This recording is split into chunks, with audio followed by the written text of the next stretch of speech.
Chapter 712. When the flames burned out, it was shrouded by the dark clouds of death, and everything returned to darkness. Suddenly, a ray of spiritual light passed through, and a wisp of consciousness awoke. It was blurry, and he was bewitched. Everything seemed to have returned to a long, long time ago, longer than the North Moon, longer than Li Qingshan, and even longer than Lier. At that time, he didn't have a name yet, and he was at the intersection of his past life and this life. In his mother's womb, he curled up peacefully, waiting for the day he was born. He couldn't be sure if he had really been reborn, or if he had transmigrated to another world. Only when he felt the scorching, warm, and life-filled liquid around him did he slowly believe that he was still alive. He had won the bet. It turned out that the phoenix's supernatural power could only be used in blazing flames. It wasn't used to attack, nor was it used to defend. It was used for rebirth, just like in the legends. Phoenix's fire, Nirvana rebirth. This reminded him of Xianyue. She had the ability to come back from the dead. However, this ability sounded very powerful, but it was not without reason that Gu Yenying had evaluated it as useless. And the Phoenix's Nirvana could only receive such an evaluation. If he encountered an enemy he couldn't resist, the demon core would most likely be taken away. How could he be reborn calmly? Unless the enemy's strength was far greater than his, he definitely wouldn't let the demon core be separated from his body. It would be too late to separate it when they met face to face, but if they didn't meet face to face, there was no need at all. This time, if it wasn't for Mou's curse and the ink stains on his body, he could have retracted his aura and escaped calmly. This was a very special situation, and the probability of it happening again was very small.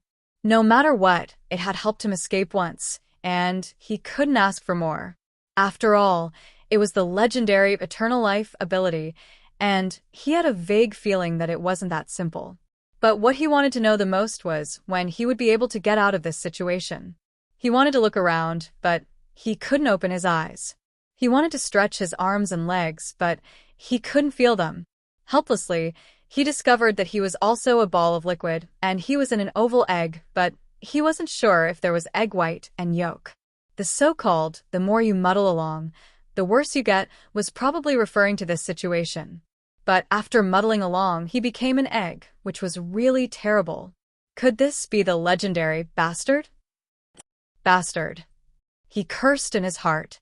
Even though he did not have a fist to clench and no teeth to bite, he still made up his mind. One day, he would go to the Ink Sea to slay a dragon and let the old dragon witness his prowess. He would hang the dragon on the wall as an ornament. The future was bright, but the road was full of twists and turns. Now, the only thing left to do was to hatch the eggs. Since he had nothing to do, he could only kill time by letting his mind wander. Abruptly, he recalled a saying, "The world is as chaotic as a chicken." Pangu was born in it. He lived for tens of thousands of years. When the world was created, the clear yang was the sky, and the muddy yin was the earth. Before the world was created, the world was chaotic, like a big egg. Chaos was the beginning of all things, the source of all life. At this moment, he'd returned to the primal chaos and was searching for his roots. He was like a towering tree that had turned back into a seed, and he was experiencing the process of germination and growth once more. However, it was absolutely not a mere repetition. After experiencing it once, the tree would definitely grow taller and thicker. Legend had it that after a phoenix was reborn, it would become even more beautiful and powerful. Li Qingshan seemed to have understood something. He began to circulate the Phoenix Nirvana Sutra and waited for the day he hatched in the form of an egg. Time passed bit by bit. In the depths of the lava, inside the fiery phoenix egg, Li Qingshan felt that he was no longer a ball of chaotic liquid. His body was gradually taking shape, thin bones, tender skin flowing blood. Inch by inch, an embryonic form was taking shape. His thoughts were also becoming clearer and clearer, clearer than ever. During this process of reconstructing his body, his divine sense was also being refined. Under the control of his mind, every single bone and every single meridian in this new body was condensed with the most reasonable and perfect structure. It was still very tender, but it contained tremendous potential. However, this was not even the most delightful thing for him. The various conflicts that had existed in his body the entire time had not just been the spirit turtle and the phoenix. The spirit turtle, the ox demon, and the tiger demon were also in a relationship of suppression and suppression. Ever since he reached the 5th layer of the ox demon, suppression had become extremely difficult. Even the ox demon and tiger demon were not actually on good terms with each other. The ox demon was as steady as a mountain, while the tiger demon howled like a fierce gale. How could there not be conflicts and resistance between them? It was just that they did not stand out too much under the greater conflict. Every single transformation of the 9 transformations of the demonic and divine was an extremely powerful living being, possessing a clear, independent will. The ox demon would not change its determination, while the tiger demon challenged everything.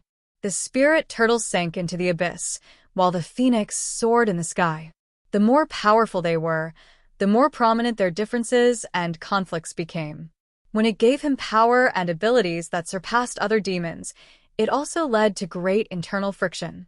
As for the demon heart, the ocean pearl, and the divine talisman of great creation that represented different paths of cultivation, they were also filled with conflict and interfered with one another. This was a price that he had to pay. Unless he spent tremendous amounts of time reconciling them, the greater his cultivation, the greater the internal friction would be. Many of the time, once he reached that point in cultivation, he would not even have the opportunity to reconcile them. In other words, he should have been even more powerful. He clearly possessed 100% of his strength, yet he could only unleash 70 to 80% of it. 20 to 30% of his strength was not to be underestimated. If he possessed this in the past, he could have killed Mou extremely easily. In a battle between experts, even a slight difference in strength could be fatal. It was impossible for the Dragon King of the Sea to force him to such a state, as he would fly faster, and the speed at which he purified the ink on his body would be faster too. It would be enough for him to erase his traces and conceal his presence before the Dragon King of the Sea caught up to him, vanishing into the dense forests of the Mist Province. It was not too late to mend the pen after the sheep were lost. Once his past body was burned up in the flames, the body reborn from chaos would still be very young, but it would also be an unprecedented opportunity. Without destruction, there could be no construction. He would have the opportunity to find his lost power. The Phoenix's Nerva was not something he could use to fake his death and escape when he was being hunted down. Instead, it was an even more glorious rebirth. Li Qingshan dismissed his thoughts and forgot about everything else. He prepared for the day he broke out of his shell. Perhaps due to the influence of the flames of the earth he gathered, the eruptions of the volcano above him became extremely frequent. Magma constantly sprayed and flowed, and volcanic ash never dispersed. The Phoenix's embryo and the Azura field slowly moved upwards before he knew it. Boom. Along with an earth-shattering boom, the volcano erupted once again. Countless scorching hot rocks flew thousands of feet into the sky, arcing through the air and falling into the distance. Among them was an oval phoenix's embryo, which shone with a faint, scarlet light. As the magma around it rapidly dried up, apart from its shape, it no longer seemed any different from regular rocks. Chapter 713. The stone egg passed through the black smoke condensed from volcanic ash and shot into the sky. It gradually slowed down and finally, it ran out of momentum and began to fall, falling into the embrace of the earth. With a thump, it struck the grayish-brown earth, creating a great pit. Several hours later, the volcano settled down. The magma slowly cooled down, and the volcanic ash settled down. The stone egg lay quietly in the pit. Smack! A droplet of rain landed on the ground. Whoosh! Rain fell from the sky. The rain kicked up a white mist that lingered in the wilderness. When the rain fell into the craters of the volcanoes, it evaporated into smoke. Pillars of white smoke rose up from the volcanoes like beacons. The volcanoes that originally represented terrifying destruction actually possessed a strange, immortal aura right now. However, the air became even more humid and stuffy. When the rain became lighter, More than a dozen figures appeared on the ground. They were all wearing only a pair of jeans, and their naked bodies were strong and healthy. Their tawny skin was brightly colored, and it was hard to tell if it was a tattoo or a painting. They were filled with a savage aura. The Mist Province had always been known as the Land of the South, so the people who lived in the jungles of the Mist Province were obviously known as barbarians. The barbarians all carried a basket on their backs and held long poles in their hands. The ends of the poles were metal claws. At first glance, they seemed like a group of scavengers, but in reality, they were basically the same. However, they were not scavenging rubbish or trash, but rocks that had erupted from the craters of the volcanoes. The scavengers spread out, each guarding a place. They hunched their bodies and widened their eyes as they searched the ground. First, they would use a long pole to grab something, and then they would rub it in their hands. If it was an ordinary stone, they would directly throw it on the ground. If it was sparkling, they would reveal a joyful expression and throw it into the basket behind them.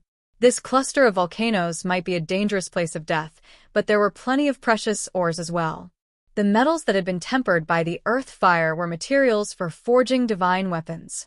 There were even fire spirit rocks and fire crystals that were priceless. At this moment, a young barbarian discovered a strange item in the distance. The item was only the size of a palm, and it was weightless in his hand. There were some strange patterns on it, like it was wrapped in a floral cloth. The strangest part was that the item had not been burned away by fire, nor had it been wet by water. It did not even have a speck of dust on it. Even the barbarians, who did not have much knowledge, could sense that something was out of the ordinary, and that was the Azura Field.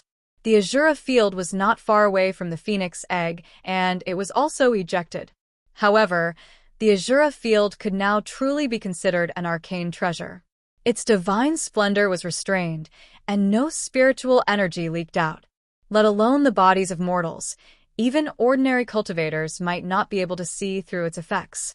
Come here, come here. What's this? The young barbarian shouted loudly. Although his tone was strange, the language he used was no different from that of Qing province. Although this world was much larger than Earth, there were not as many languages. Even the demon race used the same language. A group of barbarians gathered around and expressed their opinions on the Azura Field, but none of them could tell what it was. Someone suggested that the young barbarian tear it open and take a look. Perhaps there was something good hidden inside. The young barbarian didn't want to do it. He was afraid that it would be torn apart, but he couldn't resist the urging of the people around him. He pulled a little, and the Azura Field naturally didn't move at all.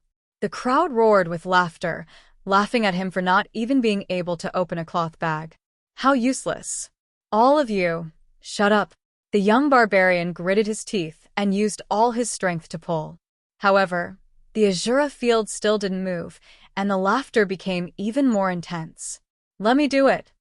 The strongest barbarian snatched the Azura Field. His face was red from holding it in, but the result was the same. In the end, a few barbarians worked together, but they couldn't move it at all. After confirming that it wasn't an ordinary item, they returned it to the young barbarian. Everyone was envious of his luck, and the oldest barbarian said, "Child, keep it well. It might be able to be exchanged for a lot of good things." The barbarians went back to search, and their eyes widened even more. They hoped that their own families could have such luck. After a while, another person shouted loudly and called everyone over. The barbarian discovered a strange stone. The stone was even bigger than a human head, and it was round like an egg. "Isn't this just a stone?" a barbarian said unhappily. His luck wasn't too good. Not only did he not discover anything strange, but he also collected the least amount of ores.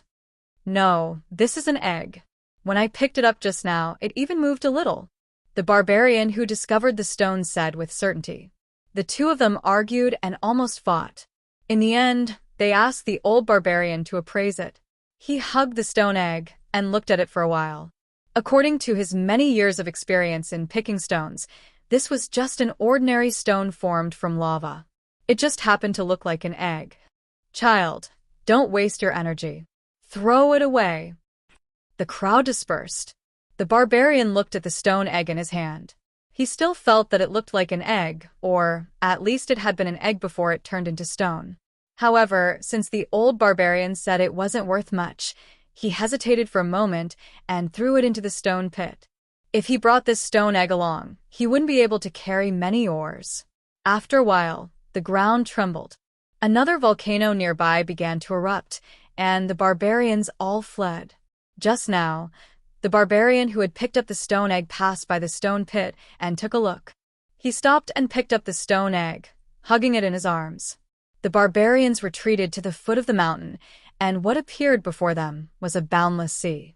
The terrain rose and fell like the waves of the sea, while the barbarian group of volcanoes was a lone island in the sea. They arrived at the shoreline and dove back into the seawater. They were like fish that had returned to the sea. They moved through the jungle nimbly, pushing aside the disturbing leaves and advancing along a small, almost indistinguishable path that was covered in greenery. There were very few decent paths in the Mist Province. Most of them were small paths like this. Even if the vegetation in the way was cut down by weapons and axes, it would grow back in just a few days. If no one used a path, it would be swallowed by greenery very soon.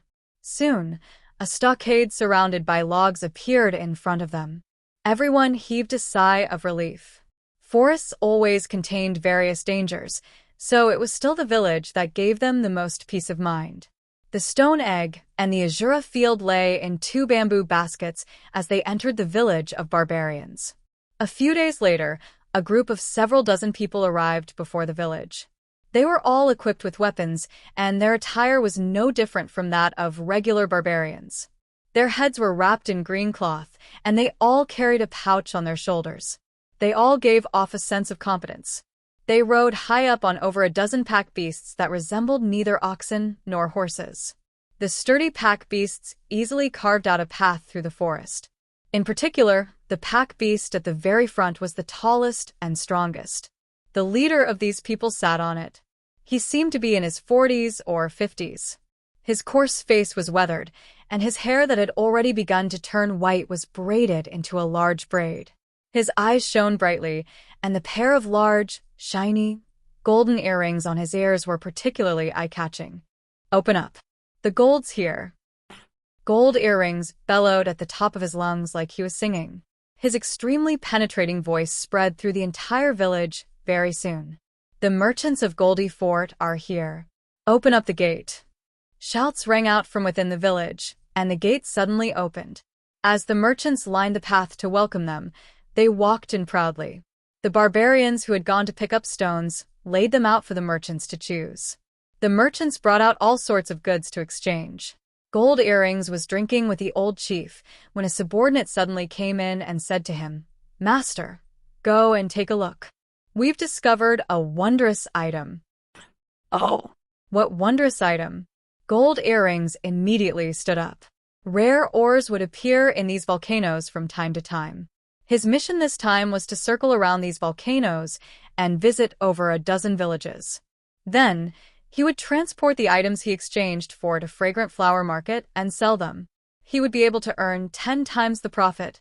However, he had been a merchant for decades, and there were not many items that could be called wondrous items. "I don't know.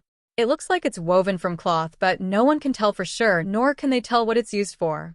Gold Earrings was stunned.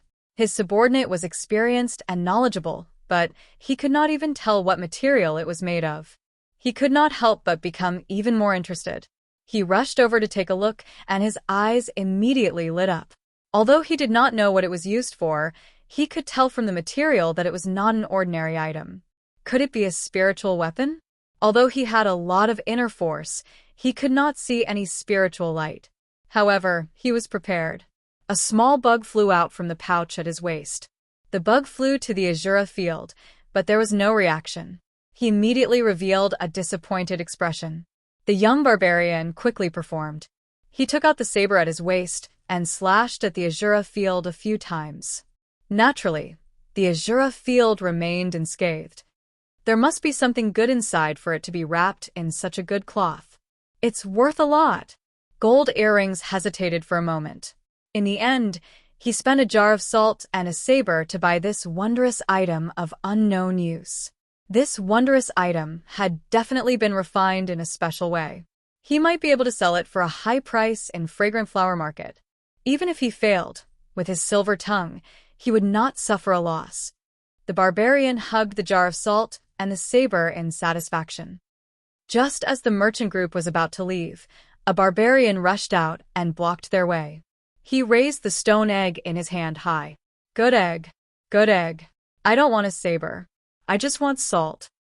He had brought back this stone egg with great difficulty, but in the end, he had not been able to sell it. How could he be satisfied when he saw his clansmen easily earn a jar of salt? Gold Earrings took the stone egg and examined it. There were no signs of it being polished. It seemed to be naturally formed. He placed it by his ear and listened. Then he knocked it a few times. The sound was deep, and it did not seem hollow. Even if it was really an egg, it was a dead egg. I found this along with the cloth bag. It came from a volcano, so it must be something good. I'll lose out if I don't buy it. Chapter 7:14. The Fragrant Flower Market was called a market, but it was surrounded by green walls that stood several meters tall. People moved about on the streets, and the buildings were lined up one after another. It was quite a large city, which was uncommon in the Mist Province. It gathered countless villages and tribes within a range of several hundred kilometers for trade. After the group of merchants led by Gold Earrings entered the city, they were like a droplet of water that had merged into a lake, vanishing very quickly. Only a dozen or so days later did they emerge again. Gold Earrings was still at the forefront. He had changed into a brand new set of clothes, and his hair and beard had been combed again. He was in high spirits. This was definitely not just because he had gotten a good night's sleep and a hot bath in the city, but also because he had benefited far more from this trip than he had anticipated.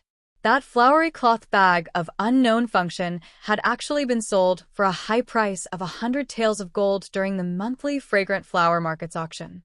Right now, it was placed heavily in the bag beside him. Up until now, he still hadn't figured out what that flowery cloth bag was used for. He had only announced at the auction that it contained precious ancient treasures, and that even the most powerful experts with the sharpest swords wouldn't be able to damage it in the slightest. When he thought up to there, he could not help but feel some regret. If he had known this earlier, he would have definitely sold it for an even higher price.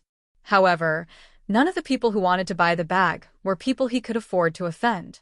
If he were in Goldie Fort, then so be it, but in the Fragrant Flower Market, he was afraid of stirring up trouble, or there would most likely be problems on the way back. Just losing the item would already be considered lucky, but he probably would not even be able to keep his life. If he casually tossed the corpse into the forest, all the wolves, tigers, leopards, snakes, insects, rats, and ants within a few kilometers would be drawn over by the smell of blood. In just a few hours, not even bones would remain. At the very least, he could return with peace of mind now. Although he had brought quite a lot of gold and silver with him, he could deal with all the people who regarded gold and silver with importance. Even if he could not deal with them, he still had the name of Goldie Fort. He basically would not fall out with someone over some gold and silver. There were obviously many people who did not even regard Goldie Fort with importance, but these people would never regard gold and silver with importance. Gold Earrings had been a merchant for many years and had thought through these matters very thoroughly. His only regret was that the stone egg had not been sold. It was still in his bag. After all, not all businesses would be successful. At his age, he was used to this kind of failure. It would not affect his good mood. He called out to the team behind him, "Boys, don't be so quiet. Sing for me." All right. Uncle Bow. The team's morale was high, and the shortest and most capable guy was singing at the top of his lungs. Hey, hey, hey, we're barefooted after walking through the mountains and the sea. If you meet a mountain, you will step on it. If you meet water, you will wash your muddy feet. You won't look back even if you hit the ceiling. Hey, hey, hey. The loud and clear song resounded through the sky. Everyone's face was brimming with joy, and the whole team began to sing. Having traveled the ancient paths for many years, they did not have to worry about running into any powerful demonic beasts. Instead, The song could alarm them and deter the wild beasts. Although the Mist Province was known as a land of wilderness, the common people who grew up in the wilderness were renowned for their ability to sing and dance. They had not been brought up by the teachings of etiquette, so they were not bound by etiquette either. They were closer to the carefree and natural nature of ancient people dancing around bonfires. Whether they were men or women, young or old, they could all sing a few songs. From a certain perspective, this was their civilization and legacy. However, this cheerful atmosphere came to a screeching halt on the evening of the fourth day. As soon as they crossed over a mountain stream, the surrounding vegetation grew thicker. The towering trees that had grown for who knew how many millennia listened to their singing silently. Suddenly, Gold Earrings sensed that something was amiss. The forest was rather eerily quiet. The docile pack animal beneath him shook its head uneasily. He waved his hand, wanting to stop the singing and listen carefully. Swish! A rock pierced the throat of the loudest young man, stopping the singing first. It's a powerful enemy. Gold Earrings immediately made a judgment. With his martial arts and his vigilance, he actually failed to see which tree the rock had come from. With a swish, he drew his blade and called out at the top of his lungs, "Gold's here." This was a method for merchants from Goldie Fort to display their identities. There was no one within several hundred kilometers who did not know about it. However, the loud voice seemed to lose its original penetrative nature. A heavy murderousness spread out with the night mist, approaching the merchant group step by step. The pack animals all neighed in fear. They either had no idea or they did not care. "We're from Goldie Fort. Which cave or village do you come from? Come out and talk to us. If you want money or goods, we can negotiate." Pairs of jade-green eyes lit up in the dark forest. The leaves rustled, and figures emerged one by one. Gold Earrings's face immediately changed. He blurted out, "The bone-eating tribe." The figures only seemed half-human, while the other half seemed like beasts. They were well-built and furry. Their arms were long and drooping, and their fingers were all sharp claws. A pair of sharp teeth protruded from their lips. Even when they hunched over, they were still taller than regular people. The sturdiest monster extended its scarlet tongue and licked its nose. It said in a hoarse, unpleasant voice, "I want people." With that, it lunged over with a fierce gust of wind. Gold Earrings swung his blade and landed on its shoulder, but it felt like he had struck the extremely tough hide of a rhinoceros. It only left behind a scratch, and he was pushed to the ground viciously. Even he was like that, so his subordinates were even worse off. They were all subdued in a single clash. They did not seem to have any intentions of killing, but when Gold Earrings thought of the rumors regarding the bone-eating tribe, his heart sank. However, this was no longer a situation that a martial artist like him could deal with. Even true shamans might not necessarily be able to escape alive, as these monsters were shamans. The pack beasts were directly slain, producing miserable wails. Their bags were ripped apart, and pieces of gold tumbled into the bushes, but they failed to draw a second glance from these monsters. What they wanted were people. The bone-eating tribe specialized in hunting their own kind and feeding on humans, not for filling their bellies, but to strengthen themselves through shaman arts. The more people they ate, the more powerful they would become, and their appearance and temperament would become more and more twisted and cruel. However, in the jungle where the strong were revered, no one would place importance on appearance and morality over strength. Regular barbarians were completely powerless against shaman tribes like that. The group of merchants were pressed to the side of the road, lined up in a row. Just now, the monster who had said, "I want people," began to choose. He grabbed one of Gold Earrings's earrings and ripped off the entire ear, tossing it into his mouth and chewing it. The meat's too tough. After choosing for a while, he finally chose the youngest one. He grabbed him and bit down on his neck, sucking hard. Only when he had sucked enough did he begin to chew away. The other monsters chose their targets too, lunging over to eat. For a moment, there was only the sound of chewing in the forest. Unlike their crude and vicious appearances, they ate extremely meticulously. None of the flesh or blood went to waste. Before every droplet of blood hit the ground, they would suck it clean. Even the bones were forcefully chewed and swallowed. Gold Earrings, who had been determined to be too tough, managed to avoid the first round of the banquet by luck. As he gazed at this nightmarish sight, his body stiffened, unable to move. There was a flash from the corner of his eye, and he saw a ring of scarlet light flash in the bushes. The stone egg that had been determined to be a regular rock was currently glowing slightly, as if something was about to break out of its shell. Chapter 7:15. The stone egg that had rolled into the bushes with the gold shone with rings of scarlet light, brightening and dimming like it was breathing. The bone-eating shamans noticed this too. The strongest shaman leader had just finished off the pitiful young man's last finger. His sturdy body swelled up even further. He licked the blood on his face as he made his way over. A pair of eyes suddenly opened in the stone egg, like rubies. After a lengthy slumber, Li Qingshan's consciousness slowly returned. He blinked his eyes and sensed the existence of his limbs, but they were trapped by a tough shell. He stretched his body, wanting to break out of the shell. The shaman leader picked up the stone egg and sensed that it was boiling hot, trembling gently. He turned around and asked Gold Earrings hoarsely, "What's this?" Gold Earrings shook his head numbly. The shaman leader squeezed hard, but the stone egg did not budge at all. It flickered quietly. He could not help but let out a hmm. With his strength, he could even crush steel, let alone rock. He saw a large rock on the side of the road in the distance, so he went over and casually dug a hole in it. He placed the stone egg in there and smashed down with his fist. Boom. The rock shattered to pieces, but the stone egg remained unscathed. Crack. However, a crack appeared on the surface of the stone egg, shining with red light. The crack spread and covered the entire surface before long. Rumble. The thick stone shell finally fell off. The phoenix's embryo was as red as the setting sun. Its surface was covered in beautiful patterns that seemed like burning flames. Even the most beautiful piece of art in the world could not compare to it. Gold Earrings widened his eyes. He never thought the stone egg he had exchanged a jar of salt for would actually be hiding something like this. If he had cracked open the shell a long time ago and revealed this appearance, it would probably be worth even more than the patterned bag. He smiled in a self-deprecating manner. It had already come to this. Who cares if it's worth anything or not? The bone-eating shamans were surprised. They cleaned up the food in their hands in a hurry and gathered over.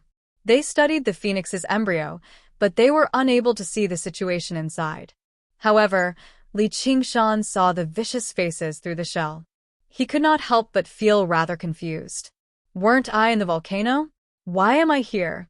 Don't tell me the volcano erupted and washed me out? Oh no, it's the Azura field. All my belongings are in there. The leader shaman licked his fangs. Greed filled his eyes. The bone-eating tribe devoured humans to strengthen themselves, so they were extremely sensitive to life force. The life force in the egg was basically greater than 1,000 or even 10,000 people. If he ate it, he could probably directly become the chieftain when he returned to the tribe. The other bone-eating shamans obviously sensed it too. The greed in their eyes was the same.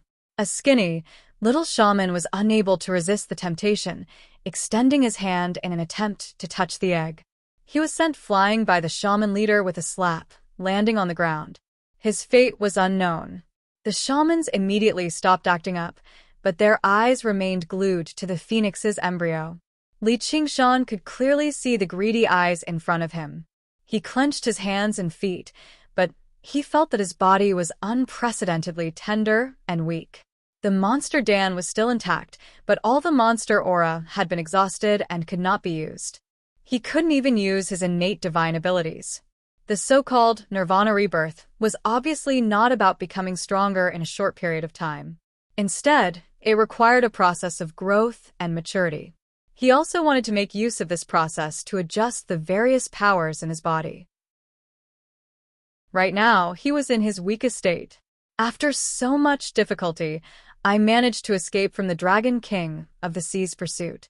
If I died to these pieces of trash, that would be a joke.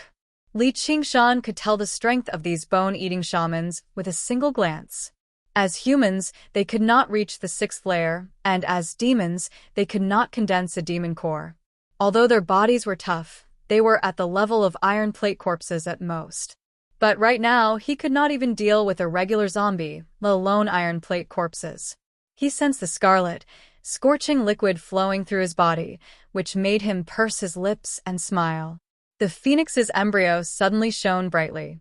The flame patterns on its surface danced like real flames. The bone-eating shamans suddenly sensed danger. As they gradually broke away from the boundaries of humans, their senses became even sharper, but the greed of humans made them hesitate. They were reluctant to leave.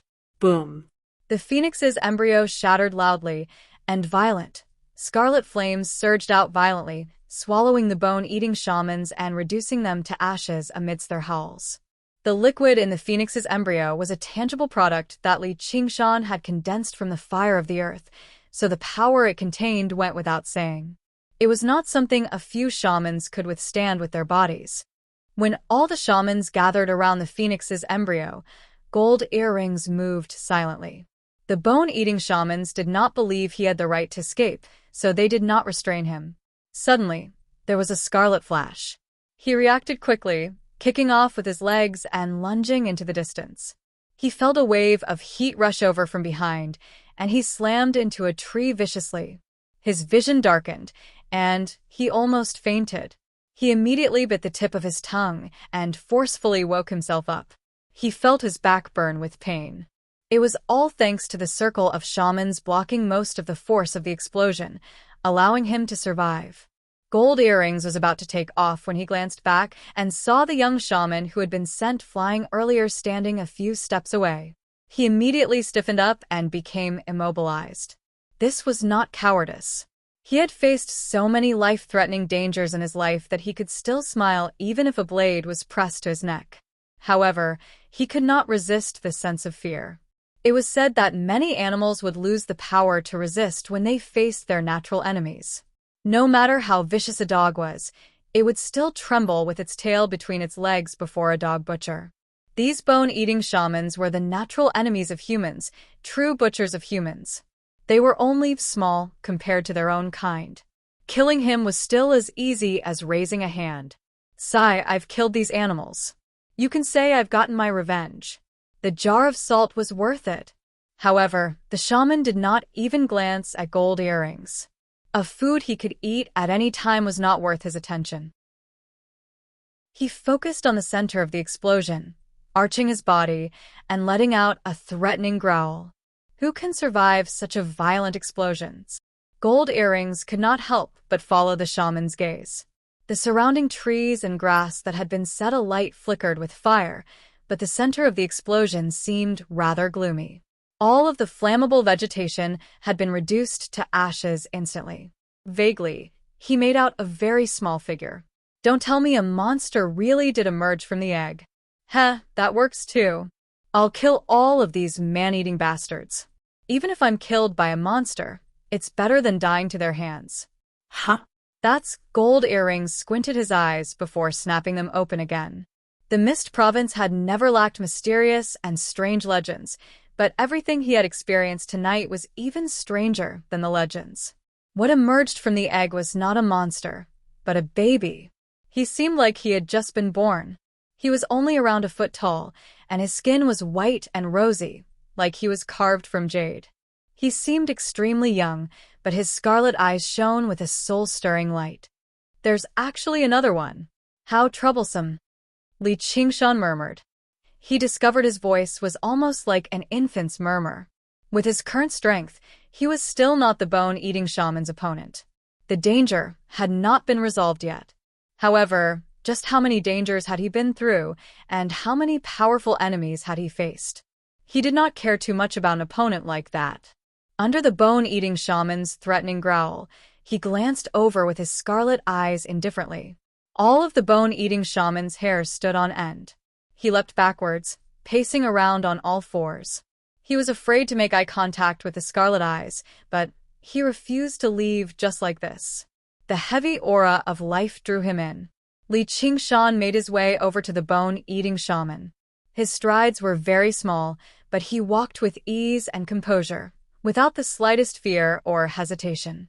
He passed through the flames in the grass, and the flames wrapped around him, coiling around him obediently.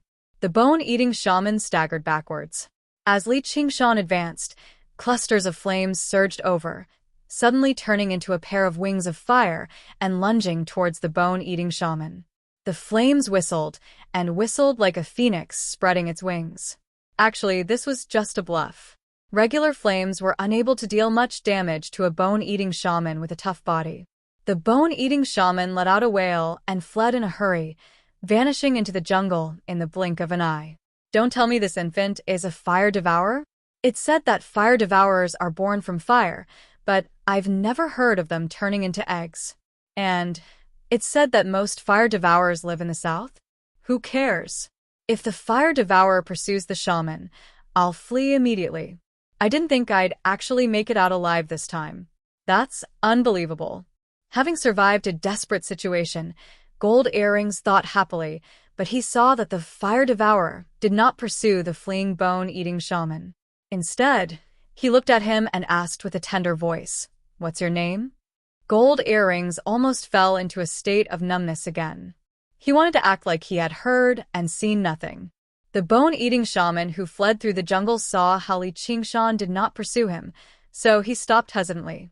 Suddenly, he heard a shrill, despairing shriek, and he immediately fled into the distance without even looking back. Clearly, the fire devourer had already begun eating. He did not want to become food, so he better report everything here to the chief. Gold Earrings shrieked out, swatting away the flames on his hand desperately. Li Qingshan leapt in fright. He thought, "It's just been burned by fire. Do you really have to cry out like a pig being slaughtered?" The fear in Gold Earrings' heart had already been suppressed to the limit. With the slightest provocation, it erupted like a balloon that had been punctured by a needle. "Stop howling. I'm asking you a question," Li Qingshan said. His voice was blurry and tender, but the might it contained was not something Gold Earrings could contend with. This was a bearing that could only be developed after experiencing slaughter and grasping life and death. Gold Earrings discovered that his hand had only become bright red from the heat.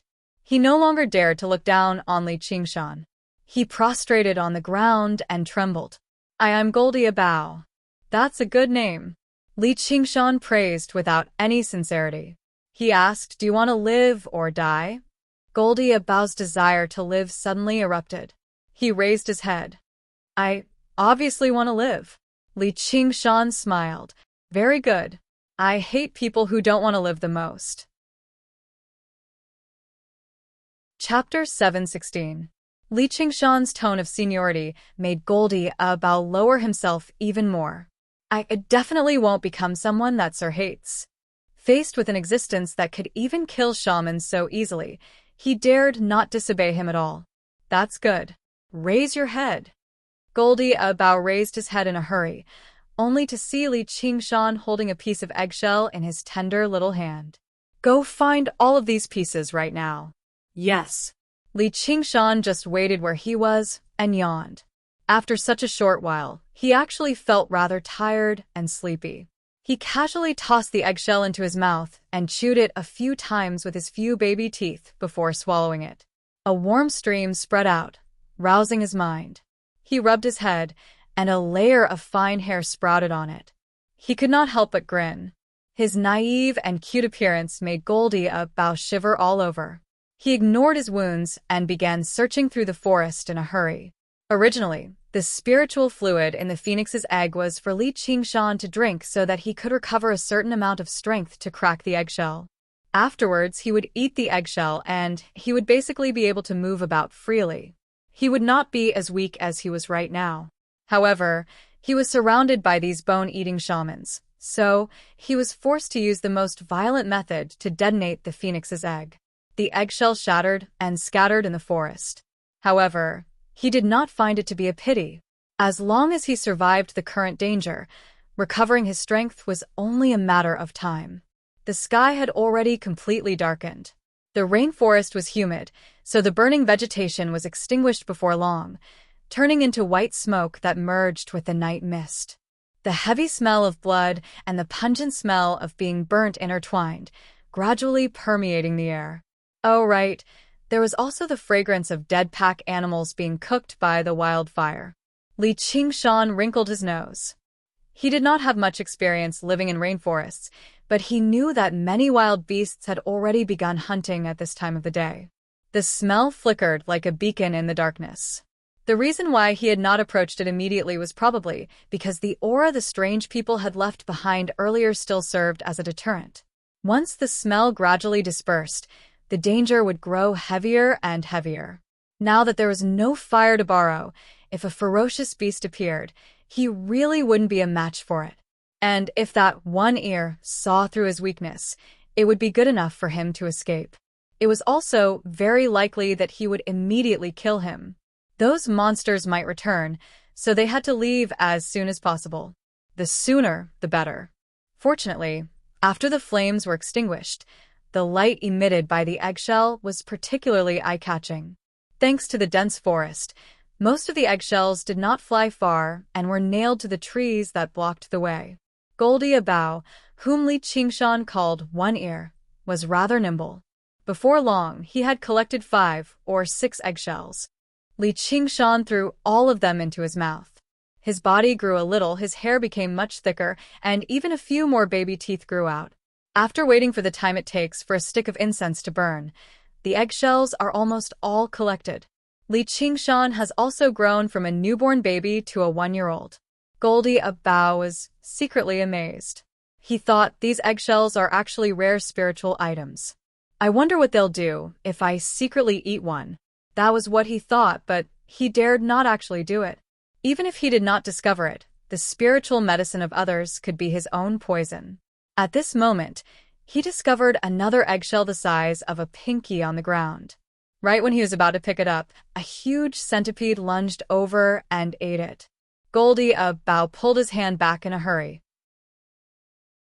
The most terrifying things in the rainforest were not tigers or leopards, but these inconspicuous insects. If he was bitten, his life would truly be in danger. He did not think the strange infant that seemed like a fire devourer would save his life either. The eggshell flickered with light in the centipede's body. The centipede suddenly swelled up, growing rapidly and going from the size of a palm to the size of an arm in a while. It twisted and rolled about on the ground, becoming particularly vicious. Suddenly, there was a crack, and its body broke into over a dozen pieces. It stopped moving. Goldie Bao sucked in a deep breath. Fortunately, he was not greedy. The strange infant's voice rang out from behind him. "What are you doing? Stop dawdling." "Yes." Goldie Bao continued his search in a hurry. As soon as he left, the ground rustled. Who knew how many insects crawled over, devouring the centipede's body? Wild beasts with a certain level of intelligence were still cautious and fearful, but insects that moved based on their instincts could not care about that. They were instinctively drawn in by the pure aura of life. They could not endure this power and died, and their corpses attracted even more insects. After being diluted by the insect corpses, some insects finally survived. Their bodies swelled up rapidly before devouring the other surviving insects. This kind of situation happened in every place where there were eggshell fragments. They frantically devoured each other, forming many insect balls. If one did not see it with their own eyes, they would never imagine that there were so many insects hidden in this forest. Some of the insects were attracted by the carcasses of the pack beasts on the road and flowed over like water. In the depths of the jungle, the auras of wild beasts that slowly drew closer were unable to escape Li Qingshan's senses. "That's about it. Go and bring the basket over." Li Qingshan swallowed another eggshell. Although he still seemed like a 1-year-old baby, his physical strength had basically recovered to the level of a grown man. Goldie Bao let out a sigh of relief. If he had to compete with these insects, even 10 lives would not be enough. Taking the basket, Li Qingshan leapt up gently and entered it. "Let's leave here first and find a quiet place." Although he had already recovered some of his strength, where regular wild beasts could no longer harm him, since he could use free labor, it was good to save some of his strength. Goldie of Bao was more than happy to do so. He had wanted to leave this place a long time ago. When he thought of the mountain stream he had just passed, he picked up the basket and retraced his steps, leaving this land of death without even looking back. The entire merchant group had been wiped out this time. He had truly been extremely lucky to be able to escape in the end, but was his life really safe? If he accidentally angered the strange infant behind him, he would probably be burned alive. Compared to being skinned alive by shamans, it was very difficult to say which was more comfortable. The mountain stream fell off the cliff and turned into a stream, gurgling over the rocks. Goldie of Bao stopped. Li Qingshan asked, "Why have you stopped?" Goldie of Bao said, "The smell of blood on me is too heavy. I might attract wild beasts, so I need to wash up." "All right," Li Qingshan said. He just happened to have some things he wanted to clarify so that he could decide what to do next. Goldie of Bao carefully put down the basket and used the stream water to clean his wounds. His wounds burned. He had left in too much of a hurry, so he had even tossed the healing pills into his backpack. "Come here." "I have something to ask you." "Please ask, sir." "I was originally cultivating well in the volcano, so why am I here?" "Tell me, is this your scheme?" Li Qingshan glared at him. He did not seem terrifying at all, but his malice was not fake. "Sir, how could I have that ability?" Goldie of Bao explained in a hurry, telling him how he had obtained the stone egg. Li Qingshan sank into his thoughts. He obviously knew that it was impossible for a regular person to fish it out of a magma volcano. He had only said that to scare him so that he would be more obedient. As it seemed, the situation was pretty much the same as what he had guessed. He really had been spat out by the volcano. The Azura field should have been the same.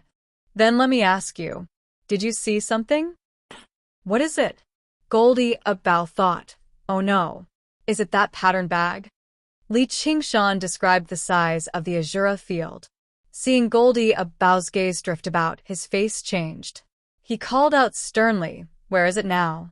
"I sold it." Unable to brush him off, Goldie of Bao could only admit it. "Who did you sell it to?"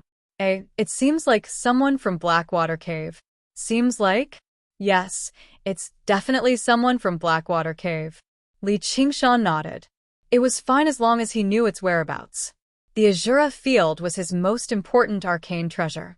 Basically, all of his belongings were in there, so he had to get it back. As long as he found the Azura field, he could immediately arm himself to the teeth. He could absorb the demon heart, ocean pearl, and divine talisman of great creation back into his body, and his strength would increase drastically. He could even control night roamers, Azura, and even haunt ghosts. He could protect himself with ease, and he even had to ask the Banyan Tree King what part of the Mist Province this was and confirm a path back to the Green Province. Once he lost the Azura field, all of this would become a mirage. However, he was not particularly worried, as the Azura field was an arcane treasure after all. Its brilliance was concealed, so regular people would never be able to see through its functions. Even if they could tell it was extraordinary, they would struggle to refine it. Even second heavenly tribulation cultivators would struggle to achieve that. In the past, Mou had spent several days refining it, but he still failed in the end. Although he could not use his full strength to avoid alarming Seabao, the Azura field back then was only a dragon arena. It could not be regarded as an arcane treasure at all. As long as anyone realized the value of the Azura field, they would store it away carefully, regardless of whether they could refine it or not. As long as they confirmed the Azura field's location, they would be able to find a way to retrieve it. Li Qingshan said nothing. Goldie of Bao felt an invisible pressure weigh down on his chest, becoming heavier and heavier, suffocating him. Suddenly, Li Qingshan extended his arm and reached towards Goldie of Bao's forehead with his tender, little hand. This action scared him out of his wits. He called out, "I can help you find that treasure, sir. The people of Blackwater Cave might still be in the fragrant flower market." Ugh. The little hand continued to press against his forehead. Goldie of Bao thought, "My life is over." However, he felt a warm stream flow through his body. Wherever it passed by, the pain vanished, and all of his wounds healed. Even his mind became extremely vigorous. His inner force that had stagnated a long time ago actually broke through once again. Li Qingshan pulled back his hand. I'm not someone who can't distinguish between kindness and grievances. Those who don't know can't be punished, but you sold something of mine, so you have to help me find it. We'll go to the fragrant flower market right now. If we succeed, it'll benefit you greatly. If not, I can't be bothered with killing a mortal to vent my anger. You better think about it yourself. Sir, you've saved my life. Trifling matters like this are only natural. How can I possibly ask for any benefits? Chapter 7:18. Using both carrot and stick was always the only way to control his subordinates. If he blindly threatened them, it would be easy for them to retaliate. In the upcoming journey, there were still many places where this one ear would be of use. This little favor was just to keep him motivated. After undergoing Nerva rebirth, Li Qingshan gained a deeper comprehension of the Phoenix's scripture of Nerva. Healing Goldie of Bao's wounds did not actually take up too much of his strength. All he did was stimulate his life force's potential in an ingenious manner, speeding up his recovery. However, this kind of stimulation could not be overdone. Otherwise, it would overdraft one's life force, and there would be great side effects. It was normal to lose 8 to 10 years of one's lifespan. Once you're done, let's go. Li Qingshan looked behind him. In the dark forest, there was a faintly discernible path that extended into the depths of the forest. He had a feeling that things were not over yet. Goldie Bao originally wanted to dissuade him. Traveling through the forest at night was not a wise choice. Not only were there nocturnal venomous insects and ferocious beasts, but the path would also become extremely difficult to traverse. However, when he followed Li Qingshan's gaze, all he saw was deep darkness. His heart shivered for some reason. The bone-eating tribe did not only consist of a measly dozen or so people, and they were renowned for being vengeful.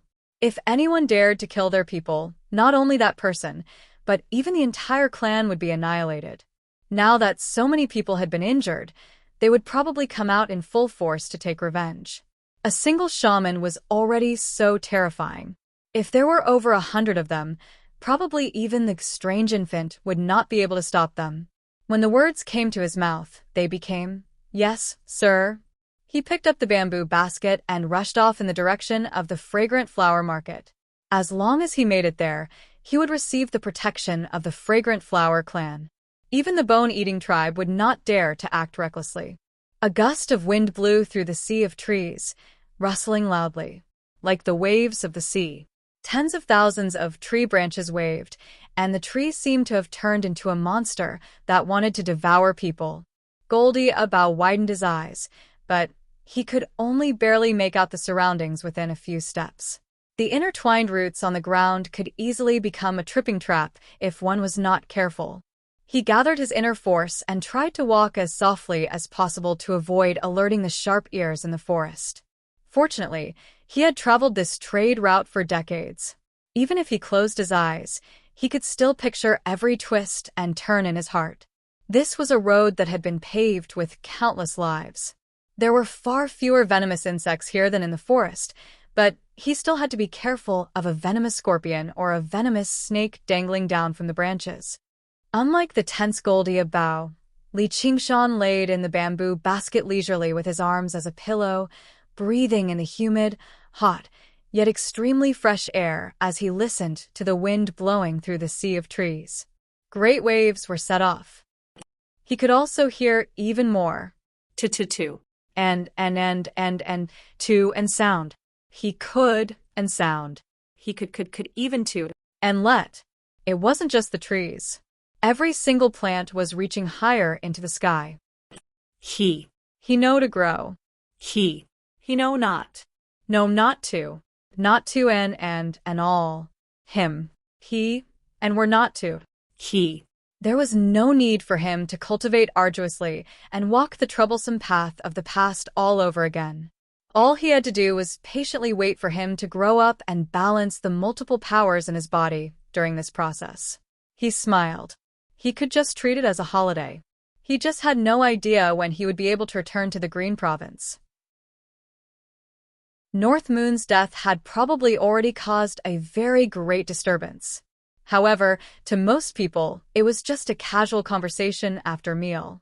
Outside the Azura field, there were only a handful of people who cared about North Moon. Qingzhan would probably feel sad. He had done his part as a friend, so he would not ask for anything more. Would Ru Xian feel sad for him? That woman had a very venomous mouth, but he firmly believed that not only would she feel sad, but she would even cry. It was said that the tears of merfolk could turn into pearls. I'll have to ask her for a few when I get back. She would definitely feel sad, but she was probably in secluded cultivation. She might not even know about it right now. In comparison, Qiongji was rather lucky. She probably thought he was in secluded cultivation in the Chain Mountains. To cultivators, secluded cultivation for a year or so was nothing. However, it was hard to say. He might even be exposed. This was also what he worried about the most right now. However, since it was useless no matter how he thought about it, he was better off just letting go and focusing on the present and properly enjoying the scenery of the Mist Province. However, there was still a hint of concern. Little, and are you all right? Qingshan. In the Chan Monastery of Devanaga, Little and cried out involuntarily. Gazing towards the southwest, she experienced unprecedented fear. She bit her lip and composed herself. She took out the bamboo jade lot of the cloud bookcase and began divining with the cloud bookcase of the 7 lots. The bamboo jade lot of the cloud bookcase flew out of the bamboo tube condensed from light, flickering with rainbow light. She extended her hand and paused for a moment before grabbing the bamboo jade lot of the cloud bookcase. Her expression changed drastically. Death without a doubt. It was already dusk. The evening bell rang out, and the melodious sound echoed through the Buddhist halls. The lanterns were dim, and smoke curled up. The ancient Buddha stared at the petite figure below. His face was filled with eternal benevolence. Little and gripped the bamboo jade lot of the cloud bookcase firmly. Her body trembled gently, and her lips were completely drained of blood. She murmured, "Qingshan, Qingshan." 2 specks of white flames suddenly erupted from the depths of her eyes that were as dark as deep pools as she made her way out of the hall. "Wunwil, where are you going?" The dauntless monk's large figure appeared in front of the hall. His gaze swept past Little and shoulder and landed on the shattered wooden fish. He frowned slightly before returning to her face. "Abbot, my cultivation has not been going well. I want to go out for a walk." The flames in the depths of Little Anne's eyes receded, and she stowed the bamboo jade lot of the cloud bookcase away in her sleeve. Her expression became calm and tranquil, and she brought her palms together and bowed. Just like before, she did not show any respect, nor did she show any arrogance. However, the dauntless monk sensed undercurrents flowing beneath her calm exterior. Situations like this were truly rare. Such a normal reason was extremely abnormal when applied to her. Ever since she entered the monastery, she had not been in a hurry to cultivate. Instead, she had focused on the Buddhist scriptures. The rate at which she progressed surprised everyone. No one doubted that another monk king would appear in the monastery. I've said it before. Before you undergo the second heavenly tribulation and practice the chant of Devanaga, you're not allowed to take a single step out of the monastery. What if I insist on it? Little and raised her head and met the dauntless monk's gaze emotionlessly. No one knew that her heart was not just surging with undercurrents. She was basically howling furiously, tempted to incinerate and destroy everything that stood in her way. "You have to get through me first." The dauntless monk was not angered by Little Anne's rudeness, but he became even more certain that the more talented a prodigy was, the more they needed to be controlled, just in case they went astray. On the threshold, the two of them faced each other. Little Anne's chest heaved as she bit her lip subconsciously. Her rationality was gradually twisting and collapsing. If he was no longer here, then what was the point of sitting here cultivating and remaining in this world? What path was there for her to pursue? What path was there for her to take? Even if she made it through the door, she would have nowhere to return to. The The determination in her eyes surprised the dauntless monk, but suddenly, he recovered his composure and bowed again. "Yes, abbot." He turned around and returned to the Buddhist statue.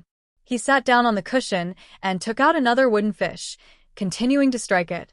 The dauntless monk seemed to be in thought. He said, "Focus on the heart as precepts.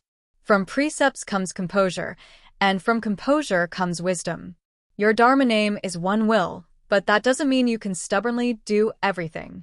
You better cultivate properly." Little Anne raised her face and became confused. She had clearly calculated that she would definitely die, but in that moment just now, she sensed that he was still alive. This feeling was no different from the palpitation she felt just now. It was like some sort of mysterious revelation, which immediately made her calm down. Her gaze became determined. As long as there was still a sliver of hope, she would do everything she could. Perhaps he just happened to be in need of help right now. She could not do something pointless. Several days later, she finally received some information. After killing a group of demon commanders, the North Moon fought Mou on Calm Wave Lake and killed him. Afterwards, the Dragon King of the Sea pursued North Moon for thousands of kilometers, killing him in the wilderness of the Mist Province. North Moon, Mist Province, Dragon King of the Sea. She muttered these 3 words to herself and waited for another half a month before entering secluded cultivation, breaking through to the second heavenly tribulation. Whoosh, whoosh. Goldie Abau gasped for air, drenched in sweat. He had run for most of the night, so his inner chi was almost completely depleted. His footsteps gradually slowed down. Right when he was about to ask for some rest, an order rang out from the basket on his back. "Stop. There's someone up ahead." "Are they bone-eating shamans?" "Bone-eating shamans? You're talking about those strange people just now." "No, they're just some mortals," Li Qingshan said. 100 paces away, there was a bonfire burning, as well as the presence of many humans. "That's fantastic." Goldie Abau beamed. He had just been worrying about the issue of food and water. Li Qingshan said, "Aren't you afraid they're enemies?" Goldie Abau said proudly, "I've been a merchant for many years, so I've made quite a name for myself in this generation. I have friends in various caves and villages, so it's perfect for me to ask for some food and water. If I'm lucky, I might even be able to borrow a mount, so I'll be able to travel faster. Not to mention, sir, you're here, so why should I be afraid of a few measly mortals?" His last sentence was already a test. After running for most of the night, he slowly calmed down and recovered his usual cleverness. He felt like it was very likely that this strange infant was not as powerful as he imagined him to be, or why would he let the fleeing shaman go? And he just sat in the basket patiently like that. Li Qingshan said indifferently, "Are you doubting me?" "How would I dare?" Goldie Abau's heart leapt. He still spoke extremely politely, but his heart began to pound. "Let's go." Li Qingshan could not be bothered with explaining anything. By the time his suspicions turned into actual action anyway, his strength would have already recovered to a level where he could kill him. It was normal for him to doubt him, but what he did after that would directly determine his fate. If he obeyed his orders obediently and helped him retrieve the Azura field, Li Qingshan did not mind giving him some benefits. If he wanted to use this opportunity to do something, he would just have to kill him. You choose your own path. Take care of yourself. To be continued. Mobile users, please read it at m. Chapter 719. That meaningful sentence made Goldie Abau shiver inside. He slowly walked forward, silently adjusting his breathing at the same time. Suddenly, he stopped and said emotionally, "Sir, please don't look down on me too much. I've lived for so long, so I still know how to repay a debt of gratitude. Not only have you saved my life, but you've even helped me take revenge. It's only natural for me to repay you with my life." He he he. A childish laughter rang out from the basket. Li Qingshan smiled. "I've seen quite a few people.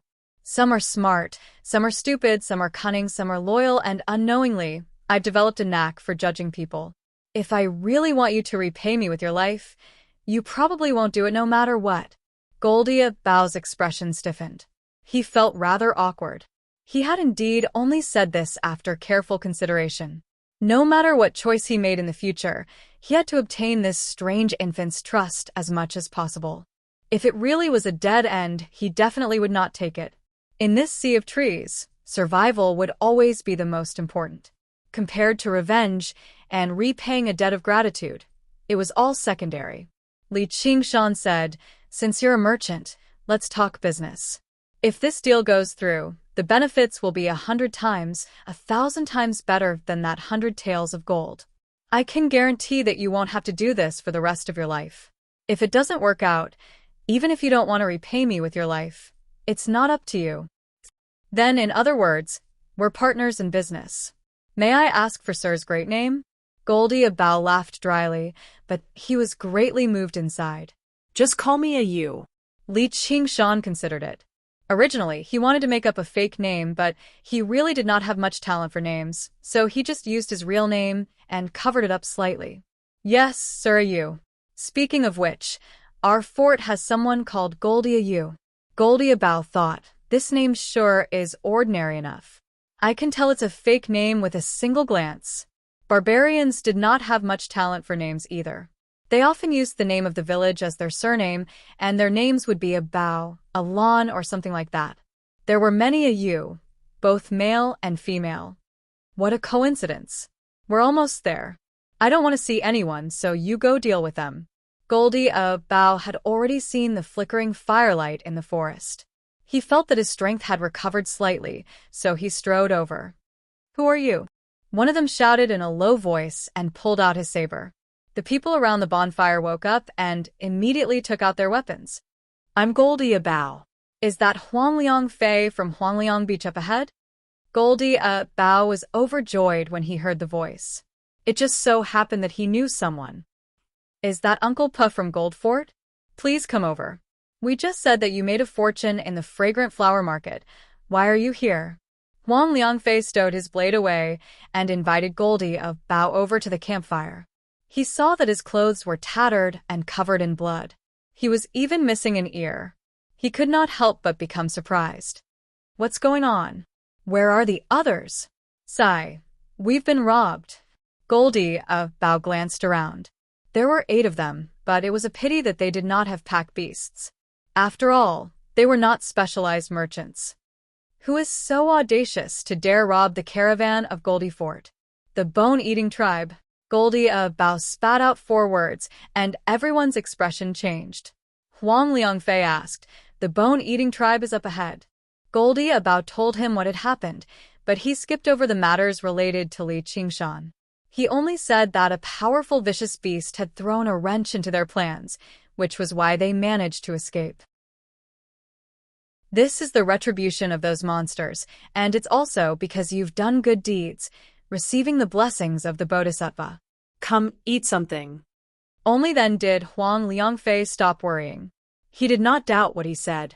If it were not for a coincidence like that, how could he have survived the mouths of the bone-eating shamans? He glanced at the basket on Goldia Bao's back. He refused to toss it away even as he fled, so who knew what kind of good stuff was in there? Thank you. I'll definitely repay you when I go to Huangliang Beach in the future. No, we should be the ones thanking you, or we'd probably run headfirst into the mouths of the bone-eating tribe. A kid suggested turning around and returning to the fragrant flower market, but Huang Liangfei immediately turned him down. Not only was traveling at night dangerous, but it also took up a lot of energy, so they could not travel too far. After all, not everyone possessed Goldia Bao's martial arts and experience, so they were better off resting properly and setting off in the morning. However, when they heard such a thrilling story, none of them felt sleepy anymore. They gathered around the campfire and discussed the chilling legends related to the bone-eating tribe one after another. The flickering firelight passed through the gaps in the basket, landing on Li Qingshan's intrigued face. He never thought the group of strange people were actually all humans. However, a tribe like this that relied on cannibalism to cultivate could only exist in this land of wilderness. If it were the Green Province, the Hawkwolf Guard would definitely destroy them. At this moment, He felt a probing gaze cast into the basket. As it turned out, it was Huang Liangfei. Afterwards, even more gazes appeared. Even though Goldie Bao sat beside the campfire, he did not put down the basket on his back. This action attracted quite a lot of attention. Huang Liangfei was still considering what to say when the kid who suggested turning around earlier asked, "Uncle Bao, what's in your basket?" "Nothing much, just some goods."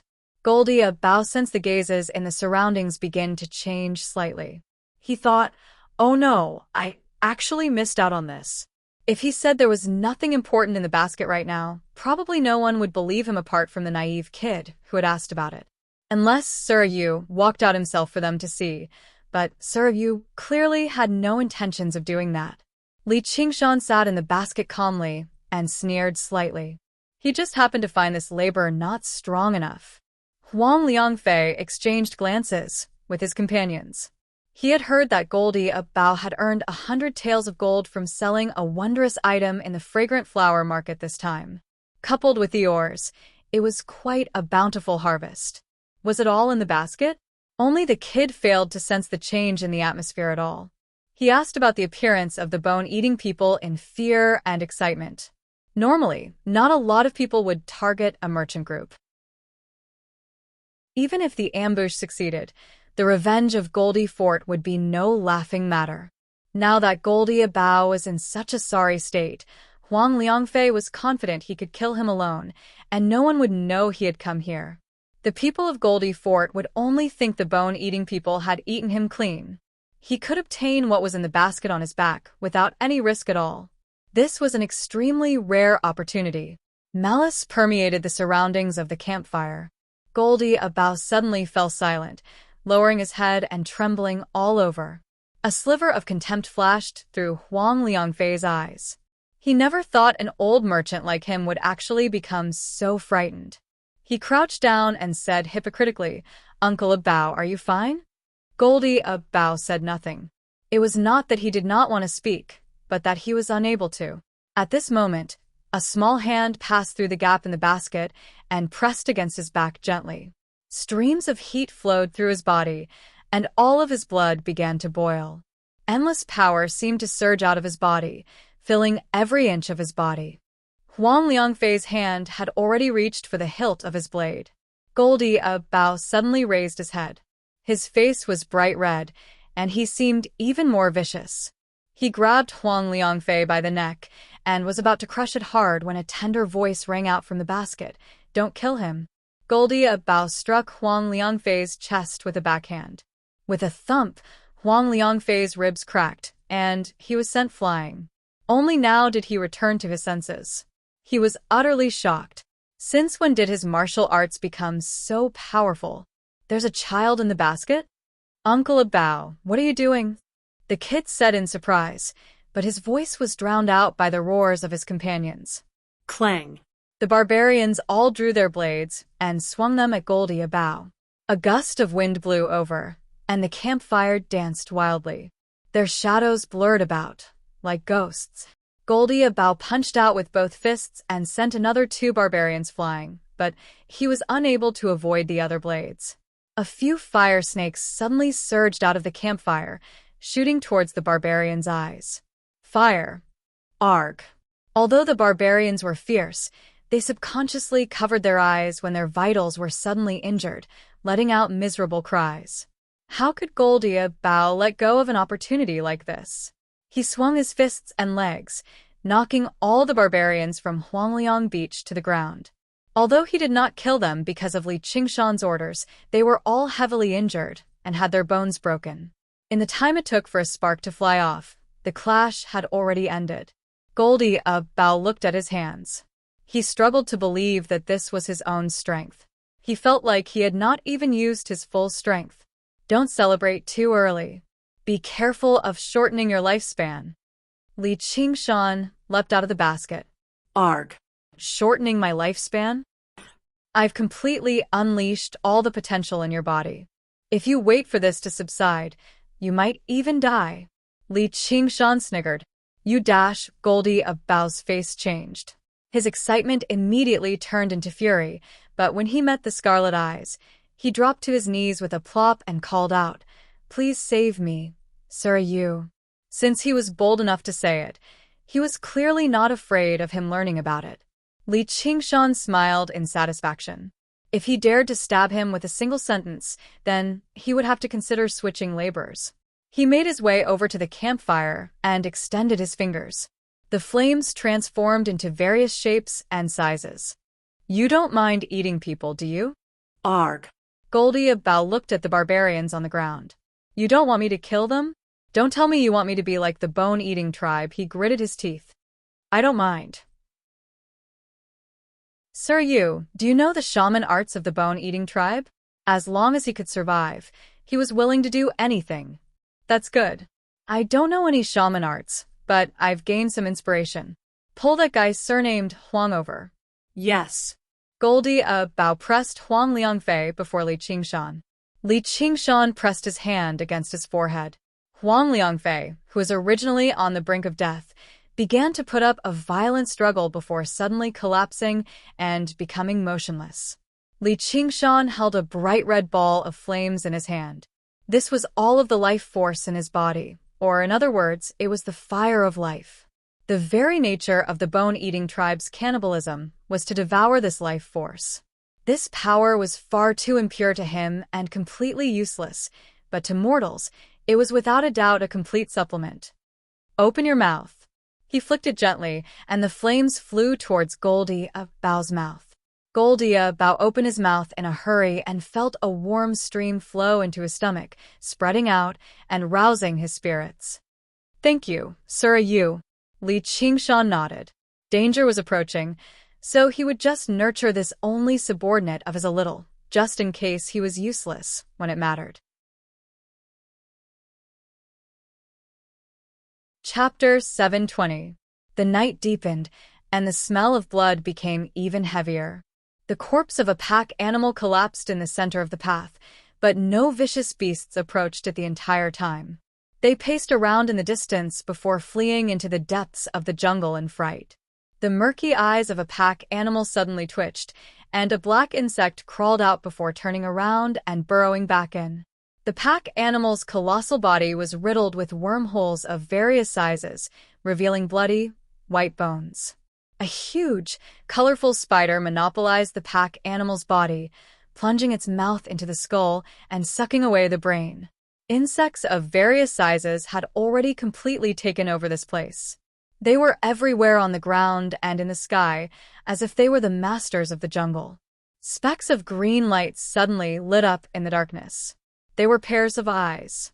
Vicious figures emerged from the forest. The shamans of the bone-eating tribe had arrived. "Chief, it's here." The shaman who had been frightened away by Li Qingshan said to the colossal figure in front of him fearfully. "Goo insects? There are shamans among them?" The bone-eating chieftain glanced back. No one could tell that he had once been a human. His white, curved teeth protruded, and his muscular arms drooped to the ground. He seemed like a combination of a black bear and a gorilla, except his fur was a little sparse. His voice was like the growl of a wild beast, filled with deterrence. "No, there shouldn't be." "Then where did these goo insects come from?" The bone-eating chieftain was filled with vigilance.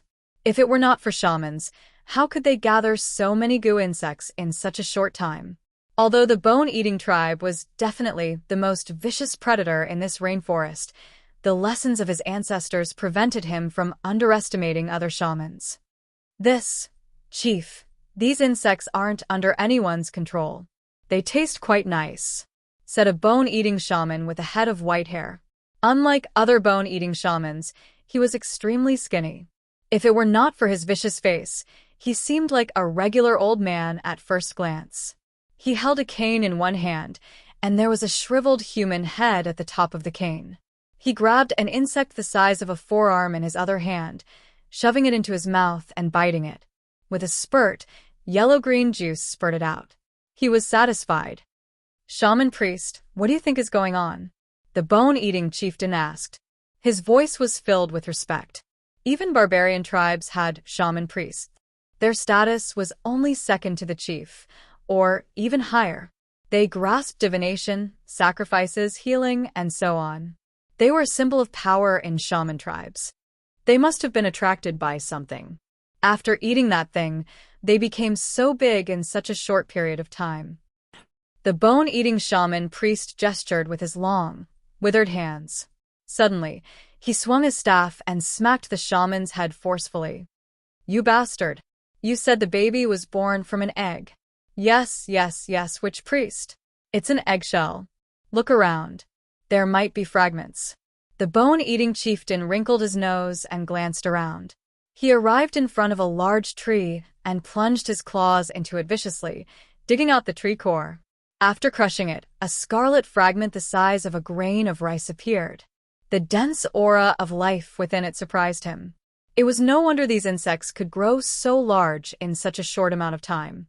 His face was filled with greed. Even a mere eggshell was like this, so what would happen if he ate the entire egg? The only thing he worried about was the identity and origins of the baby born from the egg. He had no idea whether he was strong or weak. The bone-eating shaman priest smiled. Back then, he was probably very weak. If he had a choice, why would he let the eggshells scatter all over the ground? A coward like you actually ran away in fright. He, you're just unlucky. If you ate him, you might even be able to draw down heavenly lightning. It's even better than eating 100 or 1,000 people. Deep regret flooded the shaman's face, but when he thought of the scarlet eyes, his heart shivered. He thought, if you meet those eyes, you'll definitely run too. Chase him. I'll definitely eat that baby and avenge my children. The bone-eating chieftain swung his arms and bellowed out viciously. Roar. The bone-eating shamans roared out in response. The shamans rushed into the depths of the jungle on all fours. To them, Goldie Abao's aura and footprints were basically as clear as road signs. Li Qingshan's method of extracting life force became more and more proficient. Before long, all of the howls and howls vanished, reduced to withered corpses. Only the naive kid who had no idea what was going on remained, sitting on the ground limply like he was in a nightmare. Li Qingshan did not seem to see him either, returning to his seat by the fire. "Sir, what do we do with this kid?" Goldie Abao lifted the kid up in a single stroke. As life force surged into his body, his eyes became rather bloodshot too. It was no wonder that the bone-eating shamans were so meticulous when they ate people. Nothing could compare to the pleasure. Right now, all he wanted was a little more. "It's not like they provoked you." Li Qingshan stared at the flames and extended his hands into the fire. "If we don't kill them all, Huangliang Beach will probably come for revenge," Goldie Abao said. Although the people of Huangliang Beach had tried to murder him first, there was no right or wrong in the jungle. Only the strong preyed on the weak. It was better to avoid as much trouble as possible. Is Huangliang Beach also a shaman tribe like the bone-eating tribe? Of course not. How can there be so many shaman tribes? At most, they have a shaman doctor watching over them. Then what are you afraid of revenge for? Goldie Abao suddenly returned to his senses. Before he knew it, the surroundings had become much brighter. The gloomy jungle now cleared up like it was dusk. He casually grabbed a blade from his waist and twisted it forcefully. The blade twisted, and the tough metal became like clay in his hand. He felt like he was filled with endless energy. He was so energetic that he felt like he had returned to his 20s. No, he felt even better than back then. This was the power that only shamans possessed. With this power, why would he be afraid of revenge from Huangliang Beach? It was Huangliang Beach who had to worry about him venting his anger on them and destroying their Huangliang clan. And, as long as he continued to follow this EU, this power would definitely grow stronger and stronger. "Thank you, sir." Goldie Abao tossed aside the kid from Huangliang Beach and knelt on the ground, bowing his head. The gratitude on his face was definitely genuine. The people of the Mist Province's desire for power was not something people from a peaceful place like the Green Province could imagine. Just the value of this power was 100 times greater than gold. He had already made up his mind to properly cling onto this person. Even if there were some risks, it would be worth it. Riches came with risk. Looking at this person's personality, he did not have to worry about him burning the bridge after crossing it at the very least. Prepare to set off. Li Qingshan stood up and said, Yes. Originally, Goldie Bao was utterly exhausted and planned on resting, but after absorbing the life force of 7 or 8 people, he no longer felt any exhaustion. He removed a set of clothes from the corpses and changed into them, equipping himself with a blade. He even gathered some food, water, gold, and other valuables, making ample preparations. He seemed like he was brimming with energy, completely different from his uneasy state a few hours ago. Chapter 7:21. Goldie Bao picked up the basket on his back and set foot on the path to the fragrant flower market. The forest rapidly receded, gradually adapting to his new power. His footsteps became faster and faster. Whether it was the deep darkness or the tangled roots, they were no longer obstructions. With a gentle step on the ground, he leapt several dozen steps away. He was delirious with joy, almost forgetting about the danger behind him. Walk in a straight line, Li Qingshan suddenly said. Goldie Bao was taken aback. He returned to his senses. He was no longer the Goldie Bao of the past. The path through the forest was not straight, and it was restricted by the terrain and environment, twisting and turning. If the bone-eating tribe really did chase after them, they would definitely send people to the fragrant flower market and intercept them on the way. This would be much faster than traveling along the path. As a merchant who had lived in the Mist Province for most of his life, he actually needed someone to remind him, so he could not help but feel rather ashamed. In fact, he had not yet adapted to his new power. He had forgotten that there were many dangers and obstacles in the forest, and they were nothing to him. Yes, my lord. At a turning point, he moved forward in a straight line. With a leap, he flew down the cliff. He bounced on the rock walls to slow down the speed of his fall. Finally, he landed lightly on a tree in the forest. The branches were bent, and he used the force to jump onto another tree and continued forward. You won't get lost, right? Don't worry, my lord. I won't. Be careful of snakes, Li Qingshan said casually. Goldie Bao was taken aback, confused. He leapt over a few more trees, and a thick vine suddenly flew up. It was actually a python with skin extremely similar to a vine. It opened its bloody mouth and bit at him. This pounce was as fast as a crossbow. In the past, it would have taken his life, but now was different from the past. He stretched out his left hand and grabbed the python's vital point. Leave it for me, don't stop, Li Qingshan said again. She stretched out her small hand and patted the python's body. The python immediately began to twitch. Goldie Bao understood and became even more excited. As he carried the python, he charged between the trees. After a while, a withered dead snake was thrown under the tree, and a blood-red flame appeared in Li Qingshan's hand. Lord Yu, can snakes be used as well? The bone-eating tribe specializes in eating humans, Goldie Bao said with some worry. How can those barbarians compare to my methods? Li Qingshan had a nirvanic rebirth experience.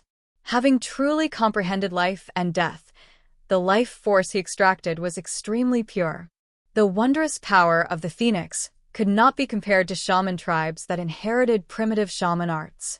He casually slammed the life force into Goldie Bao's back. Thank you, my lord. Goldie Bao relaxed. He felt that his luck had really taken a turn for the better. It was worth it even if the entire caravan was wiped out. It was not that he was heartless, but it was normal for people to die in this desolate rainforest. He had been a merchant for dozens of years and had experienced such things more than once or twice. He had long gotten used to it. The only thing he could do was to become stronger. That was the most important thing. But it's not like there aren't any side effects. Li Qingshan changed the topic, which made Goldie Bao's heart leap. What side effects? If your life force is too heterogeneous, it's actually not a good thing. I think you'll only be able to survive one heavenly tribulation in your lifetime. Don't even think about going any higher. Heavenly tribulation. Goldie Bao had only heard of these two words in legends. Existences that had undergone heavenly tribulations were already existences that were close to God's. They could even look down on the bone-eating tribe. This was like saying that to a pauper. Sigh, you can only be a millionaire for the rest of your life. Don't even think about becoming a billionaire or a tycoon. That was definitely something he was willing to do. Please, sir, you have to let me endure this side effect. I'm willing to do anything for sir. Goldie Bow said from the bottom of his heart. He already understood just how powerful this person was. Doing anything for an existence like that was definitely not a humiliation, but an honor. That'll depend on your performance. If you want to do anything for me, you still don't have the right. If you were a beauty, then I might be able to ride her, but if it's someone like you better forget about it. Sir, if you like beauties, Fragrant Flower Market has as many as you want. I guarantee you that you'll be satisfied. Goldie Bow snickered. Li Qingshan glanced at his crotch and said in exasperation, "Shut up. Let's go." The sky lit up, and the red sun rose from the east. A figure leapt out of the sea of trees, reaching the top of an extremely tall tree in just a few steps. Goldie Bow gazed into the distance and discovered that the distance he had traveled in a single night was already equivalent to 2 or 3 days of normal travel. He did not need to rest or take any detours. This was the benefit of strength. Actually, he had still taken a slight detour. When he passed through a forest, Li Qingshan had specially made him take a detour. Goldie Bow had no idea what he was avoiding, but he knew that if he ran into it, only death would be awaiting him. The Fragrant Flower Market was already in sight. He pointed at an undulating curve at the end of the sea of trees and said, "Sir, look. The Fragrant Flower Market is right below that hill. You better look backwards." Li Qingshan rested his head on his arm and said lazily. After a night, his scarlet hair seemed much thicker, and it was no longer as soft as when he was just born. He closed his eyes slightly. There was nothing more delightful than breathing in the fresh morning air and sensing his strength grow stronger. What's that? Goldie Bow gazed backwards and squinted his eyes. He finally saw it clearly. The sea of trees in the distance rippled unnaturally, currently drawing closer in his direction. A sneer appeared on Li Qingshan's standard, doll-like face. Guess. The bone-eating tribe. Goldie Bow leapt off the treetops and rushed towards the Fragrant Flower Market. He fled even faster than a mouse that had seen a cat. He had yet to recover from the fright last night. The terror of the bone-eating shamans had already been deeply engraved in his heart. "Sir, please unleash my potential. You're not afraid of losing your lifespan?" "Not afraid?" Goldie Bow said resolutely. He could make up for the lost lifespan, but if he was captured by the bone-eating tribe, then his entire life would be wasted. Li Qingshan smiled gently and patted Goldie Bow's back. "If I flee to the Fragrant Flower Market, won't they come chasing after me?" The Fragrant Flower clan has their own shaman watching over it. Although the Fragrant Flower shamans are not as vicious as the bone-eating shamans, the first daughter of the patriarch is a follower of the White Lotus sect. The bone-eating tribe would never dare to offend her. Goldie Bow's blood surged. He suddenly sped up and fled even faster. The White Lotus sect? Li Qingshan was taken aback. Why did it sound so familiar? Was it the White Lotus sect that Gu Yenying had chased out of the Green Province? What's the name of their cult master? Who knows her real name? She's known as the White Lotus Mother, and they say the White Lotus Bodhisattva has descended into the mortal world to save people from suffering and bring them back to life. There's also the Vice Cult Master, Venerable Black Lotus, who's even more benevolent. They're all like immortals. Originally, everyone here worshipped the snake god, but they've all converted to the White Lotus sect now. Goldie Fort has consecrated them. Oh right, last night Huang Liangfei said I was under the protection of the Bodhisattva, so he was talking about the White Lotus Bodhisattva. Li Qingshan could not help but laugh aloud. However, his voice was far too tender, so there was not much heroism to speak of. Goldie Bow asked tactfully, "Sir, why are you laughing?" "I didn't think I'd run into someone I know here," Li Qingshan said. "Someone you know?" Don't tell me you're talking about the White Lotus Bodhisattva and Venerable Black Lotus, sir? Goldie Abao's heart trembled. Although he knew Sir Yu's identity was anything but ordinary, being connected to such a powerful existence without a doubt was even more shocking. Once we reach the fragrant flower market, sir, all you need to do is mention the great name of the White Lotus sect, and those bone-eating shamans will definitely collapse without even putting up a fight. I'm not done yet. It's just a pity that I know them, but they don't know me. Oh, right. Don't tell anyone about this. Li Qingshan instructed. Before he recovered his strength, he did not want to have anything to do with the White Lotus sect. Yes. Goldie Abao was greatly disappointed, but he could not help but feel rather afraid. Was Sir Yu referring to enemies? How could he be bold enough to say anything else? He could also tell that the White Lotus sect had only been around for a short period of time. Otherwise, with their ability to brainwash people, Goldie Abao would probably even consider betraying Sir Yu if they had been around for a few more decades. Anyway, the rules of the fragrant flower market are extremely strict. Even the fiercest barbarians are afraid to fight in the fragrant flower market. These bone-eating shamans are all different from regular people, so they probably can't even enter the city. As long as we remain in the city, we'll be at ease. Li Qingshan did not answer. Instead, he sank into his thoughts. He had a very deep impression of Altar Lord Black Lotus. He was a man with an extraordinary bearing, able to break free from the encirclement of Zhou Tong and the other school leaders. After so many years, it was very likely that he had already condensed a golden core. The White Lotus Mother had basically recovered from her wounds as well. She was a powerful figure who had clashed with Gu Yenying many times in the past. In the past, he did not understand the significance of this very well, but only now did he understand a little what kind of power this represented. The bird woman had hidden her strength extremely well. Even now, he was unable to see the full extent of it. Even if he fought against the White Lotus Mother in a playful manner, there would be no point to the game at all if the opponent was too much weaker. The first time he heard about the White Lotus sect was when the White Lotus Mother massacred cities to forge an arcane treasure. Back then, he was shocked by the word massacred cities, but now, he was shocked by the word arcane treasure. That was an arcane treasure. Right now, he only possessed a single arcane treasure, and he had even taken advantage of Si Qing. Si Qing was a mighty prince.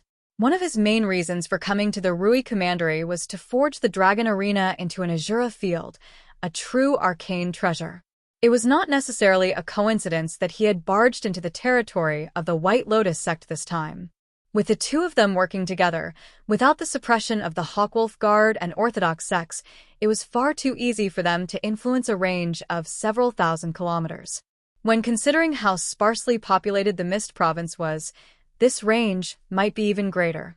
They wanted to rebuild the White Lotus sect, so they definitely would not venture too deeply into the Mist Province. The organizations there were deeply entangled, so it would definitely be quite difficult to interfere. The Banyan Tree King's direct control spanned tens of thousands of kilometers. As for Li Qingshan's escape, he had not actually ventured too deeply into the Mist Province. This place could only be regarded as the outskirts of the Mist Province. Fragrant Flower Market was only where a disciple's home was located. He was probably still several thousand kilometers away from the true headquarters of the White Lotus sect. Chapter 722. Don't worry, they'll slow down very soon, Li Qingshan said unconcernedly. He had never treated these bone-eating shamans as any sort of opponent. If they really did catch up, he could directly abandon Goldie Abao and go wherever he wanted. Just a group of shamans wanted to lock onto his aura. However, that would mean he would lose a means of transport, and it would add a lot of trouble when he searched for the Azura field. His image as a child was still very inconvenient after all. That was why he played around with them casually. Once some time passed, and he recovered some of his strength, he would find them and make them bleed one by one.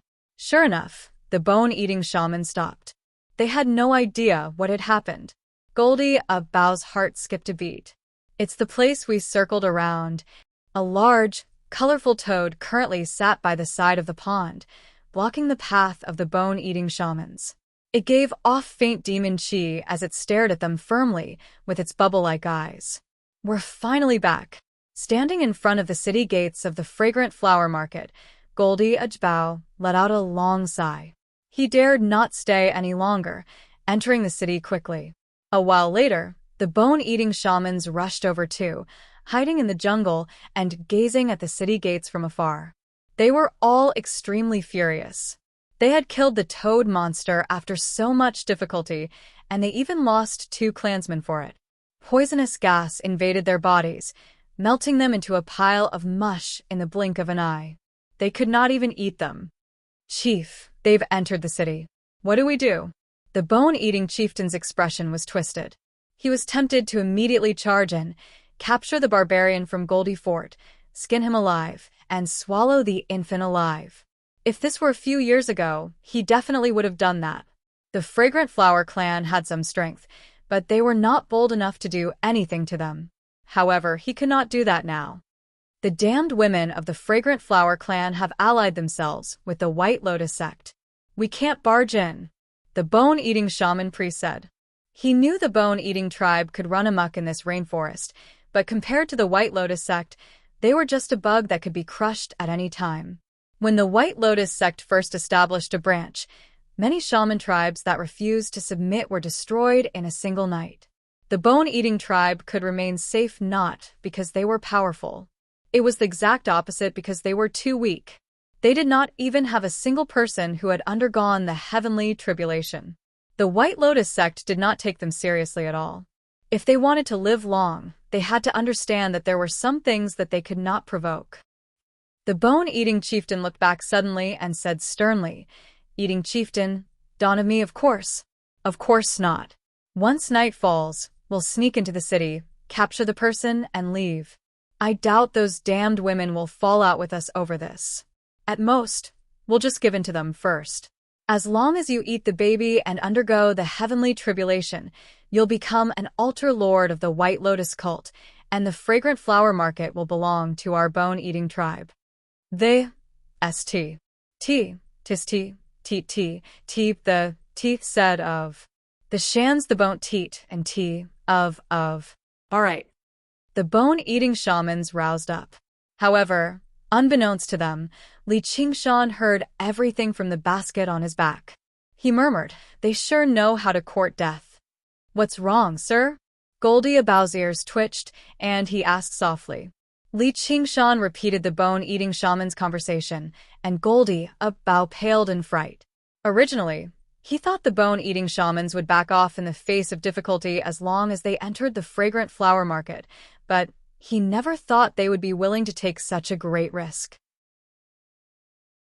This was not because Goldie Abao was not clever enough, but purely because his status was too low and his horizons were limited.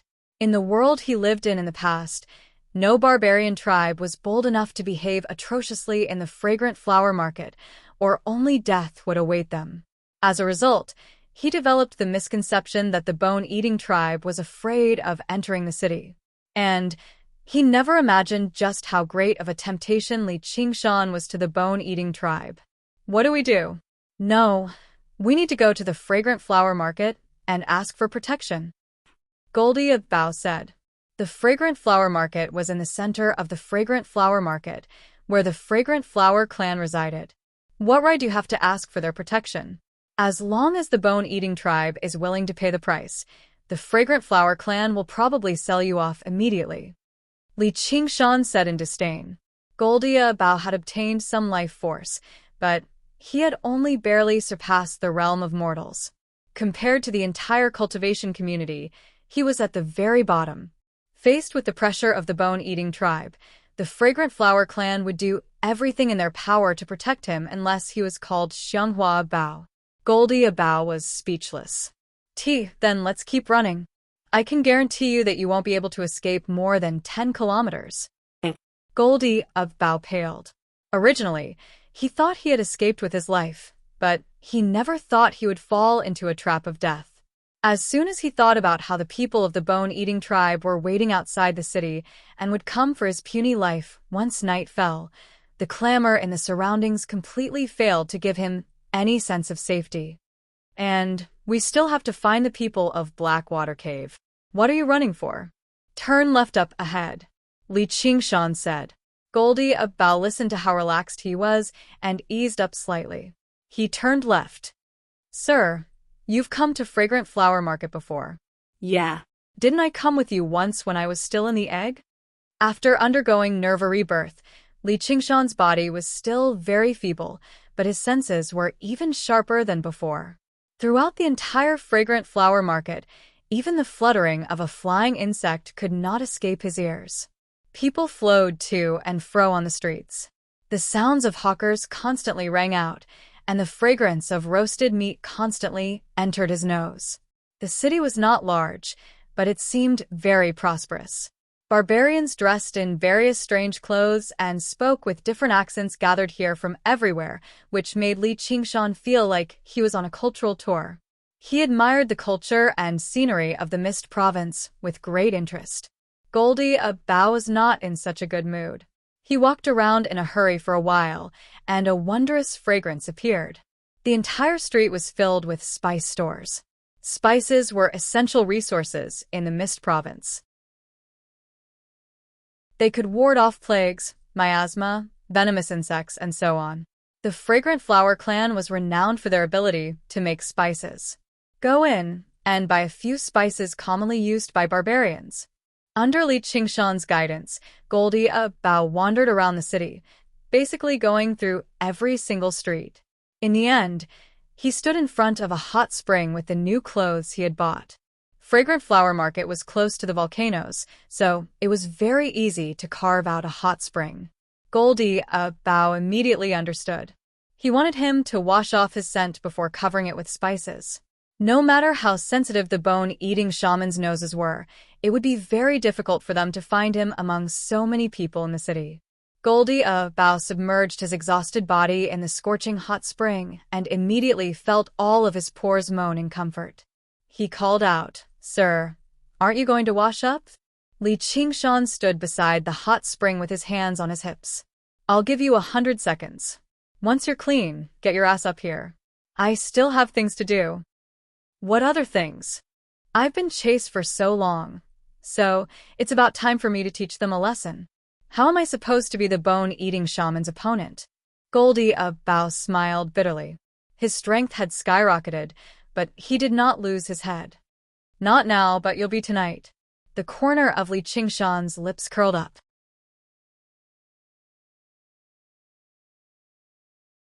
Chapter 723. 50 seconds later, Goldie Bao leapt out of the hot spring, using a new basket to carry Li Qingshan on his back. The threat of death and his desire to become stronger drove him on. Find a larger courtyard and buy as many livestock as you can from the market. You'll deal with the problem of money. Also, find out where the people of Blackwater Cave are right now. Understood? Understood. Goldie Bao began to run around the city. Borrowing a great sum of money to buy a courtyard and livestock in such a short amount of time was not an easy task, but he had been a merchant for many years. He had a wide network of contacts. He arrived at a casino and found an old friend. Using the golden name of Goldie Fort, he borrowed a great sum of money. When he expressed his eagerness, this old friend increased the interest to an insane level, doubling it every month. Goldie Bao frowned and agreed through gritted teeth. Now was not the time to get hung up on this. As long as he survived the current crisis and became a powerful shaman, he would have plenty of real money. It would be very easy for him to go back on his word. He also asked this old friend about the whereabouts of the people of Blackwater Cave. Sure enough, they had left the Fragrant Flower Market 2 days ago and returned to Blackwater Cave. Li Qingshan was not disappointed. Even if he obtained the Azura field now, he would not be able to refine it and use it, so he was in no hurry to take it back. All he needed to do was know where it was. After defeating the bone-eating tribe tonight, they would retreat in the face of difficulty. By then, he planned on resting here for a while. Once he recovered some of his strength, going to Blackwater Cave to retrieve the Azura field would be as easy as pie. Afterwards, he made a beeline for the market and bought all the living creatures he could see. Of course, that was apart from people. There were also places in the city that sold slaves. Goldie Abow did not mind eating people, but the price of slaves was rather high. It was not worth it. Noon arrived. In a remote courtyard in the west of the city, the sounds of various livestock rang out. Horses neighed, donkeys neighed, sheep bleated, and cows mooed. There were even a dozen or so of the sturdy pack animals whose names he did not know. "Please do it as soon as possible, sir," Goldie Abow said impatiently. His face was flushed. In the past, he would never have thought that he could become a powerful shaman just by spending money on some livestock. Such an opportunity was not easy to come by. Li Qingshan stood under the eaves. His small body seemed to have grown a little taller. His red hair had already covered his ears, and sunlight shone through the gaps between the leaves. His eyes were slightly closed, and his eyelashes were very long. He completely ignored the cries of the various animals and Goldie Abow's voice. Goldie Abow urged, "Sir, do you think you're lucky to have met me?" Li Qingshan turned around and grinned, showing his white teeth and 2 sharp tusks. He was showing his talent for the first time. "Of course, if not for my lord, I would already be dead. I will use my life to repay my lord's kindness.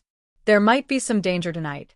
Li Qingshan's ruby-like scarlet eyes seemed to pierce through time and see the future. "I'm not afraid of danger," Goldie Abow said resolutely. It wasn't that he wasn't afraid of danger, but he knew that Lord Moon needed him now, so he wouldn't put him in too much danger. Could it be that he couldn't escape as well? Yeah, devouring the life force of a bone-eating shaman is much better than devouring these animals. It's much better than devouring these animals. Fortune comes from danger, Goldie Abow said. "I'll definitely get my revenge tonight." "Then, let's begin." The sun gradually set in the west, and the cries of the animals in the courtyard gradually grew sparse before dying off completely in the end. At dusk, Goldie Abow stood among a pile of corpses. His face was filled with excitement. He was a head taller than before at the very least, without a single wrinkle on his face. His hair had all turned black, and his muscles swelled up like they were about to explode. He possessed explosive power in his body too. Bury the corpses and get used to your power. Prepare to face the enemy. Yes. Night fell, and the noisy, fragrant flower market quietened down. Apart from a few brothels, it was all dark. The stars shone resplendently, flickering silently. There were still a few groups of guards patrolling the city walls, but they all yawned lazily. The safety of the fragrant flower market did not depend on them. Their greatest role was to discover fires in the city in time. Soon after a group of guards passed by, a few black figures leapt onto the city walls, directly leaping into the city. The high wall was practically non-existent to them. Before long, all of the bone-eating shamans had snuck in. "Chief, the entire city is filled with his aura. What do we do?" This place was not like the forest. There were far too many humans here, and their auras were mixed up. Coupled with the various spices and smells, tracking him down was very troublesome. "Split up and search. You can't wash away his original smell."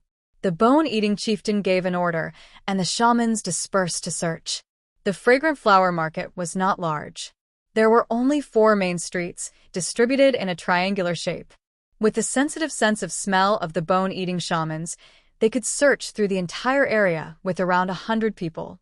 As long as they were close enough, even spices could not conceal the smell of the body. A bone-eating shaman walked through a gloomy alleyway. Suddenly, he stopped and wrinkled his nose. Within the heavy fragrance, there was a familiar smell, and he could not help but smile viciously. The smell rapidly approached him, and a gust of wind swept over his head. Goldie Abow lunged over and pressed down firmly on the bone-eating shaman. The bone-eating shaman let out a deep growl. That was the sound of a hunter discovering prey. It was so deep that it did not alarm too many people, but it was enough for the bone-eating shamans to hear clearly. They did not want to alarm the Fragrant Flower clan in the Fragrant Flower market either. All of the bone-eating shamans heard the disturbance and gathered over rapidly. They only needed a while to tear Goldia Bao to pieces. Goldia Bao was covered in cold sweat. His blood seemed to freeze and condense too. He could not help but become afraid. This was a bone-eating shaman that had eaten an entire group of merchants. Although he had become much stronger now, killing a bone-eating shaman was definitely not an easy feat. Li Qingshan stuck his head out of the basket and pressed his hand against the bone-eating shaman's head. When the bone-eating shamans arrived, all that was left on the ground was a withered corpse. After inspecting it, the bone-eating shaman priest said, "His life force has been drained dry." That's an extremely strange method. It's no wonder that Barbarian from Goldie Fort is growing stronger and stronger. It's all because of that baby. At this moment, another growl rang out in the distance. Rushing over to take a look, there was another bone-eating shaman corpse on the ground. Before long, 3 bone-eating shamans had been reduced to withered corpses. As power surged into his body, Goldia Bao's fear turned into rapture. Under Li Qingshan's orders, he moved through the streets and alleyways. His blood boiled and burned. The bone-eating shamans that had once filled him with fear had now become his prey. All he had to do was wait for the next bone-eating shaman to appear before him, and he would lunge over. In the beginning, all he could do was remain in a stalemate, waiting for Li Qingshan to kill them, but now, he directly suppressed them. If it were not for the sake of devouring their life force, he could even directly kill some weaker bone-eating shamans. Li Qingshan's senses could completely overwhelm the bone-eating tribe, grasping their movements extremely clearly. He could even tell who was strong and who was weak. Finding their weak points and taking them down one by one was basically as easy as pie. In the beginning, there was still some risk, but as Goldia Bao grew stronger and stronger, the risk became smaller and smaller. The bone-eating shaman priest said, "Chief, gather everyone." The bone-eating chieftain was furious. Just how many years had it been since he suffered like this? He let out a strange growl and gathered all the bone-eating shamans over. Li Qingshan ordered Goldia Bao to stop and maintain his distance from them. If they gathered together, they would not be able to search, but if they separated, they would only be ambushed. The outcome was already set in stone. However, he let out a gentle sigh. The real game had only just begun. At this moment, the bone-eating shaman priest's sunken, hoarse voice drifted over with the night breeze. "Barbarian, you've killed our clansmen. Aren't you afraid of revenge? Hand over the baby, and we'll spare your life. Otherwise, we'll slaughter everyone in Goldie Fort. Your parents, brothers, wives, children, and clansmen will all die, and they'll all die in excruciating pain."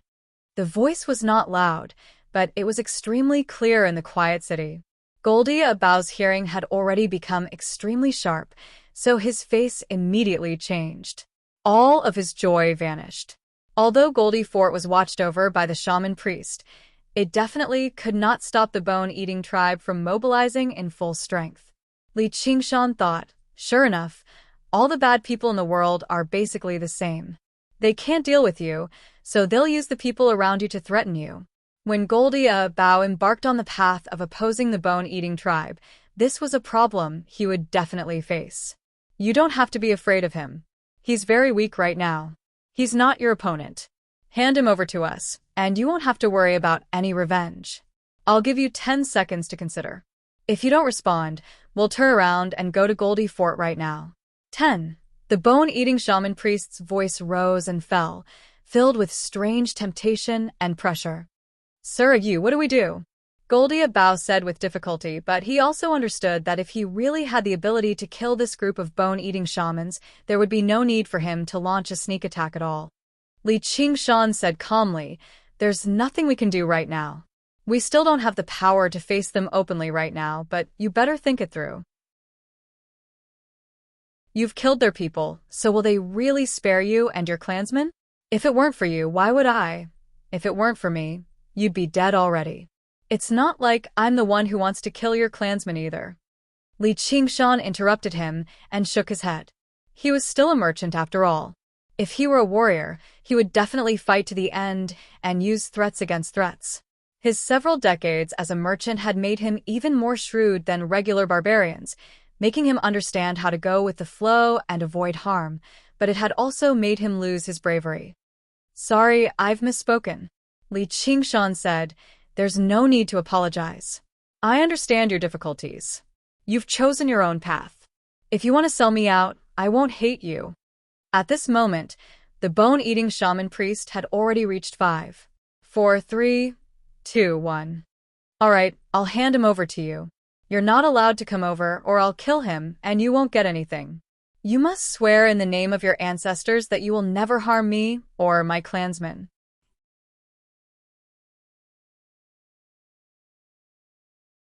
Chapter 724. "Sir, I'm sorry. If it's just my life, it's nothing even if I give it to you. I still have my elders and children to take care of. There are over 1,000 clansmen in Goldie Fort. I can't let them all die in my hands." The stars blinked coldly, unable to illuminate the messy alleyway. Goldie Bao's eyes widened, staring at the basket on the ground. Who knew whether he was afraid of being attacked or afraid he would escape? Or perhaps both. His face was filled with unease, but there was also an inexplicable excitement. He had already carefully considered the pros and cons. He was already powerful enough right now. It would be no problem even if he returned to Goldie Fort and became the chieftain. He could spend the majority of his remaining life slowly enjoying everything he had obtained from this day and night. He had already made a huge profit from this deal, so it was time for him to stop. If he was too greedy, he would suffer losses. He was not afraid of the bone-eating tribe falling out with him. The bone-eating tribe revered their ancestors very much. When shamans in the tribe were close to dying of old age, they would not be cremated or buried. Instead, they would share their flesh and blood with their clansmen. Just like that, it would be passed down from generation to generation. If they swore an oath in the name of their ancestors, they would never go against it. There's no need for you to explain any further. I've already said that I understand. Li Qingshan climbed out of the basket, straightened his body, and made his way towards a small alleyway on the side. "You can't go." Goldie Bao blocked his way. This was the most important bargaining chip for him to survive from the hands of the bone-eating tribe. Li Qingshan's calm attitude made him feel deeply uneasy, but he immediately comforted himself. If he had any tricks up his sleeves, he would have used them a long time ago. He's definitely just putting on a show right now. I can't be frightened by him. That's not something you can decide. You can decide your own path, but you can't decide the path of others. Have you noticed that? They haven't responded to you. Li Qingshan turned his head and listened attentively, raising an index finger. A sliver of panic flashed across Goldie Bao's face. He called out, "Hurry up and swear an oath, or don't even think about obtaining him." He extended his huge hand and reached towards Li Qingshan. Suddenly, he stiffened in the air, unable to move. Goldie Bao's eyes bulged, staring straight at Li Qingshan. He wanted to say, "What did you do? Did you really think that I didn't make any preparations and dared to raise the dog so ferociously? I was the one who personally injected that life energy into your body. Do you think they should listen to you or me? Someone once told me that the power given to you by others is never your own power. Since you regret it, then let everything go back to the original track." Li Qingshan shook his head helplessly. He extended his hand and gently patted Goldie Bao's calf. Goldie Bao felt his body grow hotter and hotter. His blood seemed to be boiling and burning. Waves of energy were rampaging around him, and the pain was unbearable. However, he was unable to move, and a pleading look appeared in his eyes. If he had known that Li Qingshan had such means, he would not have betrayed him at all. His parents were already old. Although his wife and children were important, as long as he was alive, he could still marry and have children. Everything would be gone. You've already chosen your path, and you can't regret it. I understand your choice, and you should understand me too. Want a man to sell your treasure. You saved my life, and now I'm ready to betray you at any time. Of course, you'll be very unhappy. Listen, they're here. After they kill you, they'll probably spare your clansmen. Let's hope so. Goodbye, a bow. Li Qingshan plucked a strand of hair and turned it into a tiny set of cloves. He shoved his hand into his pocket and passed by Goldie a bow, waving his hand without even looking back. He made his way into the depths of the alleyway, leaping over a stone wall gracefully and leaping into a residence. On the other side of the stone wall, the bone-eating chieftain rushed past in a hurry, completely unaware that the target he was pursuing was only a single wall away. Li Qingshan smiled. His current constitution had already completely surpassed that of mortals. Leaping over walls posed no problem at all, and with his senses, he could avoid all danger beforehand. Even if the bone-eating shaman's senses of smell and spiritual senses were 10 times sharper, they would not be able to discover his existence. There was no longer any danger for him to move around alone. This was not an uninhabited forest. The bone-eating tribe was unable to search carefully, and very soon, the Fragrant Flower clan would come to chase them away. The bone-eating shamans gathered over from all directions. Seeing how Goldie a Bao stood there without moving at all, they were afraid it was a trap, so they slowly approached him. They were filled with bone-deep hatred towards the murderer of their clansmen.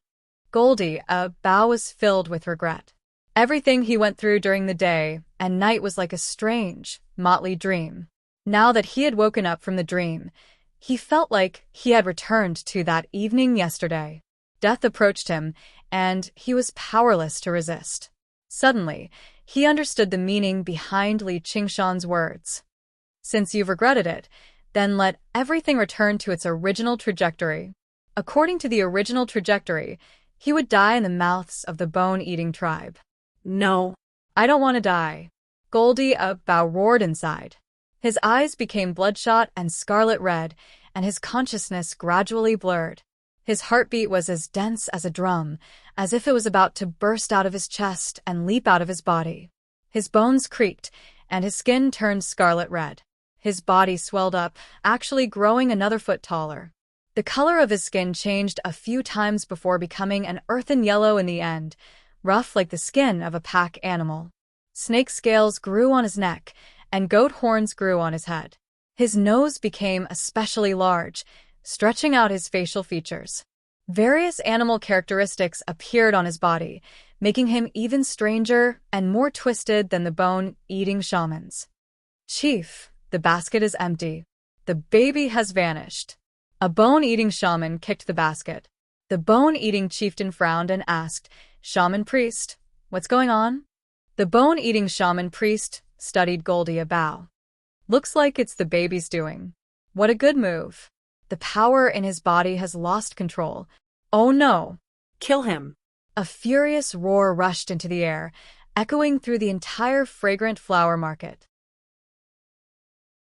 Li Qingshan glanced back and said gently, Since you like to court death so much, then go die.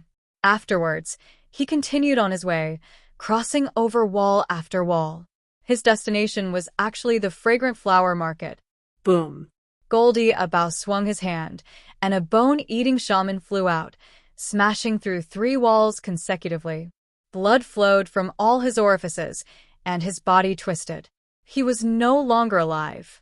A few bone-eating shamans lunged over, biting and tearing at him with their claws and teeth. Goldie of Bao grabbed one and ripped it apart forcefully, scattering a rain of blood. The blood and pain made him even more frenzied. He swung his arms about wildly, ripping the bone-eating shamans to pieces in just a few moves. The bone-eating shaman priest's cane thumped against the ground, and the 2 empty eye sockets of the withered head at the top sprayed out with black smoke, shooting towards Goldie of Bao's back. With a hiss, his flesh and blood were corroded, so deep that bones were visible. Goldie of Bao's roars became even more hysterical. He completely ignored the wounds on his back and lunged towards the bone-eating shaman priest.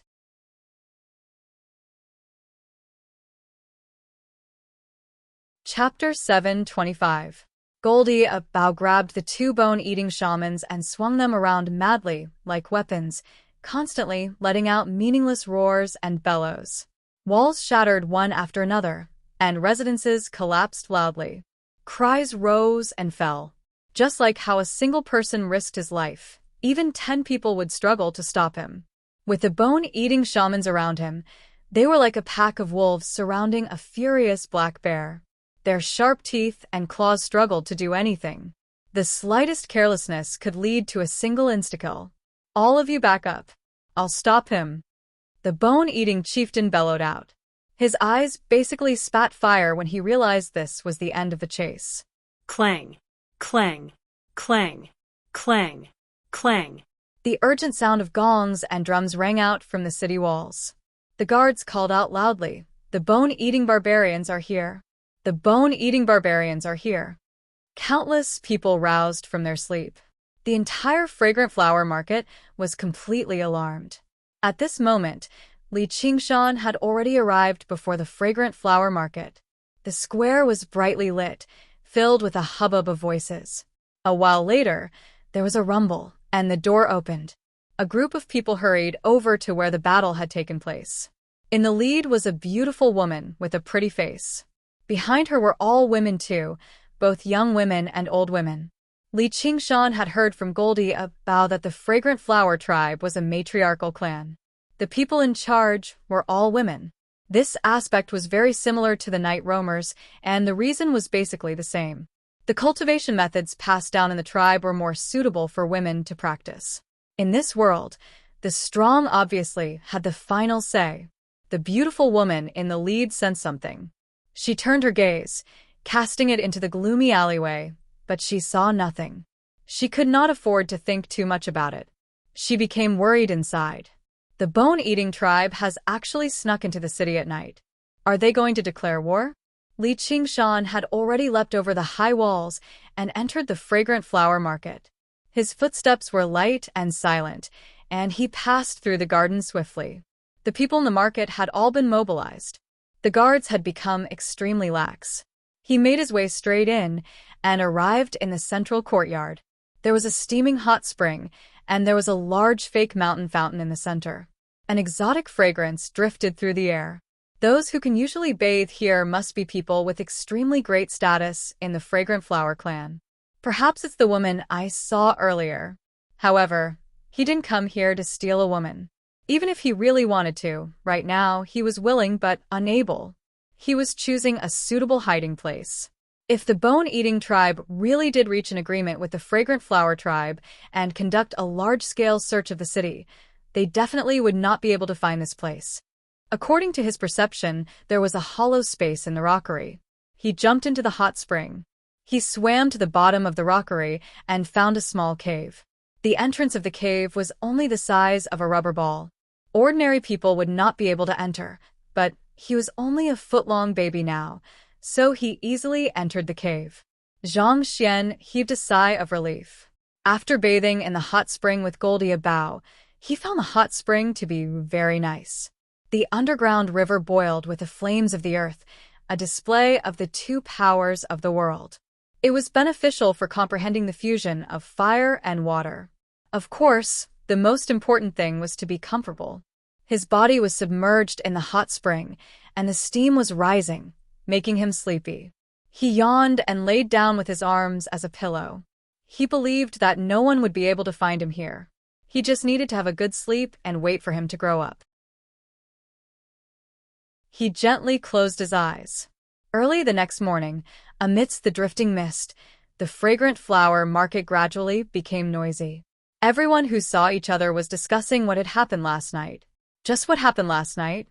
You were sleeping too soundly. The bone-eating barbarians have entered the city. Bone-eating barbarians. Man-eating bone-eating barbarians? Who else could it be? The battle between the Fragrant Flower clan and the bone-eating barbarians was truly earth-shaking. They only managed to repel the bone-eating barbarians after so much difficulty. Go to the east of the city and take a look. Several dozen houses have all been demolished. Why do I hear there's a monster there? In the Fragrant Flower Market. Are you certain that the monster last night was Goldie Bao of Goldie Fort? A traveling merchant? Chrysanthemum Fragilis listened to her daughter's report with a frown. Ever since she became the matriarch of the Fragrant Flower clan, it had already been many years since such a great disturbance had occurred in the city. Last night, she almost thought the bone-eating shamans had gone mad and launched a sneak attack on them, but in the end, they ended up fighting a monster for some reason. It was a false alarm. However, the results of the investigation left her in disbelief. The terrifying monster was actually a traveling merchant called Goldie Abao, a mortal through and through. She had personally witnessed the monster's terror. Before he died, he had even killed a few bone-eating shamans. At the very least, 20 bone-eating shamans had died at his hands, so how could he be immortal? Yes, mother. Someone saw him enter the city, and he even borrowed a great sum of money to buy a courtyard and many livestock. The courtyard is filled with the corpses of livestock, all of them like they've been drained dry. They're exactly the same as the corpses of the bone-eating shamans. When Xianghuazi thought of the courtyard filled with corpses, she still felt uncomfortable. It was even more disgusting than rotting, smelly, and blood-soaked. Is this something a mortal can do? Chrysanthemum Fragilis frowned. At the very least, when he came to trade a few days ago, he seemed no different from a mortal. Shamans don't do such lowly work. Perhaps he learned some powerful shaman art, but he's been hiding his strength the entire time. Why does the bone-eating tribe insist on killing him? I'm not sure about that yet, but the shaman art he uses is similar to the shaman art passed down through the generations of the bone-eating tribe. It's all about directly stealing the life force of others. No, it should be even more ingenious than the bone-eating tribes. Even other wild beasts can become targets. It's very likely that the bone-eating tribe came here to steal this shaman art. In order to avoid being hunted down, he fled back to Fragrant Flower Market, but he had no choice but to absorb too much life force, which is why he became like that. It's also possible that he's determined to perish together with the bone-eating shamans. Those bone-eating barbarians have gone for wool and come home shorn this time. There's actually such a powerful shaman art in the world. We can't let those barbarians obtain it. Go, investigate carefully what the traveling merchant from Goldie Fort has been doing these past few days. Who has seen him, and what he said? Chrysanthemum Fragilis ordered. She did not waste the opportunity last night either, using the opportunity to launch an attack and heavily injuring the bone-eating chieftain. She even left behind many bone-eating shamans. The bone-eating tribe would need a few years to recover. If there were any wondrous shaman arts, she had to grasp them in her hands. A few days later, Chrysanthemum Fragilis received news that Goldie Abao had sold a wondrous item at a high price in Fragrant Flower Market a few days ago. The wondrous item was shaped like a cloth bag, impervious to damage. She immediately became certain that the item was closely connected to this matter. She ordered her second daughter, Xianghuazi, go to Blackwater Cave and find the cave master. Buy that item back. What if he refuses to sell it? Then offer an even higher price, so high that he can't refuse or be afraid of it. In the fake hot spring, Li Qingshan's ears twitched, and his lips curled up slightly. He had no idea where Blackwater Cave was, nor did he know who had bought the Azura field. Originally, he found it to be rather troublesome, but it was all good now. Looks like I don't have to go to Blackwater Cave.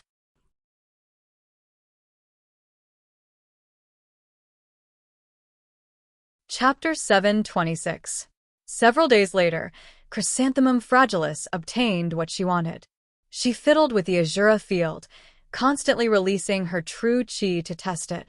However, with her strength as a chi practitioner, it was clear that she could not make an arcane treasure react at all. She could not even tell that it was an arcane treasure. That was just too far away from the world she resided in. Mother, just what is this? Xianghuazi asked curiously. On the way back, she had made guesses the entire way, but she could not figure it out. This item is very extraordinary. It's definitely not something an ordinary person can wield. The secret of the mysterious sorcery should be hidden within. Otherwise, it's better to let your elder sister take a look. Elder sister is thousands of kilometers away, so how can I give it to her? The rules of the White Lotus sect are very strict.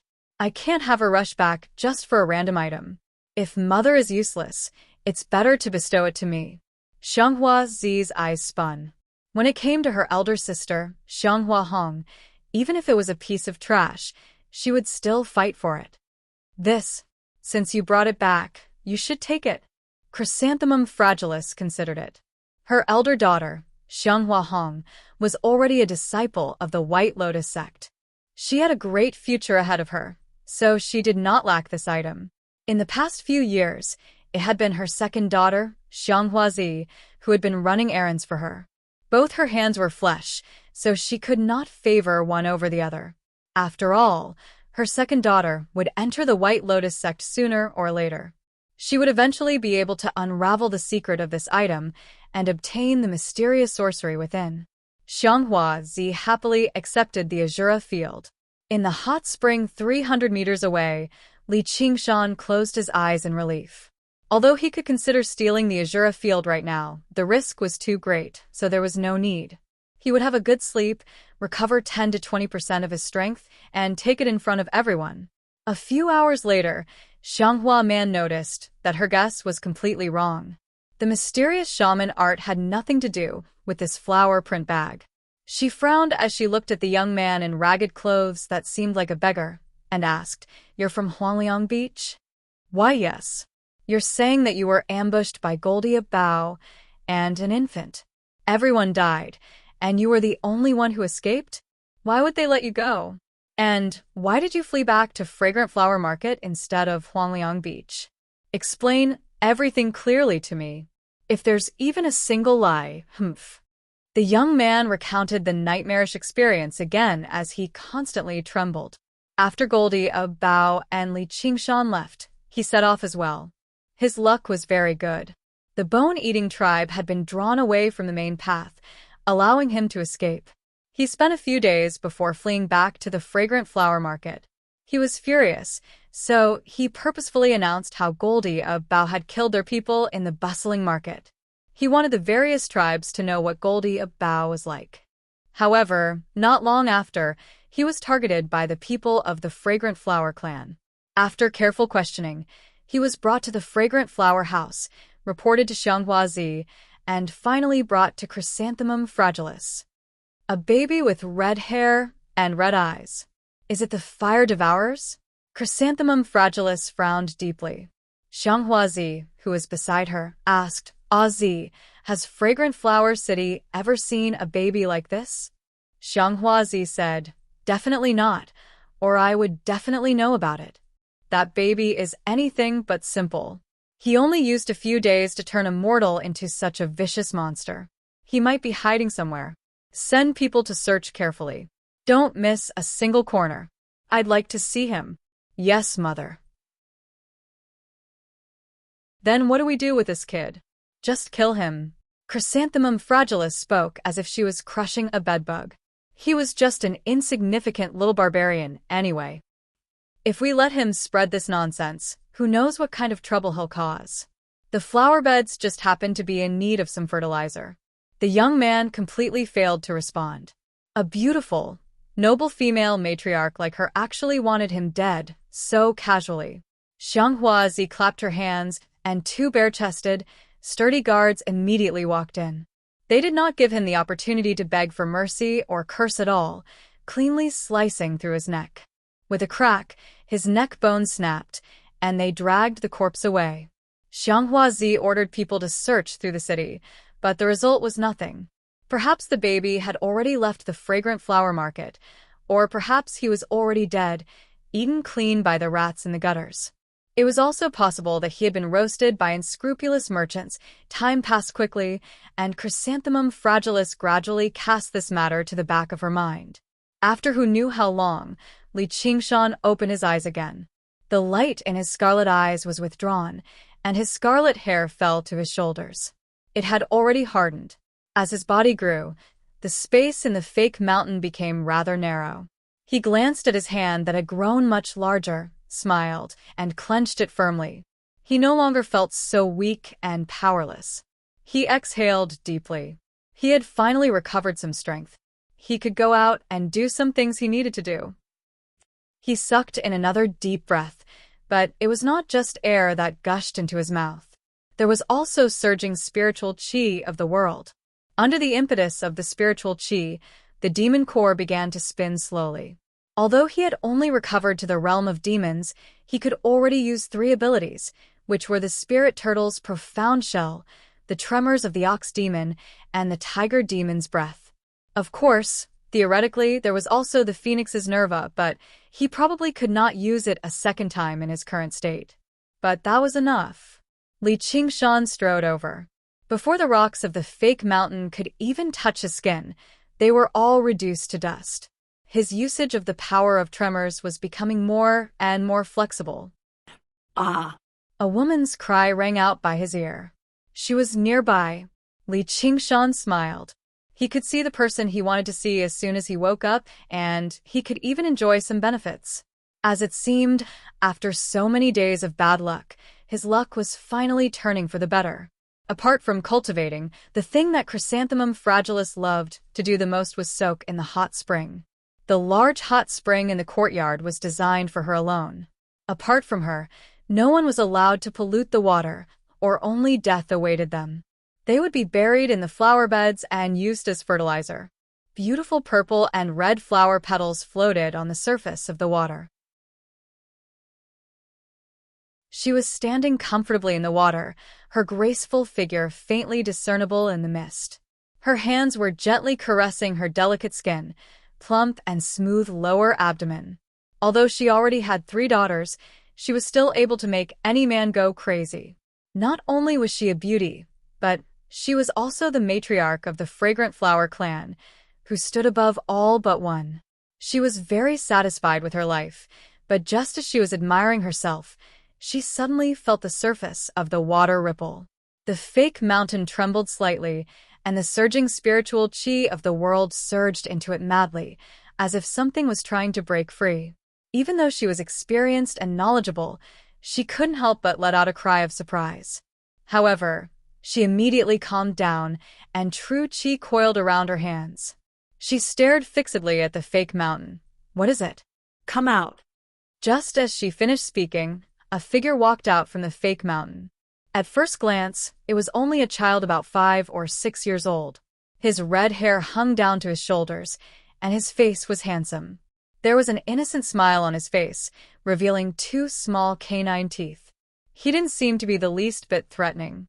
However, upon closer inspection, one would discover that his forehead was slightly bulging.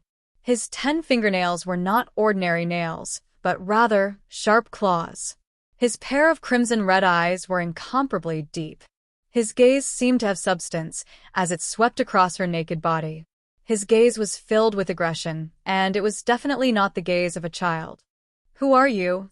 Li Qingshan's response was a frivolous whistle, but when he glanced at his own reflection, it turned into a sigh. Chrysanthemum Fragilis leapt over to the edge of the pool. She picked up her clothes and twirled them around, wrapping them around herself. She stared at Li Qingshan coldly and suddenly found him rather familiar. Her heart skipped a beat. Scarlet hair and scarlet eyes. "Don't tell me. Didn't they say he was an infant?" Li Qingshan asked with a crisp, childish voice. "I have 2 questions for you. First, where is your daughter? The one you sent to Blackwater Cave a few days ago. The second question is..." Before he had even finished speaking, a fragrant gust of wind assaulted him. Chrysanthemum Fragilis had struck out with a palm strike from afar. A hexagonal spirit turtle's profound shell flew out automatically, blocking the attack. However, the fragrance permeated Li Qingshan's surroundings. He wrinkled his nose. "How fragrant." "Since it's fragrant, then smell some more." Chrysanthemum Fragilis giggled gently and struck out with her palm strike again and again. Bang, bang, bang. Pillars of water rose up from the hot spring, and all the steam was swept away, all blocked by the spirit turtle's profound shell. Li Qingshan stepped over the water and made his way towards her steadily. "You better stop right now, or I'll teach you a vicious lesson." "Humph. How do you want to teach me a lesson?" "I'll spank your bottom first. If it really doesn't work, I'll spank your face. If there really isn't any other way, I'll just kill you." "Really? Just because you're a brat who hasn't even grown hair yet? I'd like to have a son like you. Come, call me mother." Chrysanthemum Fragilis shivered inside. She was quite powerful among shamans, but she was not as powerful as those who had undergone the heavenly tribulation. She actually could not get through the thin defense. But no matter how powerful you are, you'll be at my mercy later. The fragrance grew heavier and heavier. She had already activated the fragrant flower goo in her body. The wind from her palms strike contained many tiny specks of pollen.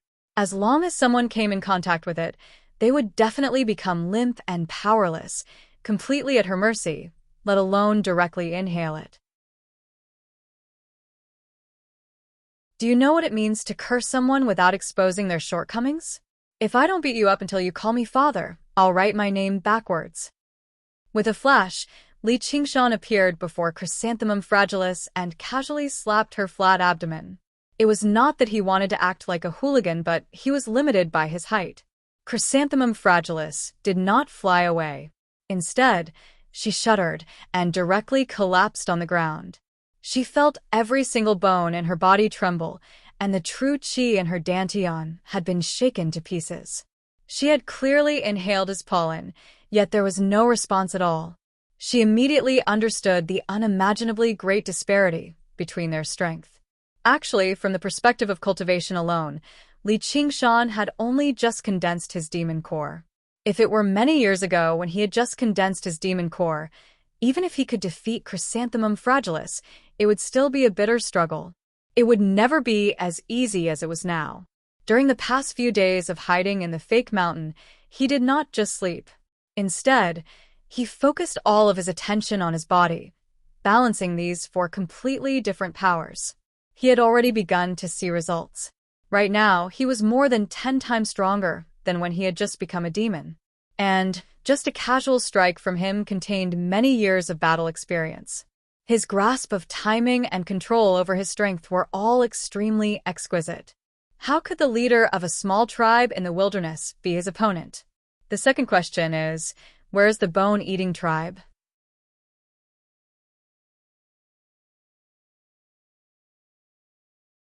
Chapter 7:27.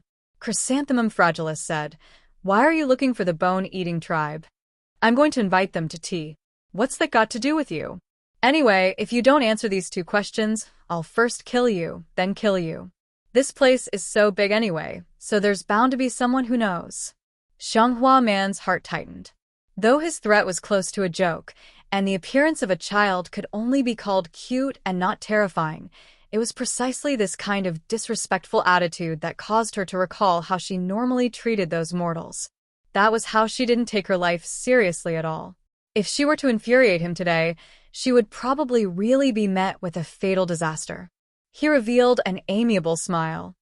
Little Didi, Li Qingshan squinted his eyes. "Are you mocking me?" "And I'm not." Immediately, Chrysanthemum Fragilis felt like she was suffocating. The person crouching beside her did not seem like a child, but a vicious monster. Sure enough, people like that were temperamental. "I'll teach you how to address me first. Do you still remember what I said earlier?" Li Qingshan flipped Chrysanthemum Fragilis over and slapped her on the bottom. "Father." Before the slap had even landed, Chrysanthemum Fragilis cried out, "You barbarians really don't have any backbone at all. Fine, you win. Now, answer my question." Li Qingshan was taken aback before smacking her on the head. Chrysanthemum Fragilis sucked in a deep breath and said seriously, "It's best if you don't kill me. Who's the backer of our fragrant flower clan?" "The White Lotus Sect." "Since you know about the White Lotus Sect, you should know about the White Lotus Mother and the Black Lotus cult leader. Both of them are important figures who have undergone the second heavenly tribulation. If you kill me, they won't spare you.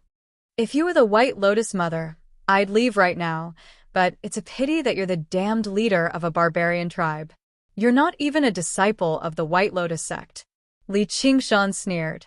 If he had a little more time, once his strength completely recovered, he would even be able to wipe out the White Lotus Sect alone without any pressure. Why would he be afraid of a threat like that? Chrysanthemum Fragilis's heart sank. He actually did not even take the White Lotus Sect seriously, and he knew everything about her. He had been hiding in the fake mountain for so long, so he had probably heard all of her secrets. Let's play a game. The rule of the game is that you're not allowed to mention the words White Lotus Society. There was once a guy who used his boss to threaten me, so I told him not to mention his boss anymore. I hate being threatened. He mentioned it again, so I slapped him across the face and sent him to the next world. Oh, this guy's strength is around the White Lotus mothers and Lotus. Yes.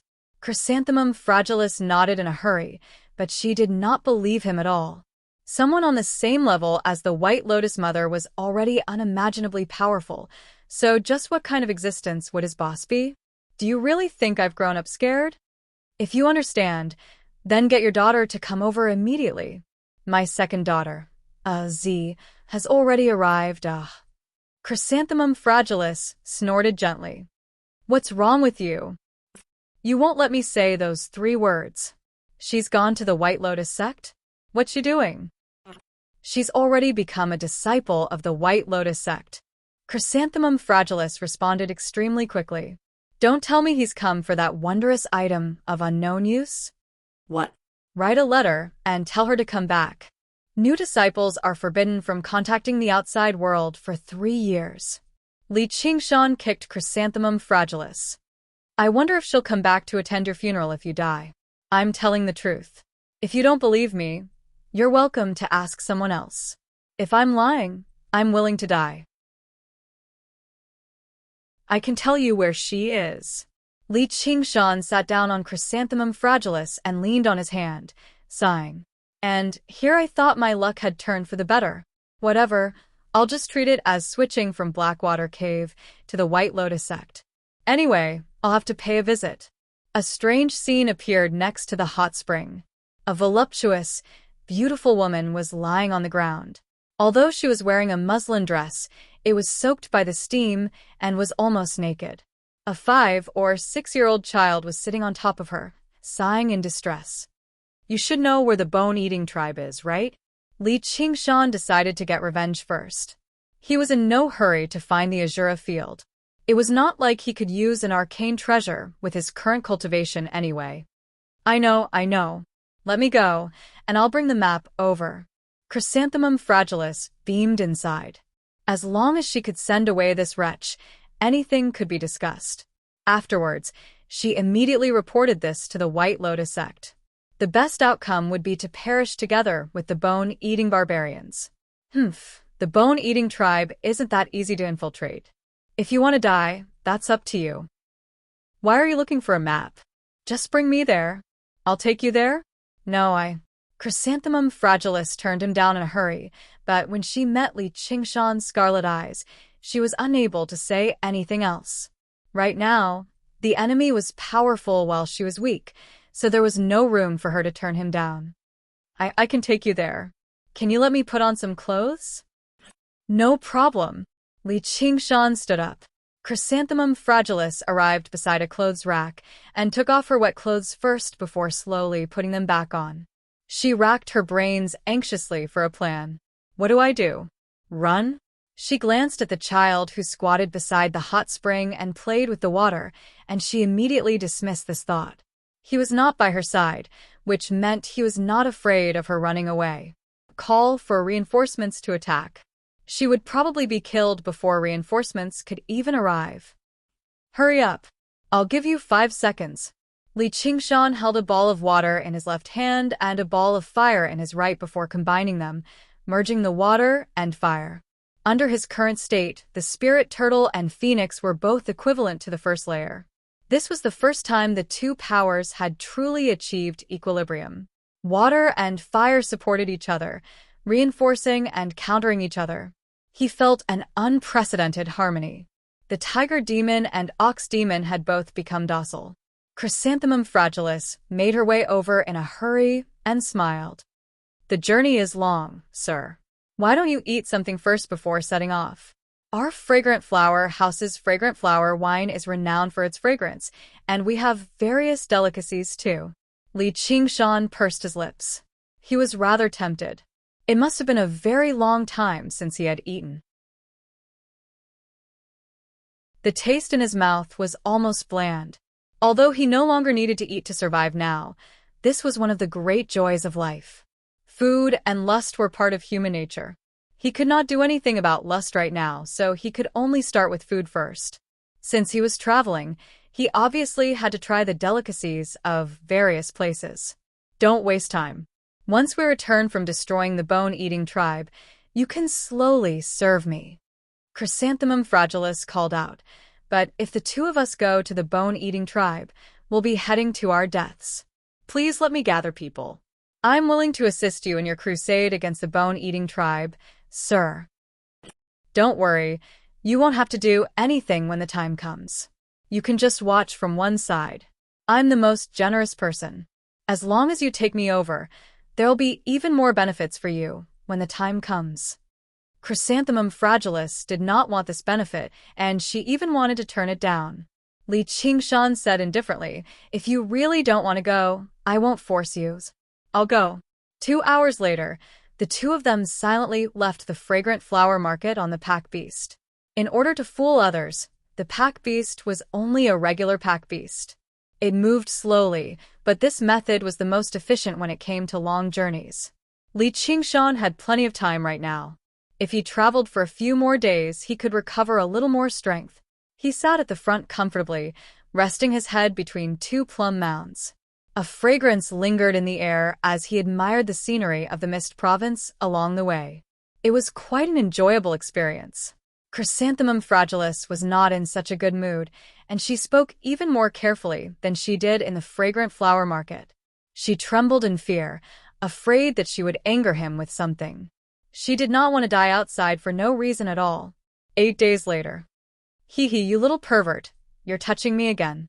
I don't have any breast milk for you. If you touch me, I'll touch you too. Chrysanthemum Fragilis giggled and extended her hand into Li Qingshan's clothes, feeling around until she reached below. This was not the Ichuan courtyard or the brothel. Instead, it was the Mist Province's rainforest that was rife with danger, on the back of a wooden pack beast. Chrysanthemum Fragilis fawned over him, and Li Qingshan was not a cold-blooded person either. In just 7 or 8 days, he had already gotten used to her. On the surface, he already seemed like an adulterer, but the adulterer was a little young.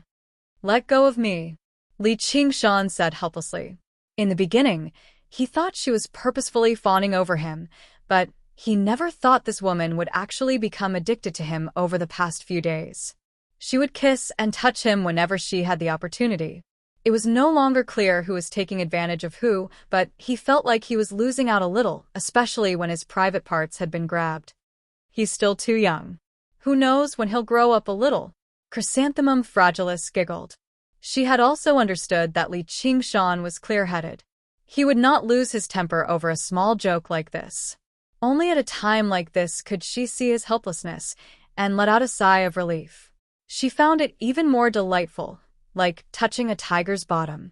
I'll definitely make you taste its power in the future, Li Qingshan said viciously. Ah. I can't wait any longer. You better grow up faster. Chrysanthemum Fragilis was rather eager. He was already so cute at such a young age. Wouldn't he be mesmerizing when he grew up? This was not because she was infatuated. Instead, she realized Li Qingshan had no intention of harming her, so she did not feel as much hostility anymore. She actually began to enjoy this special, thrilling journey a little. They traveled for another day and 2 nights. Early in the morning, the forest was shrouded in mist. The sunlight made it through the gaps between the leaves with difficulty, scattering bits of gold. We're about to enter their territory. Let's go on foot and sneak over. Chrysanthemum Fragilis pulled on the reins and made the pack animal stop. There's no need. Let's keep advancing. I've come for revenge, not to steal. Are you sure you're fine? Apart from what I've said, they might still have other tricks up their sleeves. Chrysanthemum Fragilis was still rather worried. If the child in her arms could not defeat the bone-eating tribe, she would not be able to escape from the bone-eating tribe's pursuit. Cut the nonsense. Let's go. All right, Chrysanthemum Fragilis's eyes flickered. She bent down and kissed Li Qingshan's lips. After a series of French kisses, Li Qingshan pushed her away. This was the first time she discovered being sexually harassed could be such a troublesome matter. Chrysanthemum Fragilis licked her lips reluctantly. With a shake of the reins, the pack animal advanced slowly. After walking for a while, the sound of rustling came from the forest. Black shadows moved back and forth. The pack beast stopped its footsteps restlessly. No matter how Xianghua Man shook the reins, it was unwilling to take another step forward.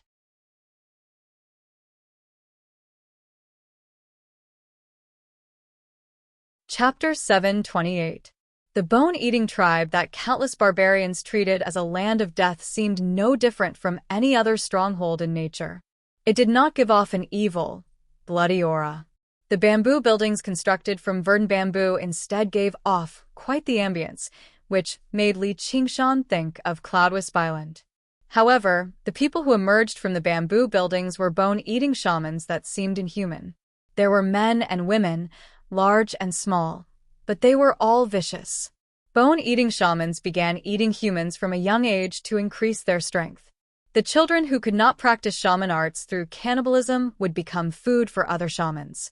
There were many children like that, so although there was basically no pressure to survive, the bone-eating tribe had never been particularly large.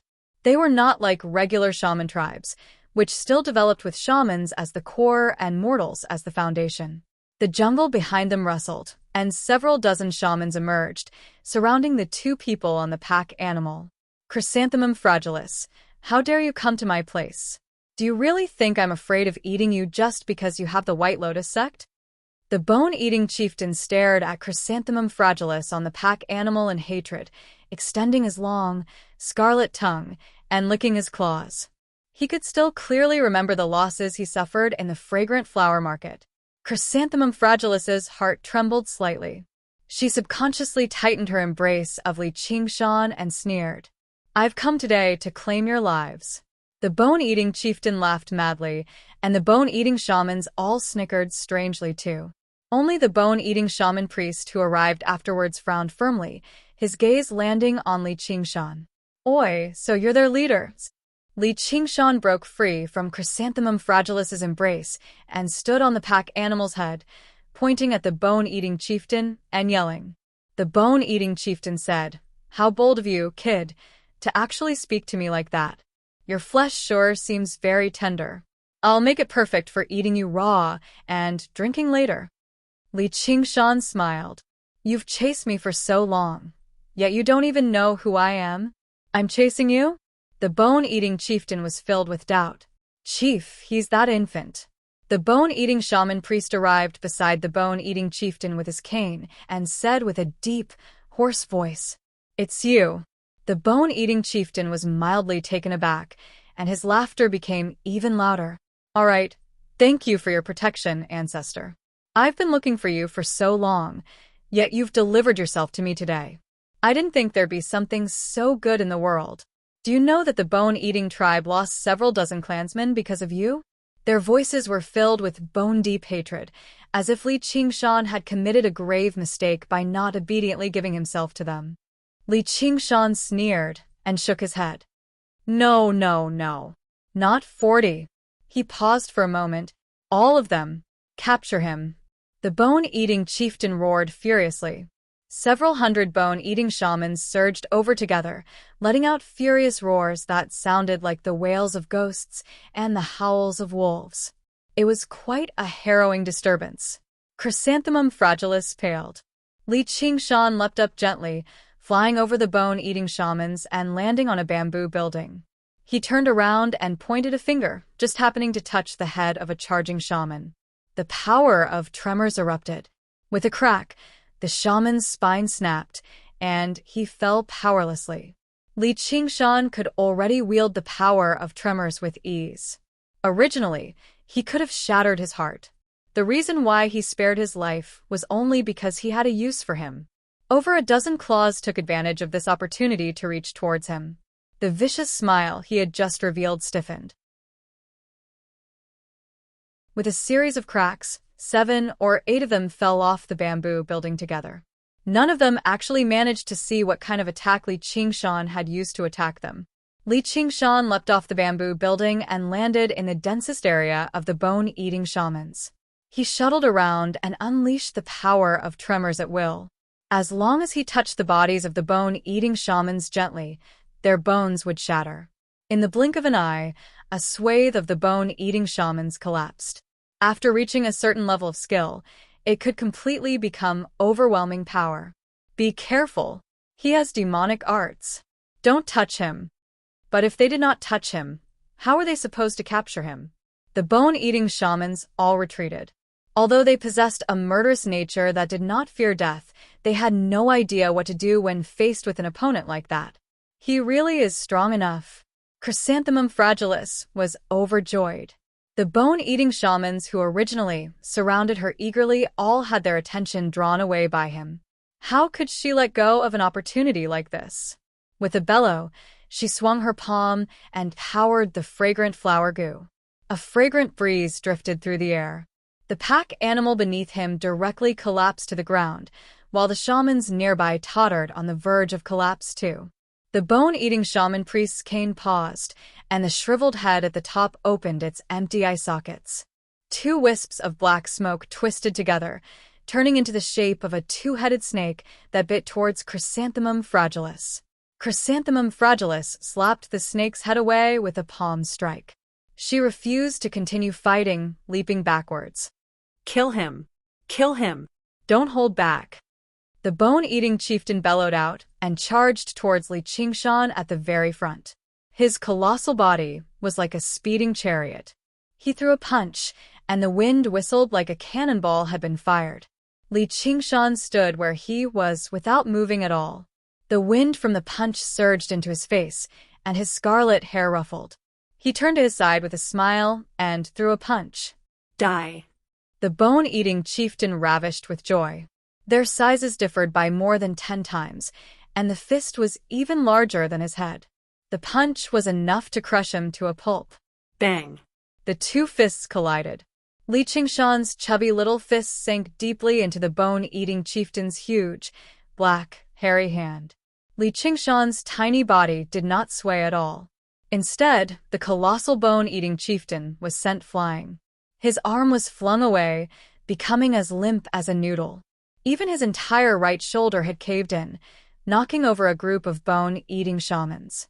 Li Qingshan snickered. You foolish barbarian. You're looking to die if you want to compete with me in strength.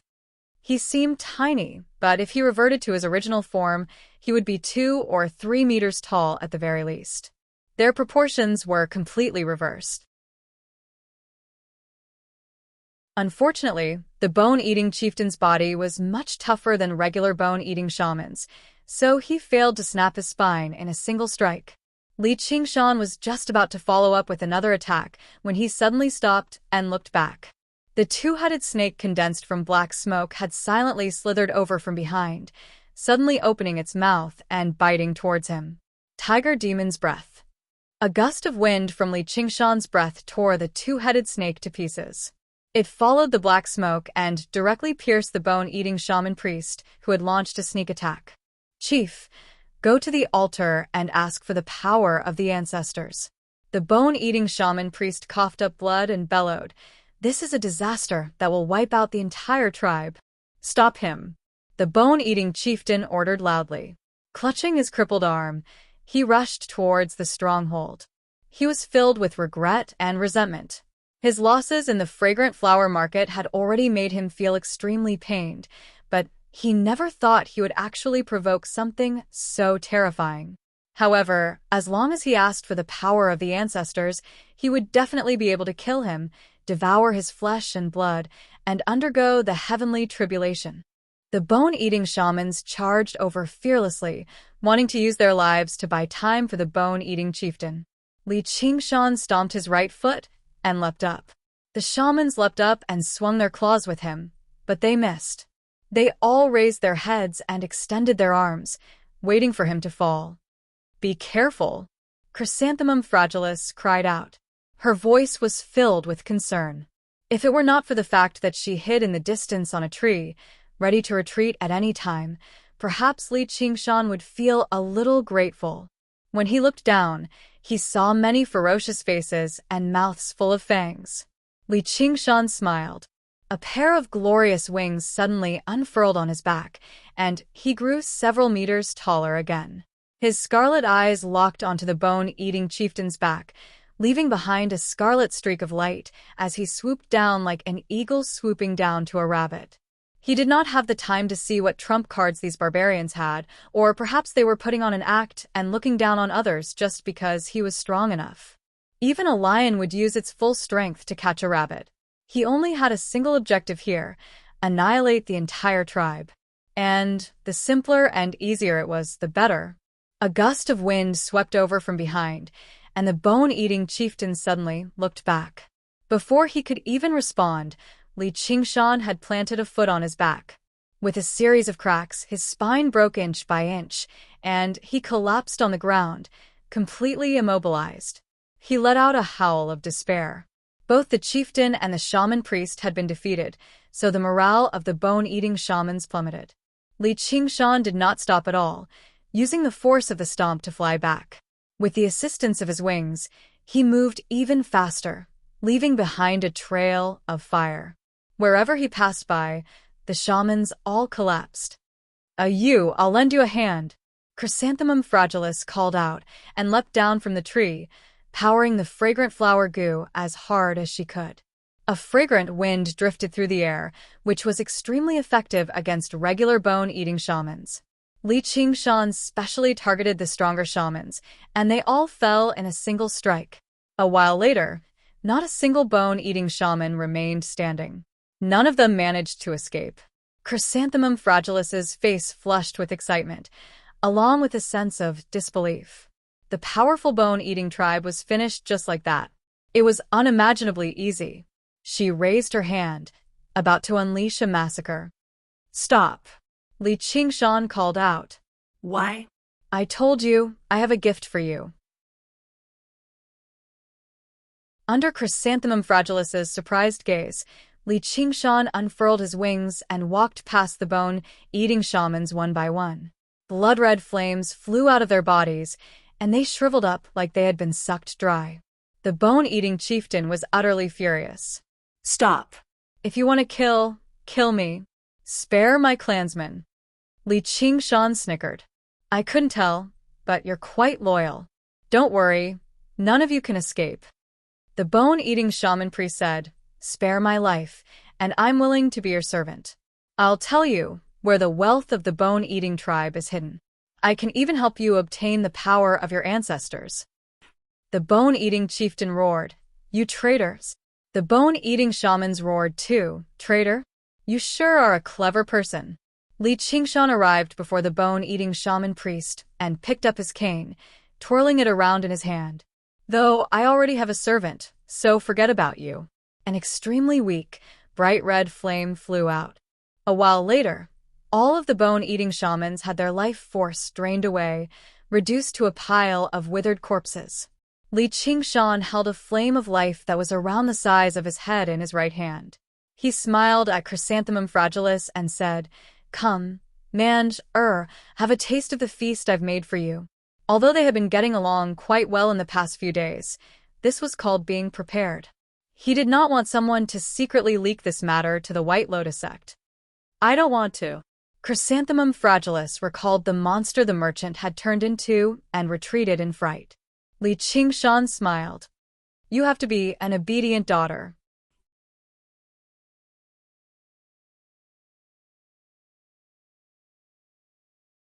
Chapter 729. It's not like I'm trying to harm you, so what are you so afraid for? How many people can only dream of an opportunity like this? Let alone everything else. It'll be very easy for you to increase your lifespan by a few decades, and your body will become even tougher than these barbarians. Li Qingshan crouched down and extended his hand, gently caressing Chrysanthemum Fragilis's cheek. Although he spoke in a negotiating tone, it made Chrysanthemum Fragilis's heart tremble. She understood one thing more and more. No matter how cute a child he seemed, no matter how helpless he felt when he was being teased, he was still a powerful monster that she could not contend against at all. Once it touched on the fundamentals, she would not be able to put up any resistance or rejection. I don't want to become a monster, or I'd rather die. Chrysanthemum Fragilis called out. As soon as she thought about how she would become as twisted and ugly as the merchants of Goldie Dock, she shivered. Even if it was slightly better, becoming a bone-eating shaman was completely unacceptable to her. How can that be? He'll only become younger and prettier. Goldie Abow wanted to sell me out, which was why I stimulated all of the potential in his body, making him fight these barbarians to the death. Otherwise, he'd probably be even more powerful than you already. And the life force he imbues into his body is far too impure, which is why it's easier for him to lose control, and this ball of life comes from the same race. I've already refined it. Don't worry, as long as you're good, why would I harm you? Li Qingshan guided her patiently, but the more sincere and gentle his tone was, the more afraid Chrysanthemum Fragilis became. Even if she did not become a monster, it would still mean she would be under his control, unable to break free. She stared straight at Li Qingshan as tears welled up in her eyes. For a moment, she was speechless. Li Qingshan waited for her to calm down a little. Now, tell me your answer. I agree. All right, let go of your body and mind. Li Qingshan blew gently, and the blood-red flames flowed towards Chrysanthemum Fragilis, merging into her body strand by strand. Ah! Chrysanthemum Fragilis let out a moan, and a great pleasure burst forth from her body. Her mind went blank, and after an unknown period of time, she slowly regained consciousness. She felt numb all over her body, and there was an indescribable restraint. It was as if she had been reborn, and an unprecedented power surged in her body. He was not like Goldie Abow, who was only a mortal who had been forcefully pushed to shaman. She had decades of cultivation experience. She quickly meditated and adjusted her breathing, guiding this energy back to the right path. The fragrant flower goo in her body was nourished and had another breakthrough. Li Qingshan smiled and said, "How do you feel?" Chrysanthemum Fragilis's first reaction wasn't to check how much stronger she had become. Instead, she took out her bronze mirror to see if she had become uglier. She couldn't help but cheer. That's great. In the past, although she didn't look old because of her chi refinement, she was a mother of 3 children after all. There were faint crow's feet at the corners of her eyes, and her skin wasn't as tight as before. Now, however, she seemed to have returned to her 20s. She was radiant. To a woman, especially a beauty, there was nothing more terrifying than watching herself gradually age in the mirror, and there was nothing more joyous than recovering her youth. Immediately, she felt like her worries just now were pointless. Although there were gains and losses, it seemed like her luck was pretty good right now. Deal with these corpses, Li Qingshan ordered. As he fiddled around with the walking stick, he picked up a small 100 treasures pouch from beside the shaman priest. He opened it and took a look. The space inside was only the size of a woodshed, and there were many random items. He had no idea what they were for, so he hung them on his waist casually. How are we supposed to deal with so many of them? Why don't we just leave them here? They'll rot in less than 10 days. Chrysanthemum Fragilis widened her eyes. There were several hundred corpses here. Just how large of a hole would they have to dig to bury them all? Be good. If you don't, you'll turn into a monster. Li Qingshan said unconcernedly, making his way into the depths of the stronghold. Originally, he had only mentioned it casually, but since he had said it, it became an order. He had gone to great lengths to extract life force for her to recover her youth and increase her strength drastically. Was this supposed to be the support of love? Yes. Chrysanthemum Fragilis immediately nodded. Li Qingshan arrived at the end of the stronghold and raised his head. An ancient totem was painted on the wall. It was just a few strokes, but it fully displayed its charm. It was lifelike, shaped like a tiger, but it was even more vicious. There was a pair of wings on its back, which did resemble the tiger demon slightly. However, the tiger demon was purely battle and killing intent, while the totem possessed deep malice. It opened its mouth as if it was about to swallow someone whole. If he had guessed correctly, this was the location of the bone-eating tribe's altar. It gave off a faint, frightening power. That was the result of countless years of worship from the bone-eating tribe. Li Qingshan pressed his hand against the wall gently. Immediately, the totem on the wall sprang to life, staring at him viciously. It let out a roar and lunged off the wall. The spirit turtle's profound shell. Li Qingshan bellowed out, and the totemic beast slammed against the spirit turtle's profound shell viciously. Bang. Cracks appeared on the spirit turtle's profound shell. What great strength! This must be the bone-eating tribe's strongest trump card. They actually have something similar to a guardian beast. Its strength has already approached Demon General. Fortunately, they didn't activate it, or it really would be rather troublesome. Clang. The spirit turtle's profound shell shattered. Li Qingshan unfurled his wings and took to the sky. The totemic beast also flapped its wings and took off, pursuing him closely. However, when it reached an altitude of several hundred meters, it was unable to advance any further. Clearly, it was unable to stray too far from the altar. Li Qingshan studied the monster closely. Sure enough, it seemed like a vicious black tiger, constantly swiping its claws past him. The totemic beast roared for a while before returning to the wall. Li Qingshan exhaled gently, and a gust of wind slammed against it viciously. The totemic beast turned around and lunged over, brandishing its claws and teeth. It obviously still failed to reach Li Qingshan. Whenever the totemic beast attempted to return to the altar, Li Qingshan would harass it. This went on for over 2 hours. The totemic beast gradually thinned out, finally vanishing from the surroundings. Li Qingshan arrived before the altar and threw a punch at the wall. The wall shattered loudly, and pieces of rock fell off. There was a gleam of light, and Li Qingshan extended his hand and caught it. It was a translucent skull that seemed to be both human and beast, shining under the sunlight.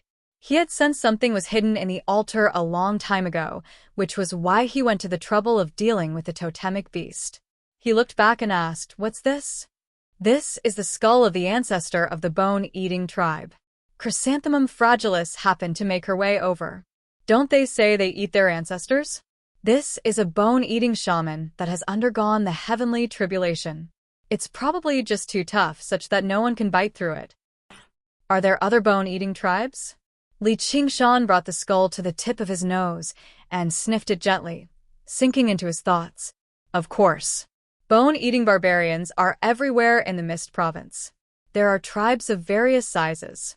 This can only be regarded as average. It's said that large bone-eating tribes have several thousand bone-eating barbarians.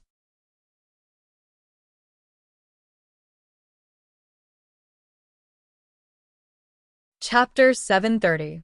The vicious aura in the crystal skull was similar to the tiger demons. It was definitely not as simple as the skull of a powerful bone-eating shaman. It was probably related to the totemic vicious beasts they worshipped.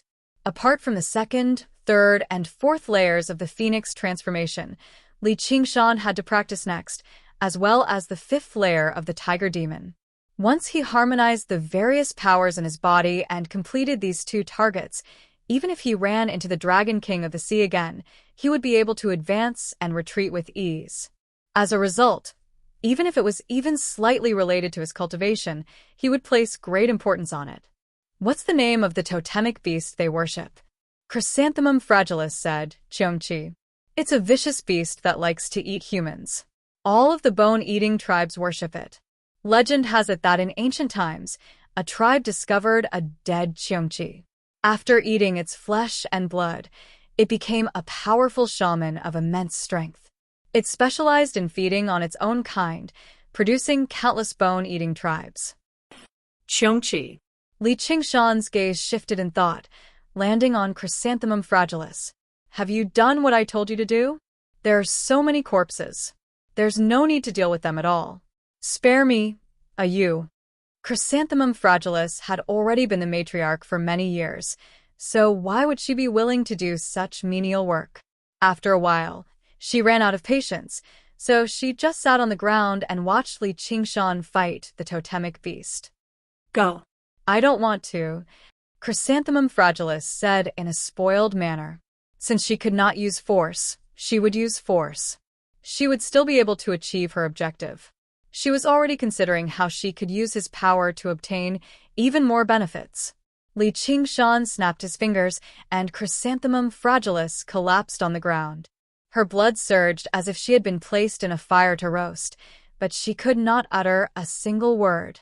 The life force that had merged with her possessed his imprint. It could both extend her lifespan and strengthen her body, but it could also become a lethal poison. Just like how it was said, only petty people and women are difficult to nurture. He really had been a little too polite to her in the past few days. Perhaps she had already grown accustomed to bossing people around in the position of matriarch. But from now on, you have to learn to obey. What I value the most is fairness. Think about what you paid, and then look at what you got in return. Do you think it's fair? I won't stay here forever. It won't take me more than 2 years. And then you'll never see me again for the rest of your life. Hopefully, in this short period of time. If you can cooperate with me, at least you'll be worthy of my reward. If you can't stand being bossed around, I can put everything back on track. What do you think? I won't dare to do it again. Chrysanthemum Fragilis felt her whole body relax. She was drenched in sweat, and fear was written all over her face. I have faith in you. Under Li Qingshan's patient guidance, Chrysanthemum Fragilis quickly completed her task. She mounted the beast of burden and set off on her journey back, leaving behind an empty stockade in the middle of the forest. It would not take long before it was swallowed up by new plants. The sun set and rose. Time flew by. Li Qingshan grew up quickly. His scarlet hair gradually fell to his shoulders. The power that originally belonged to him returned to his body bit by bit. He was even stronger than before. It was time to take back what belonged to him. He suddenly opened his eyes and felt an aura coming to the side of the hot spring, but it was not Chrysanthemum Fragilis's. He couldn't help but feel a little strange. Because he didn't want outsiders to know of his existence, he specifically asked Chrysanthemum Fragilis to set up a large area of the fragrant flower workshop as a restricted area. Here, he could enjoy delicious food and wine from all over the world. There was also a beauty. Although he couldn't really do anything, other than that, he could do whatever he wanted. Who is so bold as to barge in? Aren't they afraid of Chrysanthemum Fragilis's punishment? Through the rippling water, a young woman stood beside the hot spring. She was dressed in green clothes made of extraordinary material. She should have possessed an extremely noble status in the fragrant flower market. Her delicate appearance did bear some resemblance to Chrysanthemum Fragilis. Li Qingshan immediately guessed her name. She was Chrysanthemum Fragilis's youngest daughter, Xiang Hualu. Mother sure is stingy. She has the unaging spring of youth, yet she's not even willing to share it with her own daughter. Xiang Hualu muttered, looking around like a thief. She only said that to cover up her guilt. Over a year ago, Chrysanthemum Fragilis's strength suddenly increased drastically. She recovered her youth and announced that she had already destroyed the bone-eating tribe. She also gathered the leaders of the various tribes and held a meeting, establishing the Fragrant Flower Clan as the leader. It was also at that time that she set up a restricted area in the Fragrant Flower Workshop. As a result, there were rumors that the unaging spring of youth gushed out from the spring in the Fragrant Flower Workshop. Regular people still doubted it, but the young woman believed it to be true. Mother is currently receiving an envoy from the White Lotus sect, so she definitely won't discover me. Even if she does, I'll be going to the White Lotus sect very soon. She can't do anything to me. If I don't try now, I won't have another chance. The young woman comforted herself inside and quickly undressed, revealing her graceful figure.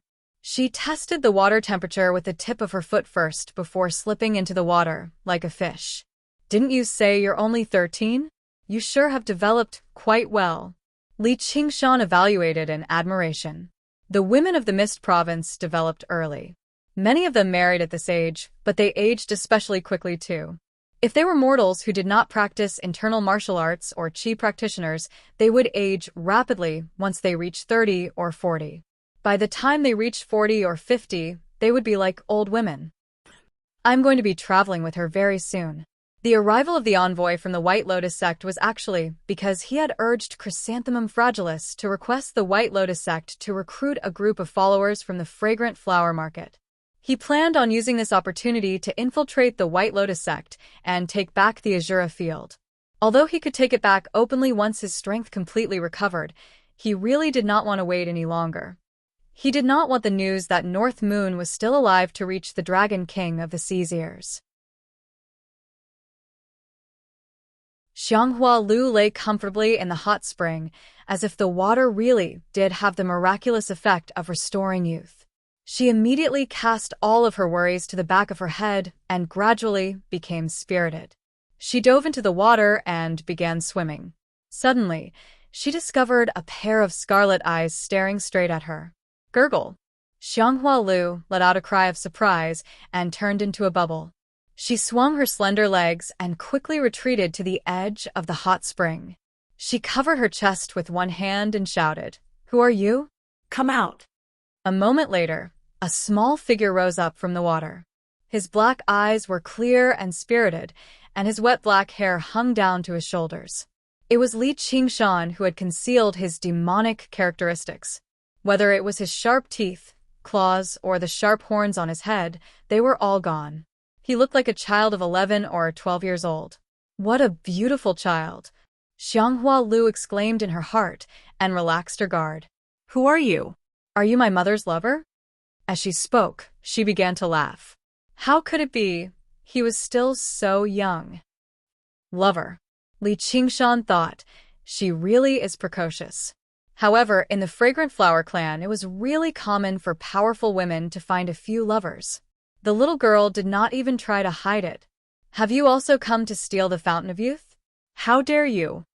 Xianghua Lu could not recall that there was such a child in the clan. Otherwise, she would definitely remember him very clearly.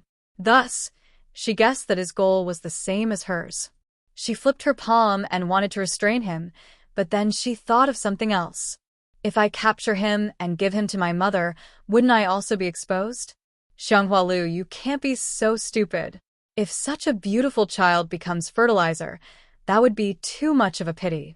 I'll do a good deed and let her live. Little brother, hurry up and leave. If my mother finds out, you're dead for sure. Little brother? If your mother dared to call me that, I would definitely beat her until she called me father. This little girl actually has some kindness. Didn't you also come to steal the Fountain of Youth? Why are you letting me go? This is my family's Fountain of Youth. How can it be called stealing? You thief, you dare to say that to me. How dare you? Xianghua Lu's face was bright red. Her hands danced excitedly, and she came over to grab Li Qingshan. The unbloomed buds were close at hand, trembling slightly. Although they were not plump, they still had a certain charm. The two pink cherries were even more alluring. What are you looking at? Believe it or not, I'll dig out your eyes. Forget it, you brat. Don't you know anything? Hurry up and get out. Xianghua Lu did not try to hide anymore. She grabbed Li Qingshan's wrist and pulled him to the side of the hot spring, but he did not budge at all. Her two hands forcefully pulled him back. I couldn't tell, but you're pretty strong. Her face was bright red. Suddenly, her hands slipped, and she fell backward. She immediately flipped over and stood up, only to see him smiling. Xianghua Lu was even more annoyed. She changed from pushing to pulling, but it was obviously still useless. Li Qingshan smiled and said, I said I won't leave, so I won't leave. Who cares whose family it is? If you can throw me out, then I'm useless. All right, if I don't throw you out today, little brat, then I'm useless. Xianghua Lu spread her slender arms and hugged him tightly in her embrace. She pulled him up forcefully. As long as his feet did not touch the ground, he naturally would not be able to borrow any strength. This made Li Qingshan very happy. The soft and fragrant body was in his embrace, and the bud that had just developed was pressed against his face. It revealed a malicious smile, and he opened his mouth to take a light bite. Ah! Let go. Shut up, I'm not your mother. Xianghua Lu cried out in shock and wanted to push him away. How could Li Qingshan let her go? He wrapped his arms around her slender waist that was like a weak willow, his hands lightly caressing her delicate body. Xianghua Lu already knew a little about the matters between men and women, but this was still the first time she had experienced something like this. How could the sensitive body of a young girl be a match for Li Qingshan? A strange feeling of numbness and itchiness arose in her heart, and her struggles gradually became powerless. Lu, what are you guys doing? An explosive shout startled Xianghua Lu back to reality. Turning around, she saw Chrysanthemum Fragilis standing at the edge of the hot spring, her face filled with shock and anger. Mother, this little bastard came to steal the unaging spring of youth. I'm not his match. Quickly restrain him. Li Qingshan took the opportunity to let go of Xianghua Lu and winked at Chrysanthemum Fragilis. Chrysanthemum Fragilis said, "You make the first move." Xianghua Lu kicked Li Qingshan hatefully, grabbed her clothes, and ran out, as if escaping.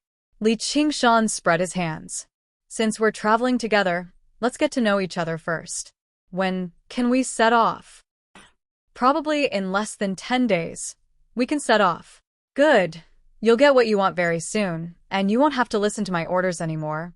You're not coming back," Chrysanthemum Fragilis said in shock. She had not thought that he would let her go so easily. "Of course. Is this place very fun?" Li Qingshan stood on the surface of the water, and with a thought, the surface of the water became as smooth as a mirror. Under Chrysanthemum Fragilis's shocked gaze, another tiny north moon leaped out of the water. The long-awaited moon in the mirror.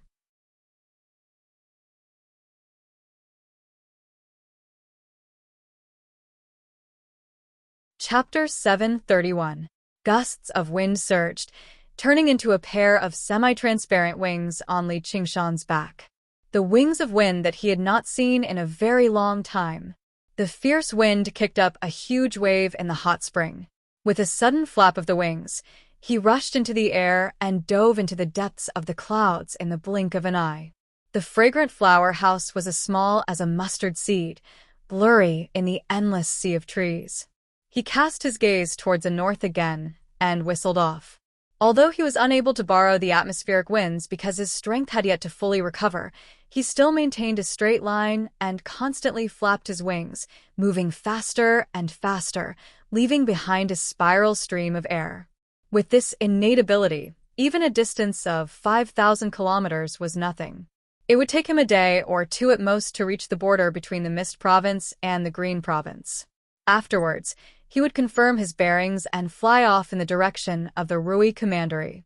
Li Qingshan gazed at the sky and diverted a sliver of his attention to his mirror clone. He lowered his head and said, "A man? How do you plan on explaining my identity?" Only then did Chrysanthemum Fragilis return to her senses. "What was that just then?" "It's just a clone." Chrysanthemum Fragilis was shocked. "It's just a clone." In the past year or so, she had never seen him fight again. She had only watched him grow up day by day. Although she knew he was constantly growing stronger, she had no idea just how strong he was. Just now, with that fleeting glimpse, she understood just how powerful this child before her was. In the past, he had promised to give her freedom after using her for 2 years at most. She was still rather doubtful. If she were a man, she would never let go of a beautiful matriarch like her, who could do whatever she wanted as a servant so easily. Now, she no longer had any doubts. To him, she was completely insignificant. Instead, she felt some slight reluctance and resentment inside. Li Qingshan said, "I'm asking you a question. What are you standing there for?" "I'll just say you're my man." Chrysanthemum Fragilis walked over with a swaying motion and knelt down to hug him. She kissed him deeply and said with a smile, "Having concealed his characteristics as a demon, he lost some of his evil charm and gained more of a delicate handsomeness." "Isn't it, Daddy?" Li Qingshan said with a smile, but the lust in her heart was ignited again. She was dressed splendidly today. She wore an exquisite silver crown on her head and a gorgeous green and black dress that outlined her graceful figure. She was filled with a moving exotic charm. Lowering his head, he could see a deep ravine. Casually reaching into her clothes, He grabbed her ample bosom and lightly pulled the lapel. With a chi-la sound, a pair of jade rabbits leapt out. Ah, You just bullied the servant's daughter, and now you want to bully the servant. The White Lotus sect will openly recruit disciples in the fragrant flower market. When the time comes, you can just go. I will tell Lu not to tell anyone about what happened today. I'll write a letter. You just have to pass the letter to Z and she'll return the item to you. But you have to promise me one thing. Li Qingshan said. What is it? When it's over, you must come back to see this servant. Do you know how hard it was for me to wait for you to grow up? It's not easy for you to come back, but you just leave like that. Isn't that making this servant unreconciled for the rest of my life? Chrysanthemum Fragilis complained. I didn't know that it was hard for you. Li Qingshan raised his eyebrows with a smile. They had only met by chance in the first place, so they each took what they needed. Although they had never actually crossed swords or legs, they did not lack other methods, so his complaints were completely unreasonable. Chrysanthemum Fragilis whispered a few words in his ear. Li Qingshan's heart was moved. Sure enough, this is the southern barbaric land. The atmosphere is really open. Okay, then we'll talk about it at that time. At that time, this servant will definitely make you satisfied, you. Chrysanthemum Fragilis pursed her lips and smiled. If the Fragrant Flower clan could get close to this backer, it would be more reliable than the White Lotus sect. The White Lotus sect had too many followers and their resources were limited. Meanwhile, just a little bit of benefit from this person would be enough for her to enjoy endlessly. A few days later, Li Qingshan ended his comfortable, or rather boring, days in the Fragrant Flower house. The envoy of the White Lotus sect started a ritual in the Fragrant Flower market. White lotuses bloomed one after another, as large as a round table. A fragrance filled the air, dazzling people. Afterwards, he began to recruit disciples. He only accepted children below the age of 15, as well as adult shamans with a foundation. Before this, the news had already spread. The bustling Fragrant Flower market became even more overcrowded. Who did not want their child to become a shaman? Joining the White Lotus sect was a shortcut to success. In the bustling market, children lined up and ascended the platform to have their talent tested. However, less than 1 in 10 people truly possessed the talent for cultivation, and the White Lotus sect was extremely strict when it came to accepting disciples. If their talent was too poor, they would not accept them either. Basically, only 1 in 100 would be accepted. In this place where there were no 100 schools of thought, where there were no large sects fighting over resources, the sole White Lotus sect did indeed have the right. Below the platform, under a pergola, Chrysanthemum Fragilis smiled. Envoy, you're far too meticulous. This is the foundation and legacy of the White Lotus sect. Holy Mother above, how could I dare to slack off? The emissary of the school of White Lotus was a benevolent old man with white hair and a white beard. He spoke slowly, and his voice was gentle and magnetic. Even for those children who did not have the aptitude, he comforted them with gentle words without a trace of impatience. It was impossible for others to associate him with an evil cult. At this moment, a child ascended the platform. Immediately, all of the lotus flowers bloomed, leading to a series of cries. The White Lotus envoy immediately put down the teacup in his hand. This was a sign of top-notch talent, and he had never expected to run into one in such a small place. When the child got closer, his eyes lit up. What a handsome child! What's your name? Which tribe do you belong to? I'm Goldia Yu. My tribe was destroyed by the bone-eating tribe. It was the matriarch of the Fragrant Flower clan who saved my life. Li Qingshan was dressed in a set of attire commonly seen in the region. He bowed towards Chrysanthemum Fragilis and glanced at Xianghua Lu beside her. Xianghua Lu obviously did not have to undergo any tests. After sitting for most of the day, she just happened to be bored out of her mind. When she saw Li Qingshan, she almost cried out. She covered her mouth in a hurry and remembered Chrysanthemum Fragilis's instructions. Originally, she hated him to the core, but when she heard he came from Goldie Fort, she could not help but feel some pity. As it turned out, his parents had been eaten by the bone-eating barbarians. The bone-eating tribe suffered heavy losses in the fragrant flower market, venting their anger on Goldie Fort. It caused a disturbance, but it was forgotten very soon. The fragrant flower market used this opportunity to seize the gold mine in Goldie Fort and formed a new group of merchants. After destroying the bone-eating tribe, they became the strongest tribe in the region. The jungle of the Mist Province was always like this. Tribes of various sizes appeared and were destroyed. The envoy expressed sympathy towards Li Qingshan's predicament and praised Chrysanthemum Fragilis for her righteous actions before accepting Li Qingshan. Li Qingshan stood with a group of children who had successfully passed the test, only waiting for the day he set off. He sensed a pair of eyes constantly glancing over, so he turned around and smiled at Xianghua Lu. Xianghua Lu turned her head away in a hurry, afraid to look any more. At the same time, his clone had already set foot in the Green Province.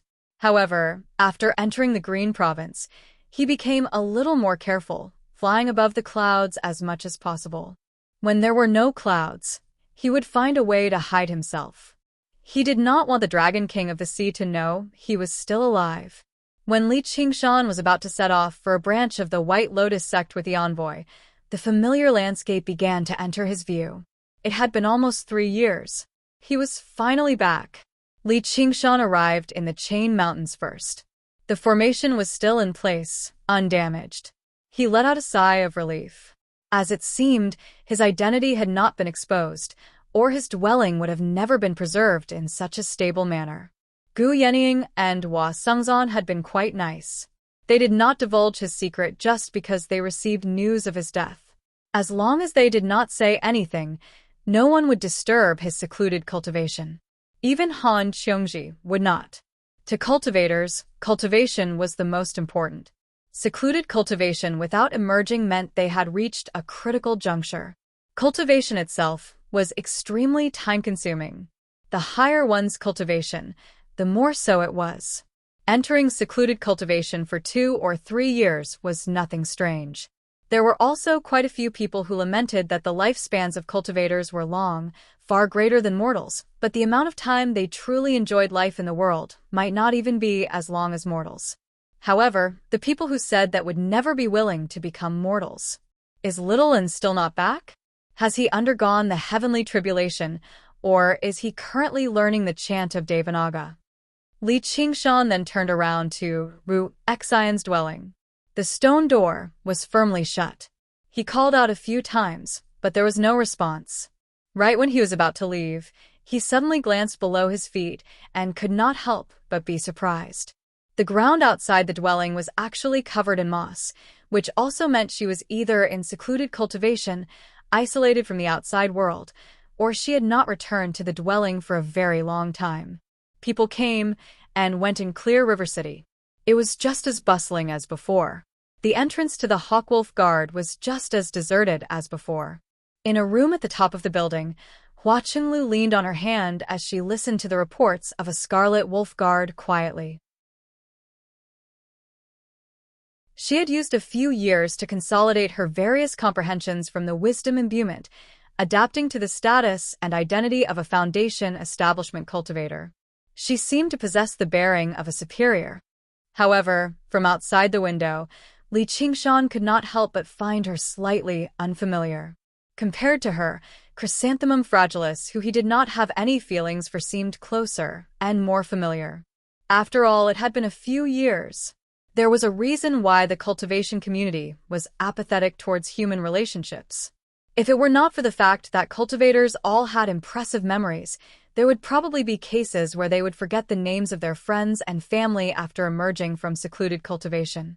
This was not an exaggeration. 3 years of secluded cultivation was not as simple as 3 years of separation from mortals.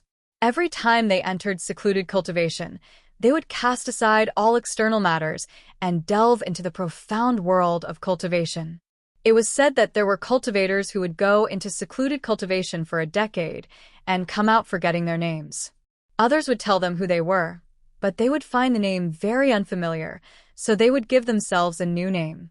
Being too close would harm one's self-will and affect cultivation, which was why it was better to forget each other than to help each other in difficult times.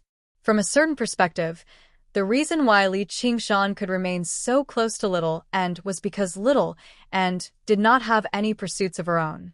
She treated following him as the objective of cultivation, using his path as her own path. Hua Qinglu sensed something and gazed out the window, but there was no one there.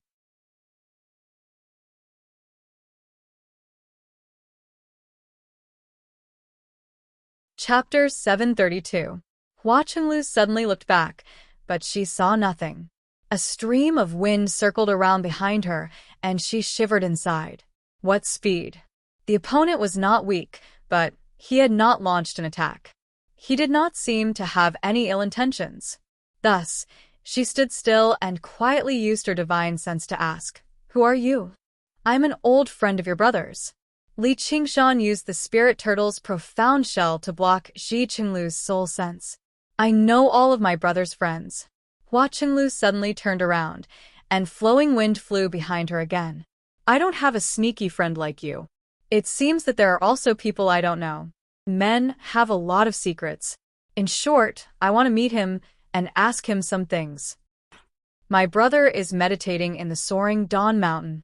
Hua Qinglu thought about it and still decided to tell the truth. No matter what the other party's intentions were, the soaring Afterglow Mountain was enveloped in formations. Even golden core cultivators could not get through it. Leaving it to Hua Sengzan was better than leaving her in a disadvantageous situation. "Soaring Dawn Mountain? All right, thanks a lot. By the way, please keep this matter a secret. I believe this is also what your brother wants." Li Qingshan had once possessed a mental map of the Green Province. Afterwards, he gradually refined all the water in the Rui Commandery, so he understood the geography of the mountains and rivers. He immediately remembered where soaring Afterglow Mountain was. That was originally where the Soaring Dawn sect stood. Their sect master seemed to have died in the commandery city of Rui, and their disciples had suffered heavy losses. As it seemed, the Hua family had used this opportunity to take over. After all, a sect without strength had no right to occupy such a holy place for cultivation. "All right, I'll keep it a secret for you, but you have to tell me who you are. One day in the future, perhaps you will know, but now is not the time." "I want to know now," Hua Qinglu asked, but she did not receive a reply even after a long time. When she looked back, all she saw were the hazy white clouds and the setting sun in the west. After a moment of hesitation, she also hurried off in the direction of soaring Afterglow Mountain. She was just too curious. The Soaring Dawn sect was also a sect with over 1,000 years of history. Even though the sect's master had changed, the buildings in the sect had not been damaged at all. The palaces and pavilions were built along the mountain, giving off a majestic and elegant aura. In the main hall at the highest point of the Flying Dawn Mountain, Hua Sengzan paced back and forth in the empty hall. Leaning on the railing and gazing into the distance, the multicolored light gradually dimmed. All glory will eventually come to an end. At this moment, he recalled the death of North Moon. He still found it rather hard to believe. As a human and demon, he had risen up like a comet in just a few short decades, yet he had actually died in the jungle of the Mist Province so silently. But if one were to use reason to speculate, there was no way he could have survived the pursuit of one of the 10 demon kings, the Dragon King of the Sea. What should Qiongji do? Haidang probably knew nothing either. Although he was tight-lipped, he often harbored worries in his heart. This made him even more determined to cultivate. Right now, the world was in a state of chaos, and power was indispensable. At this moment, he felt the outer formation being touched. A voice shouted, "Wedge, open the door." Hua Sengzan looked into the distance and saw a child with red hair and red eyes smiling at him. He was stunned for a moment before realizing that this smile was very familiar. He said in disbelief, "Qingshan." Activating the layers of formations, Li Qingshan flapped his wings and flew over, landing on the railing gracefully. He smiled. "Your cultivation sure has advanced at an amazing rate in the past few years." Hua Sungzon's aura was calm. The fragrance of flowers lingered. He had already reached mid-foundation establishment firmly, close to breaking through to late foundation establishment. Clearly, he had begun to demonstrate his extraordinary talent after breaking free from his emotional entanglements. You're still alive? That's fantastic, but I heard. Don't worry. A single old dragon can't kill me. There will be a day when I go dragon slaying in the Ink Sea. Li Qingshan pointed towards the east. The clouds dimmed, and the stars began to twinkle. I don't have to worry then, said Hua Sungzon. Li Qingshan asked Hua Sungzon about everyone's situation and learnt that nothing had changed. Everyone was cultivating quietly, going into secluded cultivation for a year or so from time to time. The human and demon organizations of the Rui Commandery had all suffered heavy losses from their own people, so the situation was instead the most stable. There was also Gu Yenying, a commander who excelled in both sides, acting as a mediator, so there were basically no major battles. The other commanderies were not as peaceful. Although it was not full-blown war, the demon commanders and demon generals had already ignored the Treaty of Kings. They moved about on the surface, frequently engaging in conflict and fighting. The demon slayer organized by the Sword Collection Palace had already established a reputation in the north of the Green Province. Li Qingshan nodded. Suddenly, he realized that Hua Sungzon had even mentioned Lu Chuanfeng and Sun Fubai. He had even explained the development of the Cloud Wisp Association in detail, but he did not mention Ru Xian. He asked, "Do you know where Ru Xian is?" Hua Sungzon asked in surprise. "You haven't seen her?" "Why would I see her?" Li Qingshan asked. "She went to the Mist Province to find you." "When did that happen?" "Soon after the news of your death arrived. She publicly announced that she was going into secluded cultivation. I knew it wouldn't be that simple, so I went to find her," she said. Hua Sungzon paused. Li Qingshan pressed down on his shoulder. "What did she say?" She said with a smile, "I refuse to believe that bastard's death would be so laughable. He killed her son, so she hunted him down until he died. Isn't that a joke? That does sound like something she would say. Though I'm already in such a horrible state, yet she doesn't even know how to grieve a little," Li Qingshan said in dissatisfaction, but his eyes were smiling and touched. She had immediately set off several tens of thousand kilometers away to search for him as soon as she received news of his death, but he was also rather worried. Where was she right now? He spent most of his time in hiding, so it was not strange that she could not find him. "You should talk to her. If I really died, it'd be useless even if she went. If I managed to escape, I obviously wouldn't be found so easily." That's what I said too, but she said that even if he really died, someone has to go and burn joss paper for him, right? When she said that, her expression was very sad. I've known her for so long, but I've never seen her look like that. No one doubted that the Dragon King of the Sea would fail to kill a demon commander. With how clever she was, she clearly believed that too, but she still went. What a troublesome woman. Can't you just stay at home obediently? You even made me go look for you. Li Qingshan closed his eyes before opening them again. For a moment, he was tempted to abandon the Azura field and immediately set off in search of her. At this moment, Hua Sungzon's expression changed, and he gazed down the mountain. "What's wrong?" "It's Chenglu. Let her wait outside for a while." "There's no need. It's quite late, so I should set off too." "Oh, right.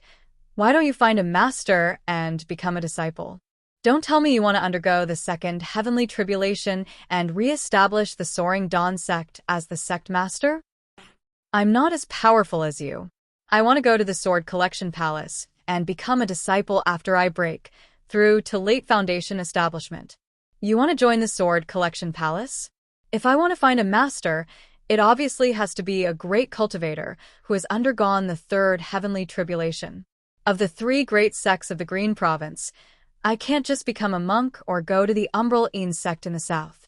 Li Qingshan wanted to say, "You're a Hawkwolf guard, so how can you join the Sword Collection Palace? They might not even be willing to accept you."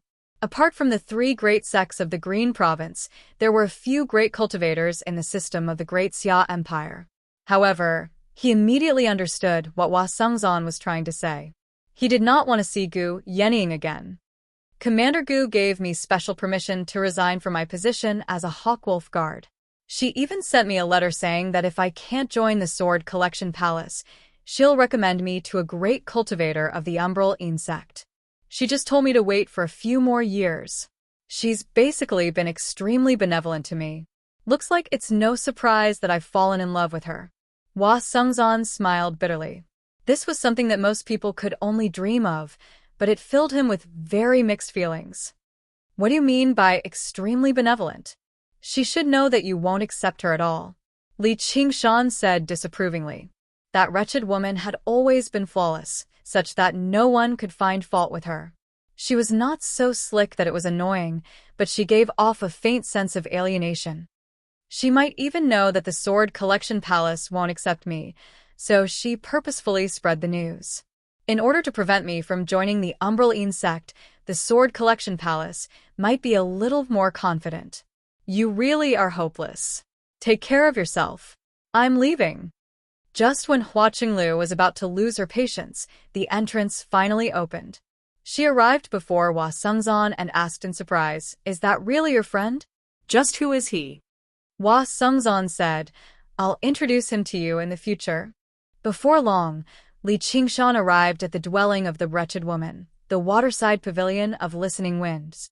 He knew that she possessed an ink dragon talisman and that she had a close relationship with the Dragon King of the Sea, but he still came.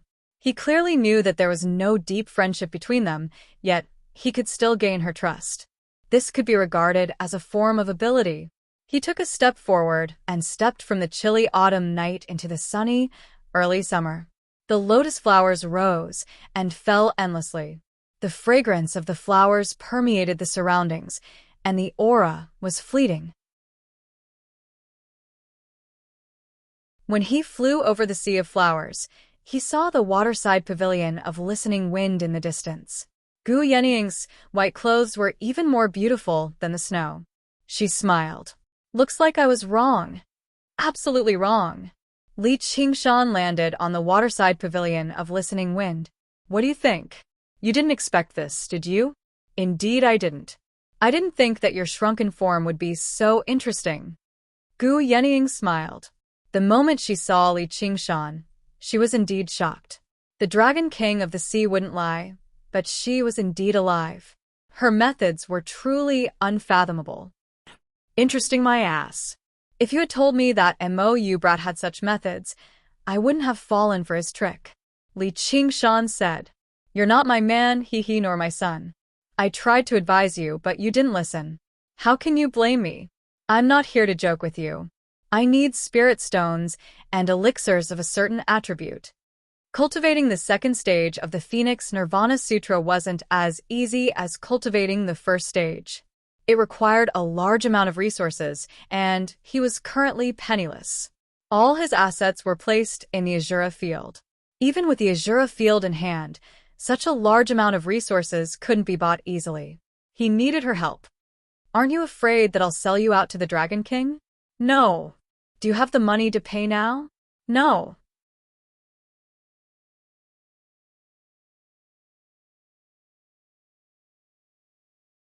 Chapter 733. Outside the fragrant flower market, Chrysanthemum Fragilis and a group of clansmen watched as the envoy left with a long group.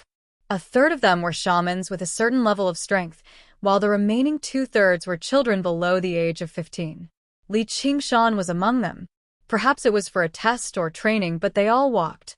The envoy walked at the very front, his sleeves fluttering in the wind. He seemed rather graceful, like an immortal. Sir Envoy, you truly are extraordinarily graceful. No wonder the Holy Mother has sent you here for such an important job, someone praised. Chrysanthemum Fragilis sneered slightly. This job is important?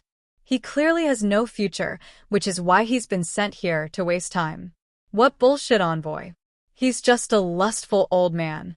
In the past few days, he's found plenty of women in the clan to keep him company, yet he's still interested in her. Why doesn't he look at how many years he has left?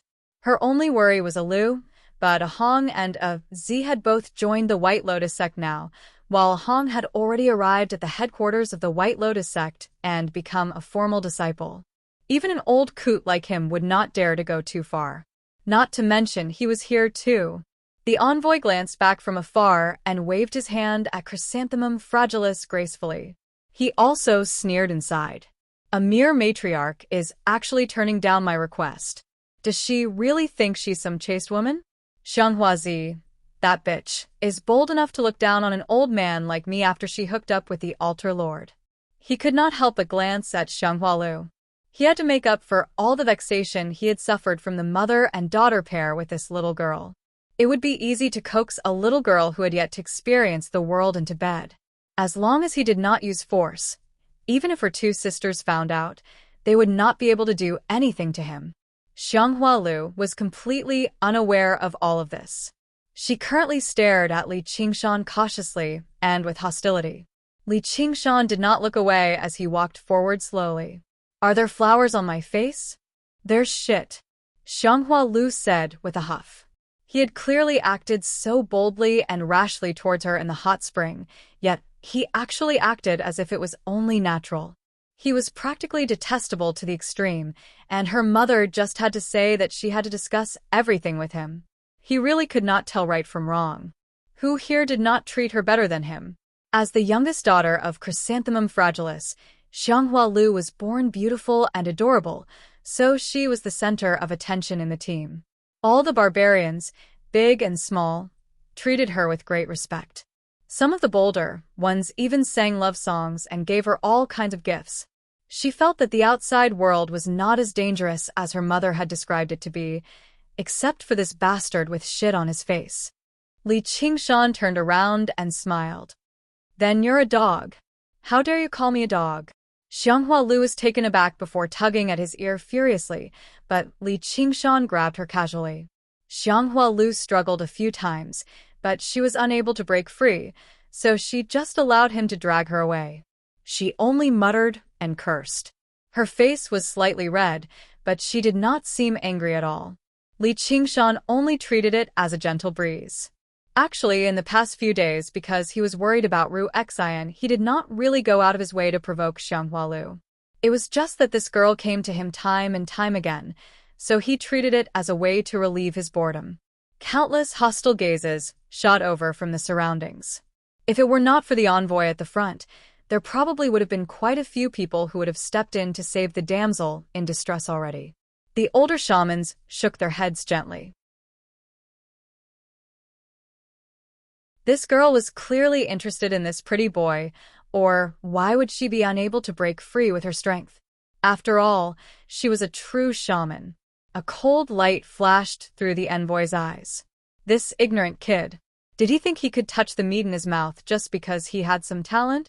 Kid, you're called Goldie, you. Did the bone-eating barbarians eat your parents? I wonder if they ate their hands or feet first, a young shaman with paint on his face said maliciously. Li Qingshan considered it before spitting out a single word. Piss off. The young shaman's face changed drastically. With a swish, he drew his blade. What did you say? Stay further away. Oi, aren't you purposefully bullying him? What does the death of a Yu's parents have to do with you? Xianghualu frowned. You're hiding behind a woman, you coward.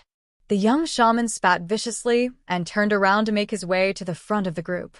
He sensed that the envoy was right beside him, and his anger had already vanished. He whispered, Sir, I've already looked into everything. Goldie Fort does indeed have a person called Goldie of you, but he's not this age at all. I tried talking to him a few times, but he ignored me. Even when I tried to provoke him, he wouldn't say anything. There's something off about this kid's origins. I'll deal with him tonight. Li Qingshan blinked his eyes. He had already sensed that there would be some setbacks on this trip, but the setbacks did not seem to be related to these barbarians. This was a reaction from the spirit turtle's spirituality. The sun set, and the moon rose up. The bonfire rose up and blazed fiercely. After moving through the rainforest for an entire day, the shamans could still endure it, but the children had become utterly exhausted a long time ago. Li Qingshan sat under a large, gloomy tree far away from the bonfire, without any change in expression. Xianghua Lu sat right beside him and said proudly, "If it weren't for my fragrance, you would have been bitten to death by venomous insects already." Li Qingshan only laid down casually and used her legs as a pillow without holding back at all. He crossed his legs and assumed a comfortable posture. Xianghua Lu was stunned by his shamelessness. She furiously extended her hand and pinched his face, but her movements were far too gentle. It was more like intimacy than punishment, and her expression gradually became sweet. Ever since that day in the unaging spring of youth, a shadow had appeared in her heart. He was the first man who had kissed and caressed her like a woman, even though he was just a child. She never thought she would see him again a few days later, and the days they spent together made the shadow constantly deepen. She only felt like he was different from anyone she had ever seen in her life. He seemed to glow as he stood in the crowd, able to outshine everyone else in the surroundings. At this moment, a song rang out from beside the bonfire. It was a folk song about a young man courting a lady. 10 days ago, Li Qingshan still found it rather interesting, but now he felt like he was sick of it, especially when the song was directed at Xianghua Lu beside him. He sings so well. "Do you know how to sing?" Xianghua Lu giggled when she saw how impatient he was. "Of course," Li Qingshan said. In the past, he had even made Prince Xiqing's face darken. "Why don't you sing it? If you want to listen, sure. Come, give me a kiss." "I don't believe you. You definitely don't know how to sing. I won't fall for it." Li Qingshan raised his head and kissed her lightly on the lips. Without waiting for her to come back to her senses, he began to sing softly. Under the moonlight, the phoenix tail bamboo, soft and beautiful like a green mist. The good lady in the bamboo house, dazzling like Yi Mingzhu. When the voice came out, even Li Qingshan himself felt that it was strange. The song by the bonfire immediately quieted down. Everyone turned their heads and perked up their ears to listen. They had never heard such a moving song before. It was beautiful and clear like the sounds of nature. When the song stopped, everyone was still immersed in the song. Xianghua Lu, who was very close, had an expression of infatuation on her face. Li Qingshan shook his head. The voice of a young phoenix is clearer than that of an old phoenix. This can also be considered one of the benefits of phoenix transformation. "It's too beautiful. Where did this song come from? Why have I never heard it before?" Xianghua Lu came back to her senses and said excitedly. She had completely forgotten her anger from being forcefully kissed. "There's a lot you haven't heard before." Li Qingshan yawned. Suddenly, the tip of his ears twitched as if he was listening to something. At this moment, a group of people approached. They were barbarians of various sizes. They stared at Li Qingshan with vicious eyes. In the past few days, Li Qingshan had never spoken to anyone. Even if someone tried to talk to him, he would ignore them. He had nothing to say to these people. In the eyes of the bystanders, he was arrogant and out of the group, which made everyone unhappy. They had been holding back all this time because they feared the envoy of White Lotus. Now that they had received a hint, they all leapt out. The flames of jealousy burned fiercely in their hearts, burning even hotter than the bonfire. Xianghua Lu said, "What do you want?" "Goldie, we want to challenge you." "Lu, this has nothing to do with you. Go away." Li Qingshan laid down leisurely on Xianghua Lu's legs and said indifferently, "I can see that you're all filled with death, so let's just forget about it tonight." His gaze landed on the white-bearded, white-haired envoy of White Lotus beside the bonfire. His face also seemed eerie. He was afraid to directly use force against Xianghua Lu, who had a background, but that did not mean he was afraid to lay his hands on a kid who was plotting to infiltrate the White Lotus sect. "You're about to die, yet you're still so stubborn." Cut him down. The barbarians drew their blades with a swish and swung them down, using the method they were best at to deal with the problem. Xianghua Lu was shocked. She had no idea why this group of people who were usually so friendly would suddenly become so vicious, trying to kill you. She was about to strike. The young shaman Li Qingshan had scolded away had already made his way over silently, planning to seize this opportunity to stop her. Blades flashed and blood sprayed. Suddenly, there were miserable cries. For some reason, the barbarians who had tried to slash at Li Qingshan had all landed their blades on themselves. They rolled around on the ground in pain, and two of them had even directly cut themselves to death. With that, everyone was stunned. Xianghua Lu had no idea what had happened, while the young shaman was even more confused. The people around the bonfire were even more confused. Only the envoy's expression changed drastically. In that instant, he seemed to see a mirror. The water mirror's image had the effect of reflecting the enemy's attacks.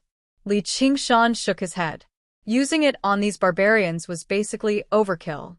What did you do? The young shaman bellowed at Li Qingshan in a threatening manner.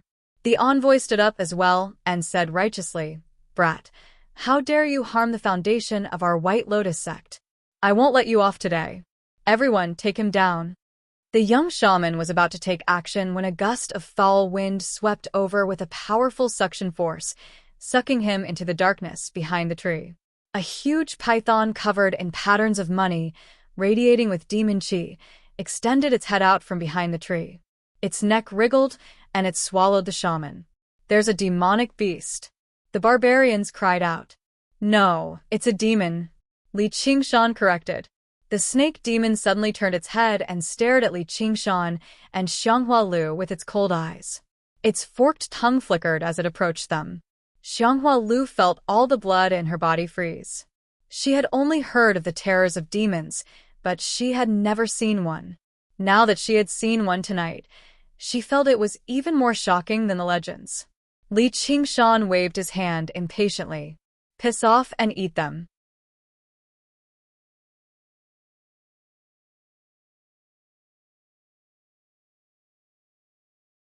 Chapter 734. In the gloomy jungle, the bonfire surged, and the snake's eyes flickered. A foul smell permeated the air. "It listens to you," Xianghua Lu stared at Li Qingshan. She had no idea what to say. She knew a long time ago that he was definitely not a mortal like he seemed on the surface.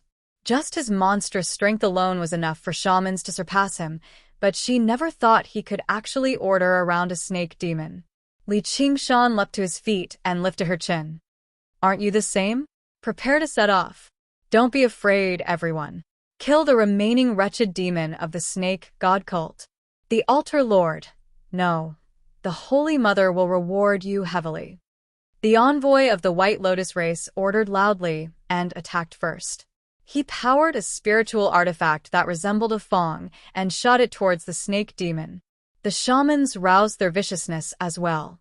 They drew their weapons and used shaman arts, charging towards the snake demon as they bellowed out. The snake demon swung its tail and knocked away the spiritual artifact. It suddenly opened its gaping mouth and sprayed out mist. "Ah, my eyes. It's poisonous mist. Retreat."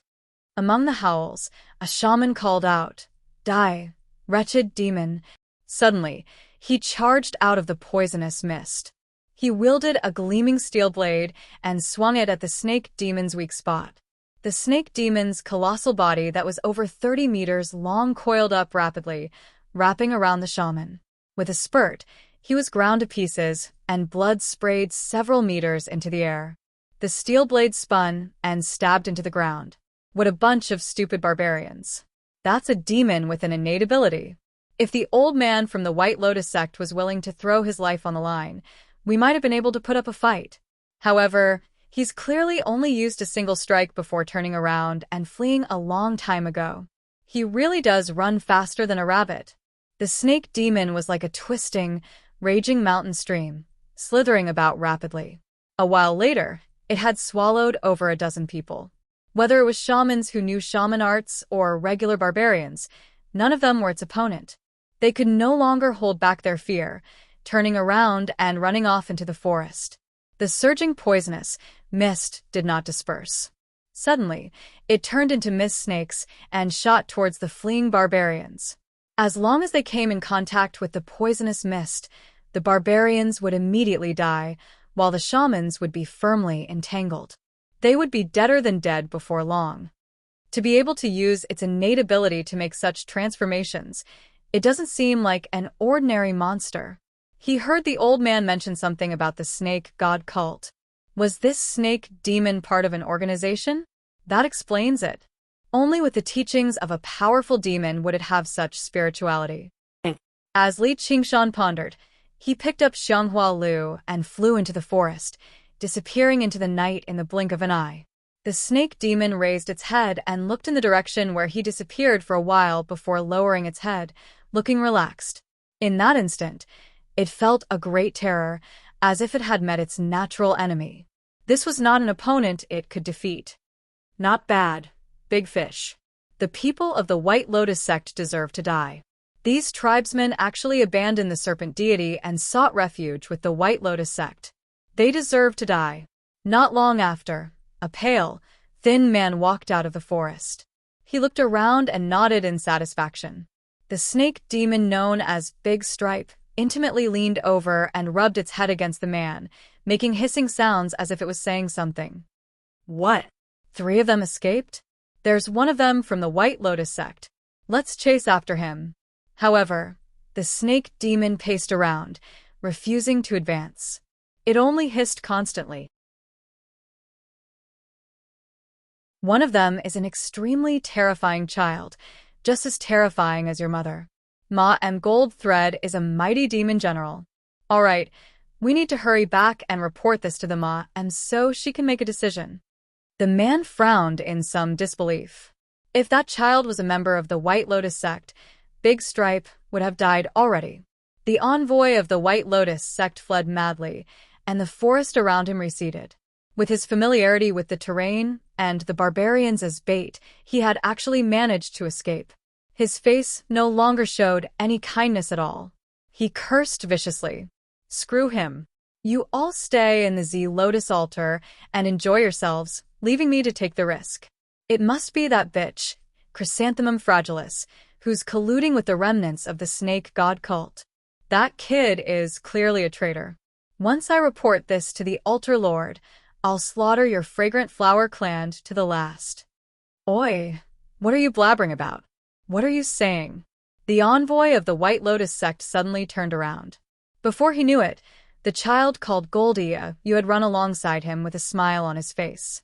Meanwhile, Xianghua Lu stared at him in disbelief. She struggled to believe that such an amiable old man would actually say something so vicious. His heart suddenly tightened. No, I'm definitely not this little bastard's opponent. What do? Watch out ahead. Li Qingshan pointed forward. What? A black shadow rushed over. With a great thump, the envoy slammed heavily into a tree before falling heavily to the ground. Leaves rustled and fell to the ground. Although he was protected by his true qi and did not suffer any major injuries, he still felt dizzy. His body was covered in fallen leaves and mud. He was in an extremely sorry state. Li Qingshan stepped on his head. Please continue leading the way. Take us to the Z Lotus altar. The envoy prostrated himself on the ground. I'm willing to join the sacred cult and become Sir Snake God's most loyal servant. The White Lotus sect really is regressing as time goes on. Li Qingshan pursed his lips.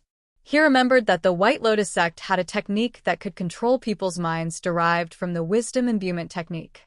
It seemed to be called the heart-cleansing technique of clear ripple. Once affected by the technique, unless it was someone as twisted as Qian Rongji, no one would not be affected and remain loyal to the White Lotus sect. Clearly, this old man was not qualified to be affected by the technique. He casually picked up the 100 treasures pouch and opened it to take a look. The space inside was also very small, containing some food, water, and pills. There was also a map made from the skin of some unknown animal. Although it was not a high-grade item like a mental map, it was drawn in great detail. He casually passed the map to Xianghua Lu.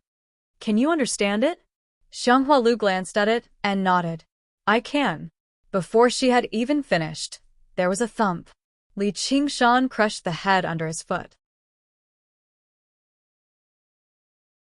Then let's go. To where?